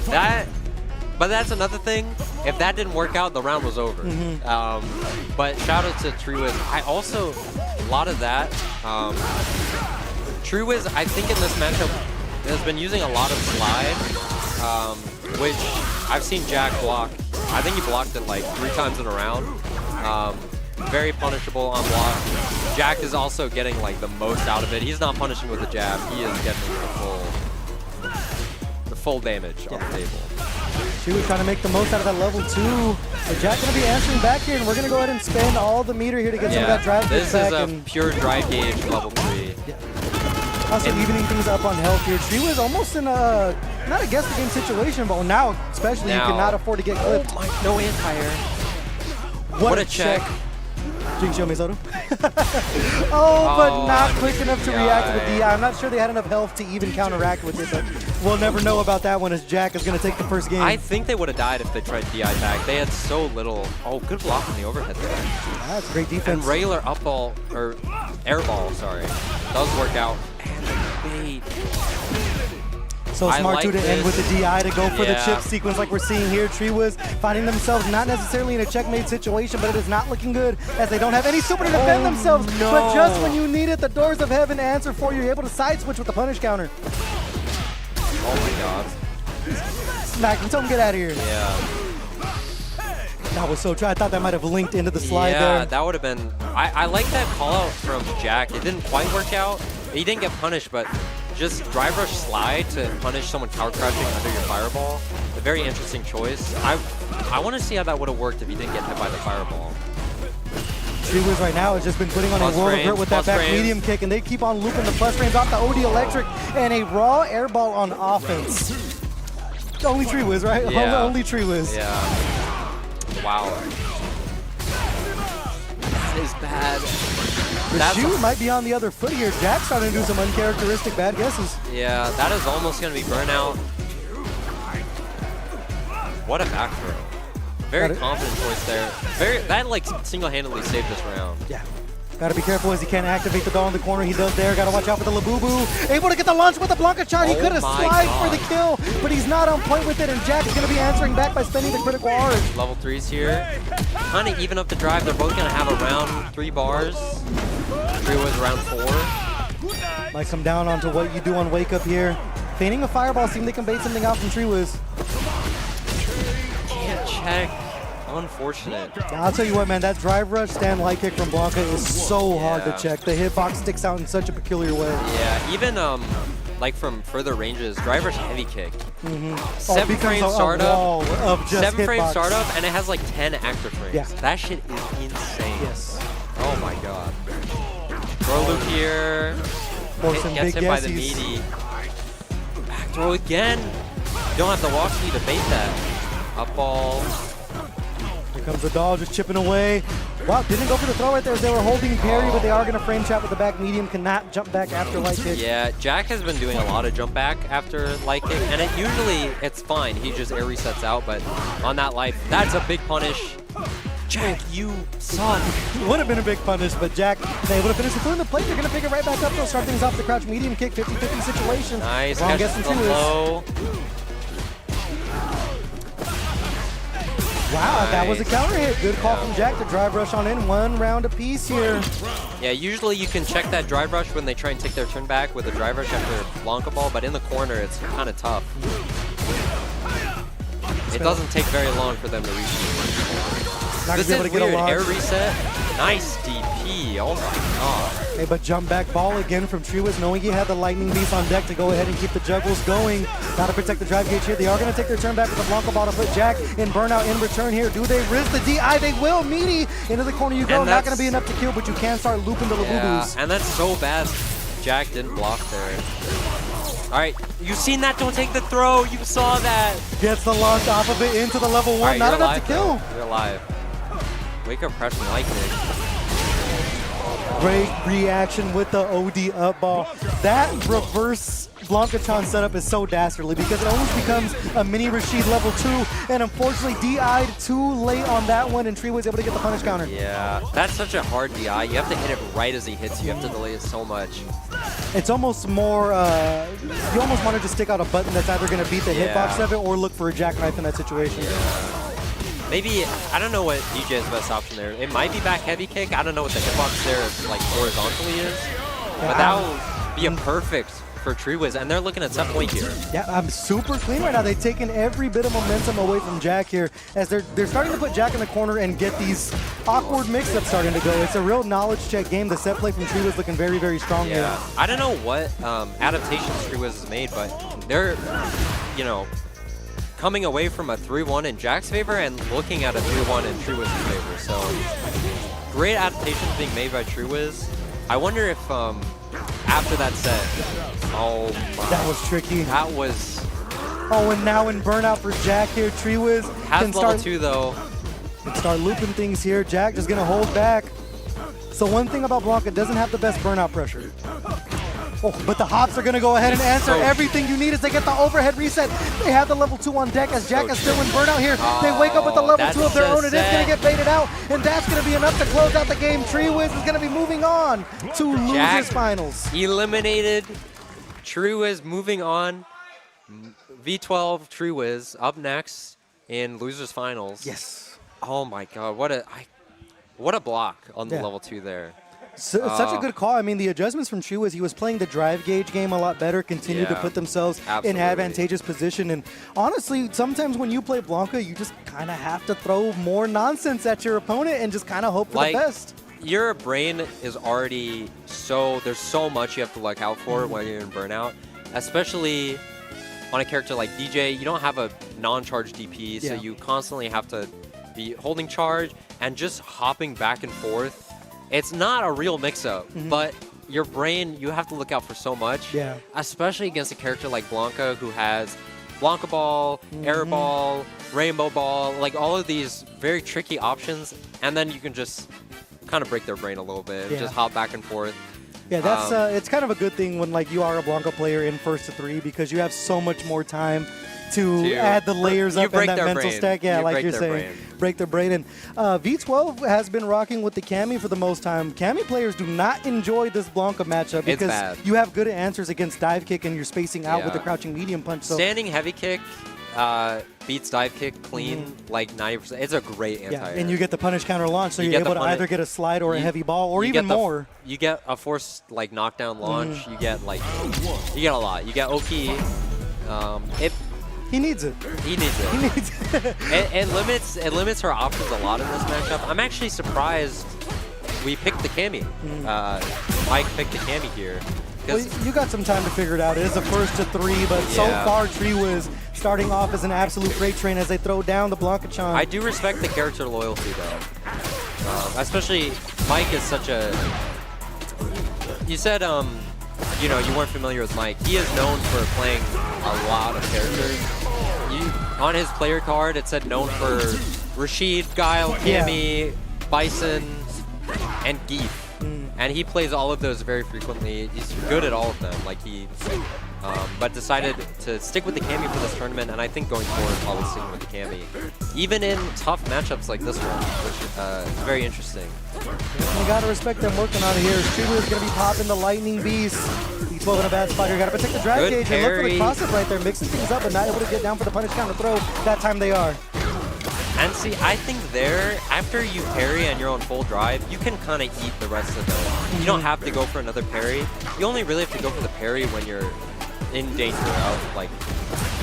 Yeah, you already got your losses back and everything, so it makes sense. Unfortunately, with DP there, and TreeWiz carrying a lot of momentum in this loser's run right now. We are going to go to the character select screen. So V12, as you mentioned, has a complete myriad of characters they can pull out here. Guile is one of them. I think fares a little bit better. Yeah.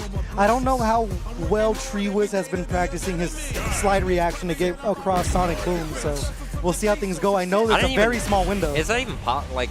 Is the reaction time even? I have been told from a very high-level Guile player that it is reactable. You just have to be super on point with it. Okay. But that might just be them downplaying. We'll see how things go. That might be some Blanca downplay. No, I was Guile downplay. Oh, Guile downplay. Yes.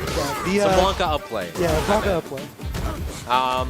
But yeah, I like the Guile pick here. Able to control the ground space a lot better against options like Airball, options like the Blanca Ball. Just able to control the ground and the skies a lot better than Cammy. And especially on Cammy into Blanca, you don't have as many offensive options because dive kick is a lot worse in this matchup. Not to say it's not bad by any means, but your options are a lot more limited. So I like the Guile pick, and doesn't seem to be working out first round. Again, Mike has been only playing Cammy this tournament, so might take a little bit for the Guile to warm up. Yeah. I was going to say, fortunately as well for V12, there's not really any Guile players over in the Bay Area that TreeWiz really gets to work with a lot. So see if that character unfamiliarity works out for him. Some matchup unfamiliarity, yeah. But thus far, I mean, the game plan for TreeWiz is still kind of working here. They haven't really had to worry about sliding too many Sonic Booms. When they threw out the Sonic Cross, TreeWiz was able to drive or slide one of them, but it's been a non-factor thus far. I like the canceling the normal safe on block. It plus even. That is cheap. I'll say it. He needs it. Sure. But there's a reversal flash kick there. Oh, getting slide caught, not close enough. Yeah, getting caught with the Sonic Cross, and V12 is trying to chip away here, but unfortunately getting caught with the counter hit throw, and Triwis right now is solving every single puzzle that V12 has thrown at him. Will we go back to the character select screen? We're not. Sticking with Guile. For the rest of the set, he's locked in on Guile. It's a good pick, but Triwis right now is just playing like an absolute feral animal, really living up to the Blanca name. He's Blanca in real life right now. He is Blanca-ing. We are going to see the doll thrown down here as we're just trying to chip away. The drive gate steals the corner away with the cross-up. That was cheap. As a Blanca player, that was cheap. I got hit. Yeah. I'll be honest, I got hit. I think everyone in the building got hit on that one, but let's see if V12 can bring it back here. Guile's burnout pressure is pretty good, but there's the slide across the Sonic Boom two-piece. Job electricity takes him around. Set point here. And I'm going to be honest, I don't see any signs of slowing down. Yeah. Like, he's looking pretty unstoppable right now. Yeah, well now if you're V12, you're almost second guessing throwing any fireball. Triwis has been on point with the slides this far. The reactions of a young man. Yeah. Oh, hit by the crouching heavy. Trap the hell out of him there. We're going to activate the Lightning Beast, and this is the win condition here. Blanca doll activation, EX electricity. I saw him labbing this combo on the stream setup.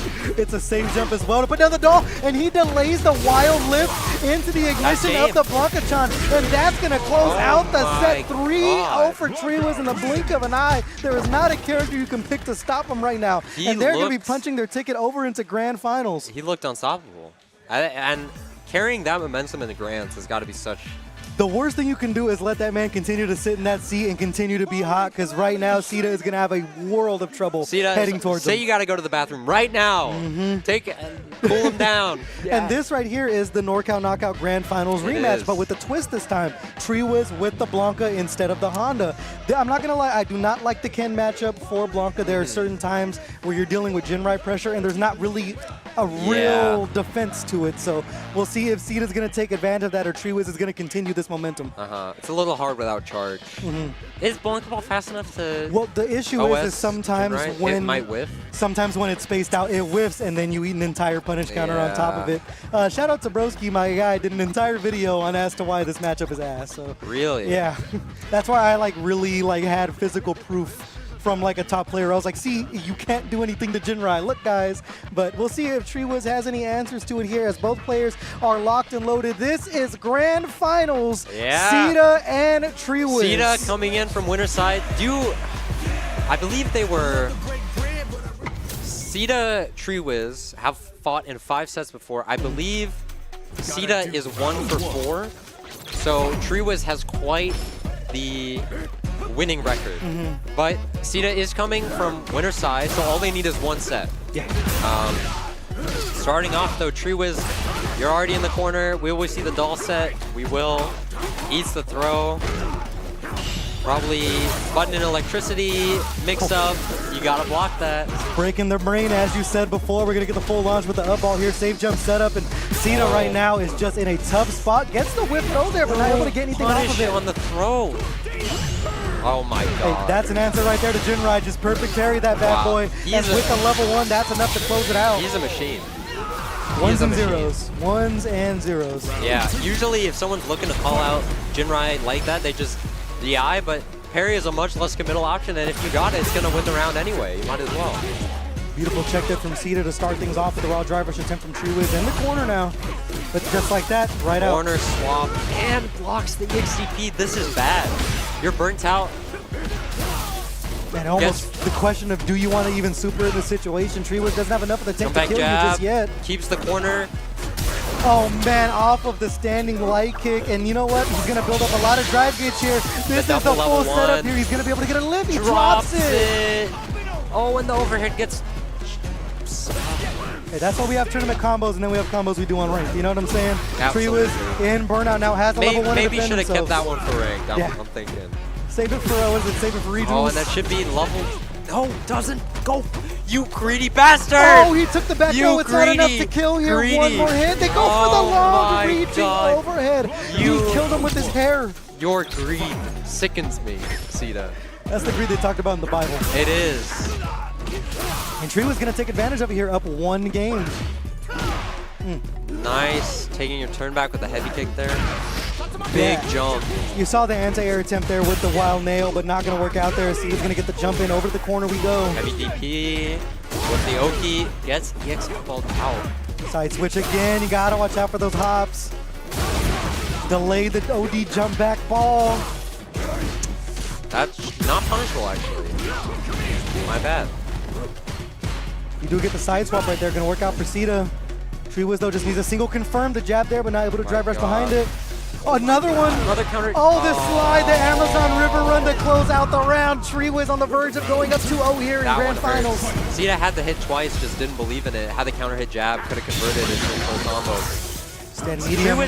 Oh my, hello? Capo? Wait, maybe Ken's fireball is good. Maybe it is, I don't know. Maybe he has the best fireball. Yeah, I really wish we had the data. Oh, to watch the hitboxes on that one. Right there, Treewiz not able to get the low forward. A little too stubby. I really like Treewiz doing a lot of just poke and neutral, like medium punch, just giving you the poke into level 2. Yeah, that's almost the Mena RD approach, where you really just want to poke at someone until you finally get them to crack. As we saw, Ceda missed a couple of DPs. You just want to be in level 2 as long as possible. Yeah. That's the thing with this character. His level 2 is so... Oh, reset with the Rock Crusher. Overhead. This man has a family. You can't do that to him. Oh, no, not taking They're money in from the kids. building. You can't do that. Oh, the humanity is Treewiz trying to go for the 3-0 reset. A random Amazon River Run going to pay off for him there. No whip punish off the stand. Medium kick there. Not able to get the full conversion with the light kick, but Light another DP. door is going to open for Treewiz. That was definitely stand light kick, I believe. Definitely missed some foot on that. Very unfortunate. Treewiz slowing things down here. Ceda able to get off with a little bit of Jin ride pressure. Another Amazon River Run gonna find its home as we side switch for the electricity. Confirm with the low forward, gonna spend everything they have right here. The up ball should be enough to close it out. Treewiz 1 round away from a Grand Finals reset. This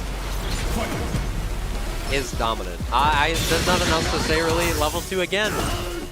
And it's time to guess as the side swap comes in, but able to block the entire thing. The cross up off of the lightning beast. Absolutely beautiful, and the low forward is actually going to reach by the skin of their toenails. Here comes the doll. We're going to jab out. EX up ball is out again. You just... And he's right back in for more off of the hop. He can't guess wrong right now. He is level 2s for the Oki and the meter damage. Do you put yourself in burnout? He might have had time to anti-air on that one. Unfortunately, going to be put to burnout. Yeah. You see them buffering. They're wiggling for their life here, getting caught with the light. Does Ceda have the cojones to pull out a DI? Sweep. Oh my god, messed up the frame kill. Whipping a lot here. More Jin ride pressure. She was going to be able to come back online. They sneak in the DI at the last second, and that should be round. Sneaky. Wow, okay. Ceda signs of life. We'll see if they can convert this into a game, into a even more. We'll see. I doubt. Oh, he wanted a buffer for level 2. He wanted a buffer for level 2. Gonna be able to ignite the doll here. He looks for a wake up Tatu. That might have been a light kick. Is the doll input down? Is yes, it? It's down. Okay. Setting up the good Labubu tech there. And not afraid. Knows that the doll will just pass right on by him. Like ships in the night. You know, Treewiz wants his level 2. That might have been a buffer for it there. They're going to be able to go into level 3, though. Off of this launch here, this should be enough to close out the round. Barring a drop. Level 1 shot of the earth isn't enough. Ceda's alive as we go for the light kick. Low forward going to find its home. They have the critical art. This is not possible to win, I think. Wake up you level got 1. BD. There it is. Treewiz able to get the reset. I think if you empty run there, you might have, in burnout, you might have enough time to like do a super of your own.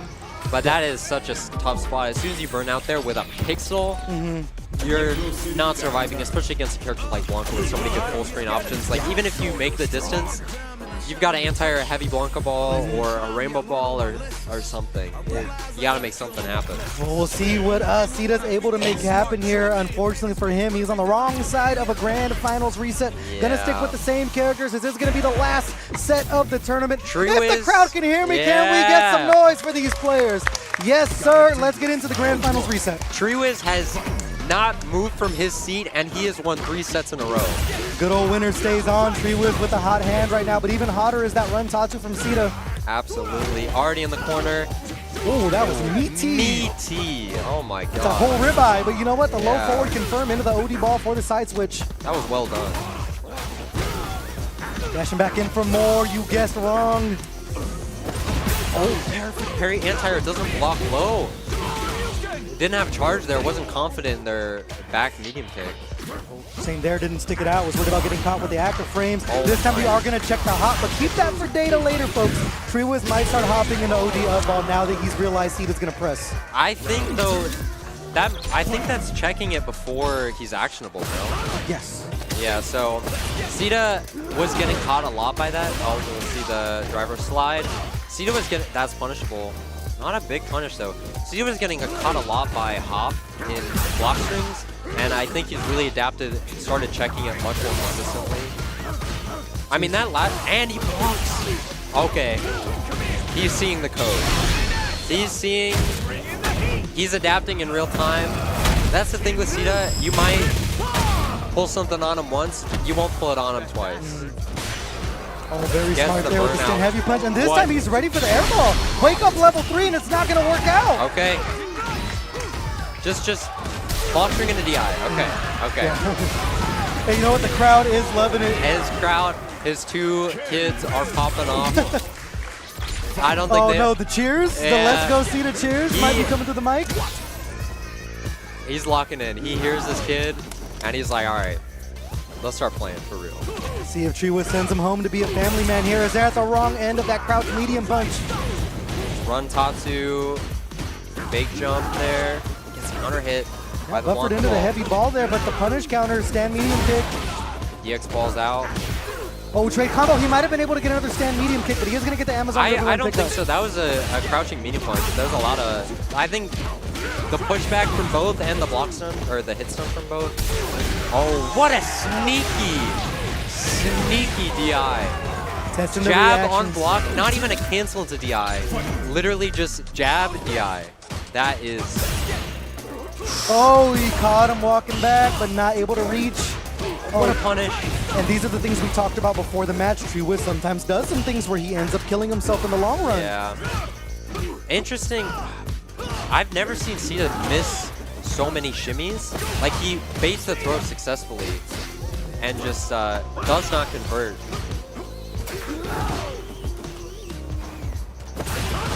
Drive rushing in with that heavy kick here. Sita finding themselves into the corner. That should be a punish, but he's not able to drive rush. There have been so many drops on that light Blanca ball punish from many players. Trying to shimmy away there, the crouch light kick, able to get him out of that spot. We're going to buffer This directly is- into the lightning beast. Might be a burnout. They're going to go Good out on their drive own first accord one. here. OD up ball to side switch here. Into the corner you go. Do they have the reaction with the level 3 up the DI? They do not, and it's almost a situation where you kind of forfeit the round and you don't want to spend that meter. I think Sita is perfectly okay with getting the DI there. They're up 2 bars. We'll probably see a Blanca level 2, but no level 1 if they decide to go for it. It'll just be like probably 2 bars a meter max this round, which I think they're fine with going into this. Oh, another low forward landing for Treewiz here. Able to get the second launch. Here comes the doll. What's the answer going to be? He neutral jumps the super, and it's going to be a full punish counter. What That kind is of bad. dastardly setup do you have here, Mr. Treewiz? Level 1, no, Safe safe jump. Not that safe. Goes for the empty jump throw, expecting a parry probably. Look for the drive with slide. Got to But look protect at the drive this, gauge. look at this drive gauge. He knows it too. He's jumping back in the corner. What a check. GB! Okay. Sorry, I'm freaking out a little bit. Now you are good. Oh, Delay staggering. jab. Yep, staggering the jab. She was in the corner here, getting caught with the 5-knuckle shuffle. He goes for the reset Oh. with the up ball. Gonna find its home. It's one game apiece. Sita, you could have killed. You had level 2 on deck. You found the hit, but he went into Jinrai, reset into the overhead, and Tree was just level 1's out.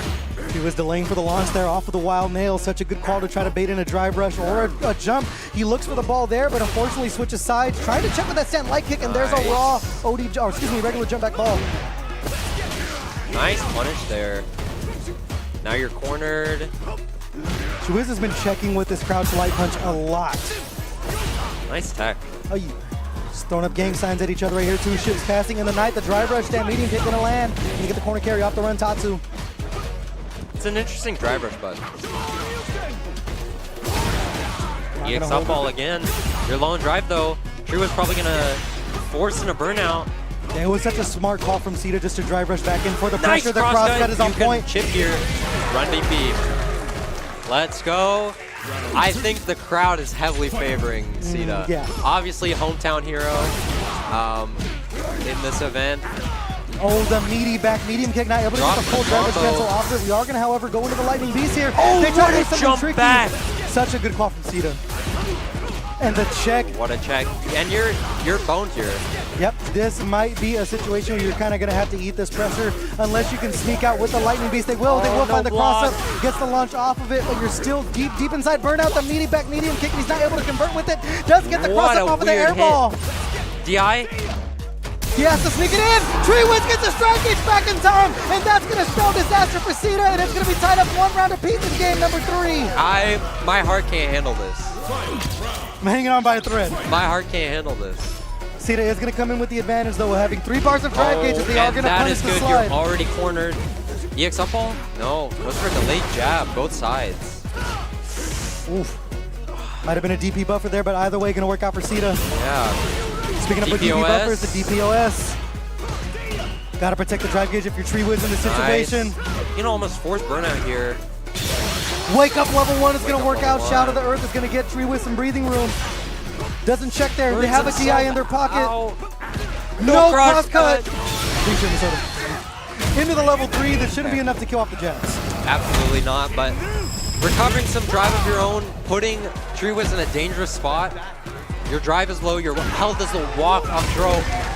Sita on set point here if they take this game.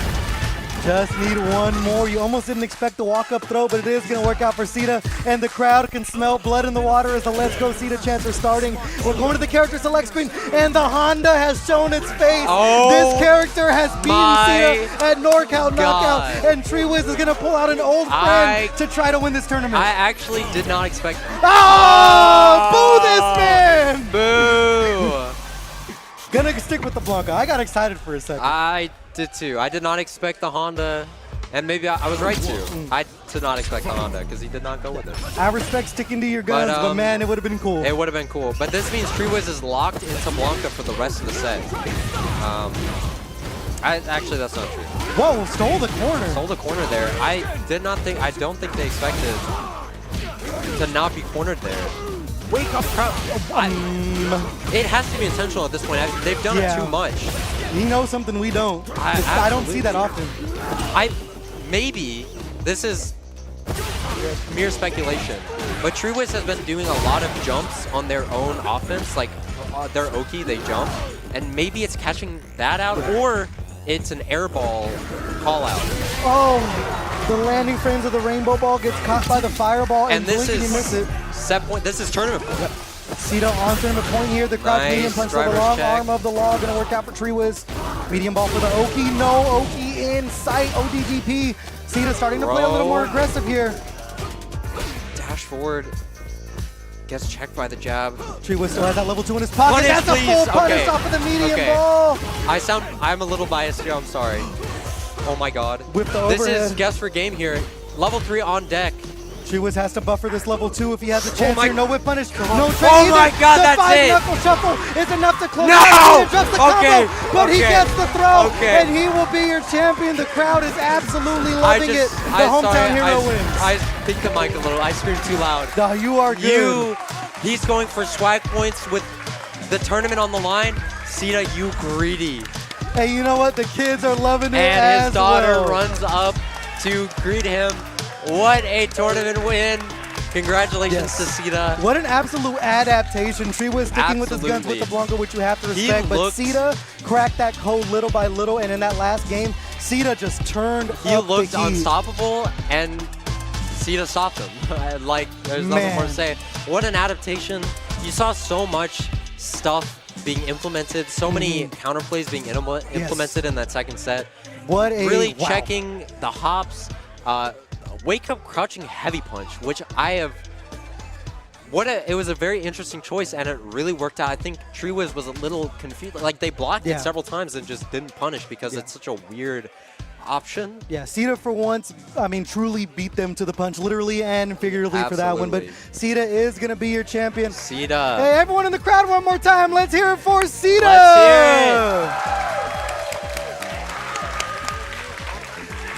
Yeah, I got it.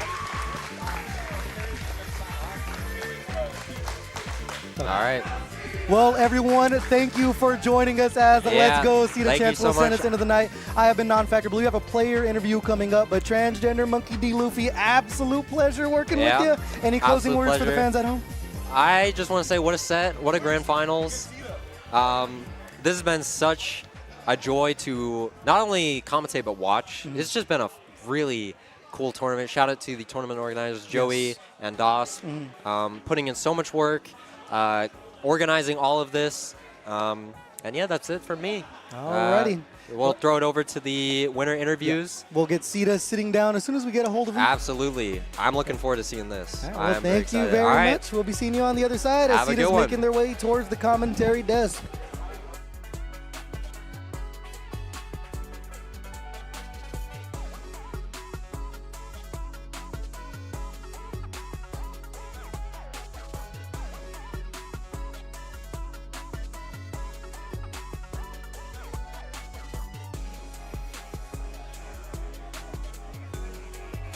I am here with your tournament winner, Sita. First of all, massive congratulations. Hell of a tournament run thus far. I think the first question I have to ask you, after that reset where it seemed like Treewiz was kind of running away with things, what did you mentally figure out in your head going into the second set?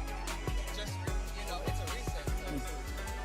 it's a reset. It's much harder for the person getting reset too, because you have to do that because you let the momentum swing, and then it's not reset. Technically, it's in their favor, right? So, yes. Just try to play my game at that point. Take some time and assess, and then just trust that I feel good. I know what I'm doing, and then if it doesn't work out, that's okay. We play another day. Yeah, I feel that. Going into that last game where you were able to take the tournament, I noticed you kind of turned up the pace a little bit. Was that something that you purposefully did to try to throw Treewiz off kilter? Yeah, just because the game can be very like one or two decisions, and then that's the round. So you want to, when it kind of looks funky, but you know how it's supposed to look, you change it up just a little bit. And it works in your favor, cool. Right on. So that's kind of the game, but it just so happened to work in my favor. He's been kicking my butt lately. So. When you saw the Honda get hovered, were you like, oh man, I got to deal with this dude now? Or? That's what I wanted. That's what I wanted. I think everyone in the building wanted that one. Yeah, that would have been sick. But the Blanca is tough too.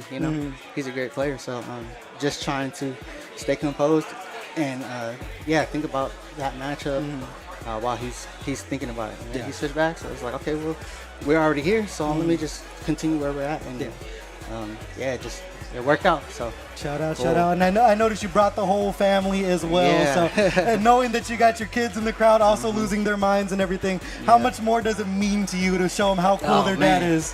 It's I appreciate it. No, it's. I mean, I want them here. It's hard, because when I'm at home playing, it's like, it's just me, and sometimes it's like, dang, how much am I gonna sacrifice? Because that's what it is, But they want to be here, so and I want to play, so it kind of just works out. And it's, I wouldn't trade that support for anything. Well, it definitely helps that dad's going home with some toy money. Hey, you know what I'm saying? For sure. Where can the folks at home find you next? Do you have any tournaments that you have marked on your calendar you're gonna be going to? Right now, we're expecting baby number 3, so in a few months here. So I'm putting everything on pause for a little bit. I'll still be here at the locals, but I do plan to go the tournament in May in Bay. NorCal Knockout? Yeah, so I'll be there. I plan to be there, but my baby is due in May, so baby. Me too. Congrats. Man. Yeah, thank you. That's it. So if baby's born before then might not be able to make it, but I plan for right now. The plan is to be there. So right on. Well, do you have any closing words for the folks at home? Any shout outs you want to make? No, thank you guys for putting this together. Everybody that had a hand in putting it together, because it's a lot of work.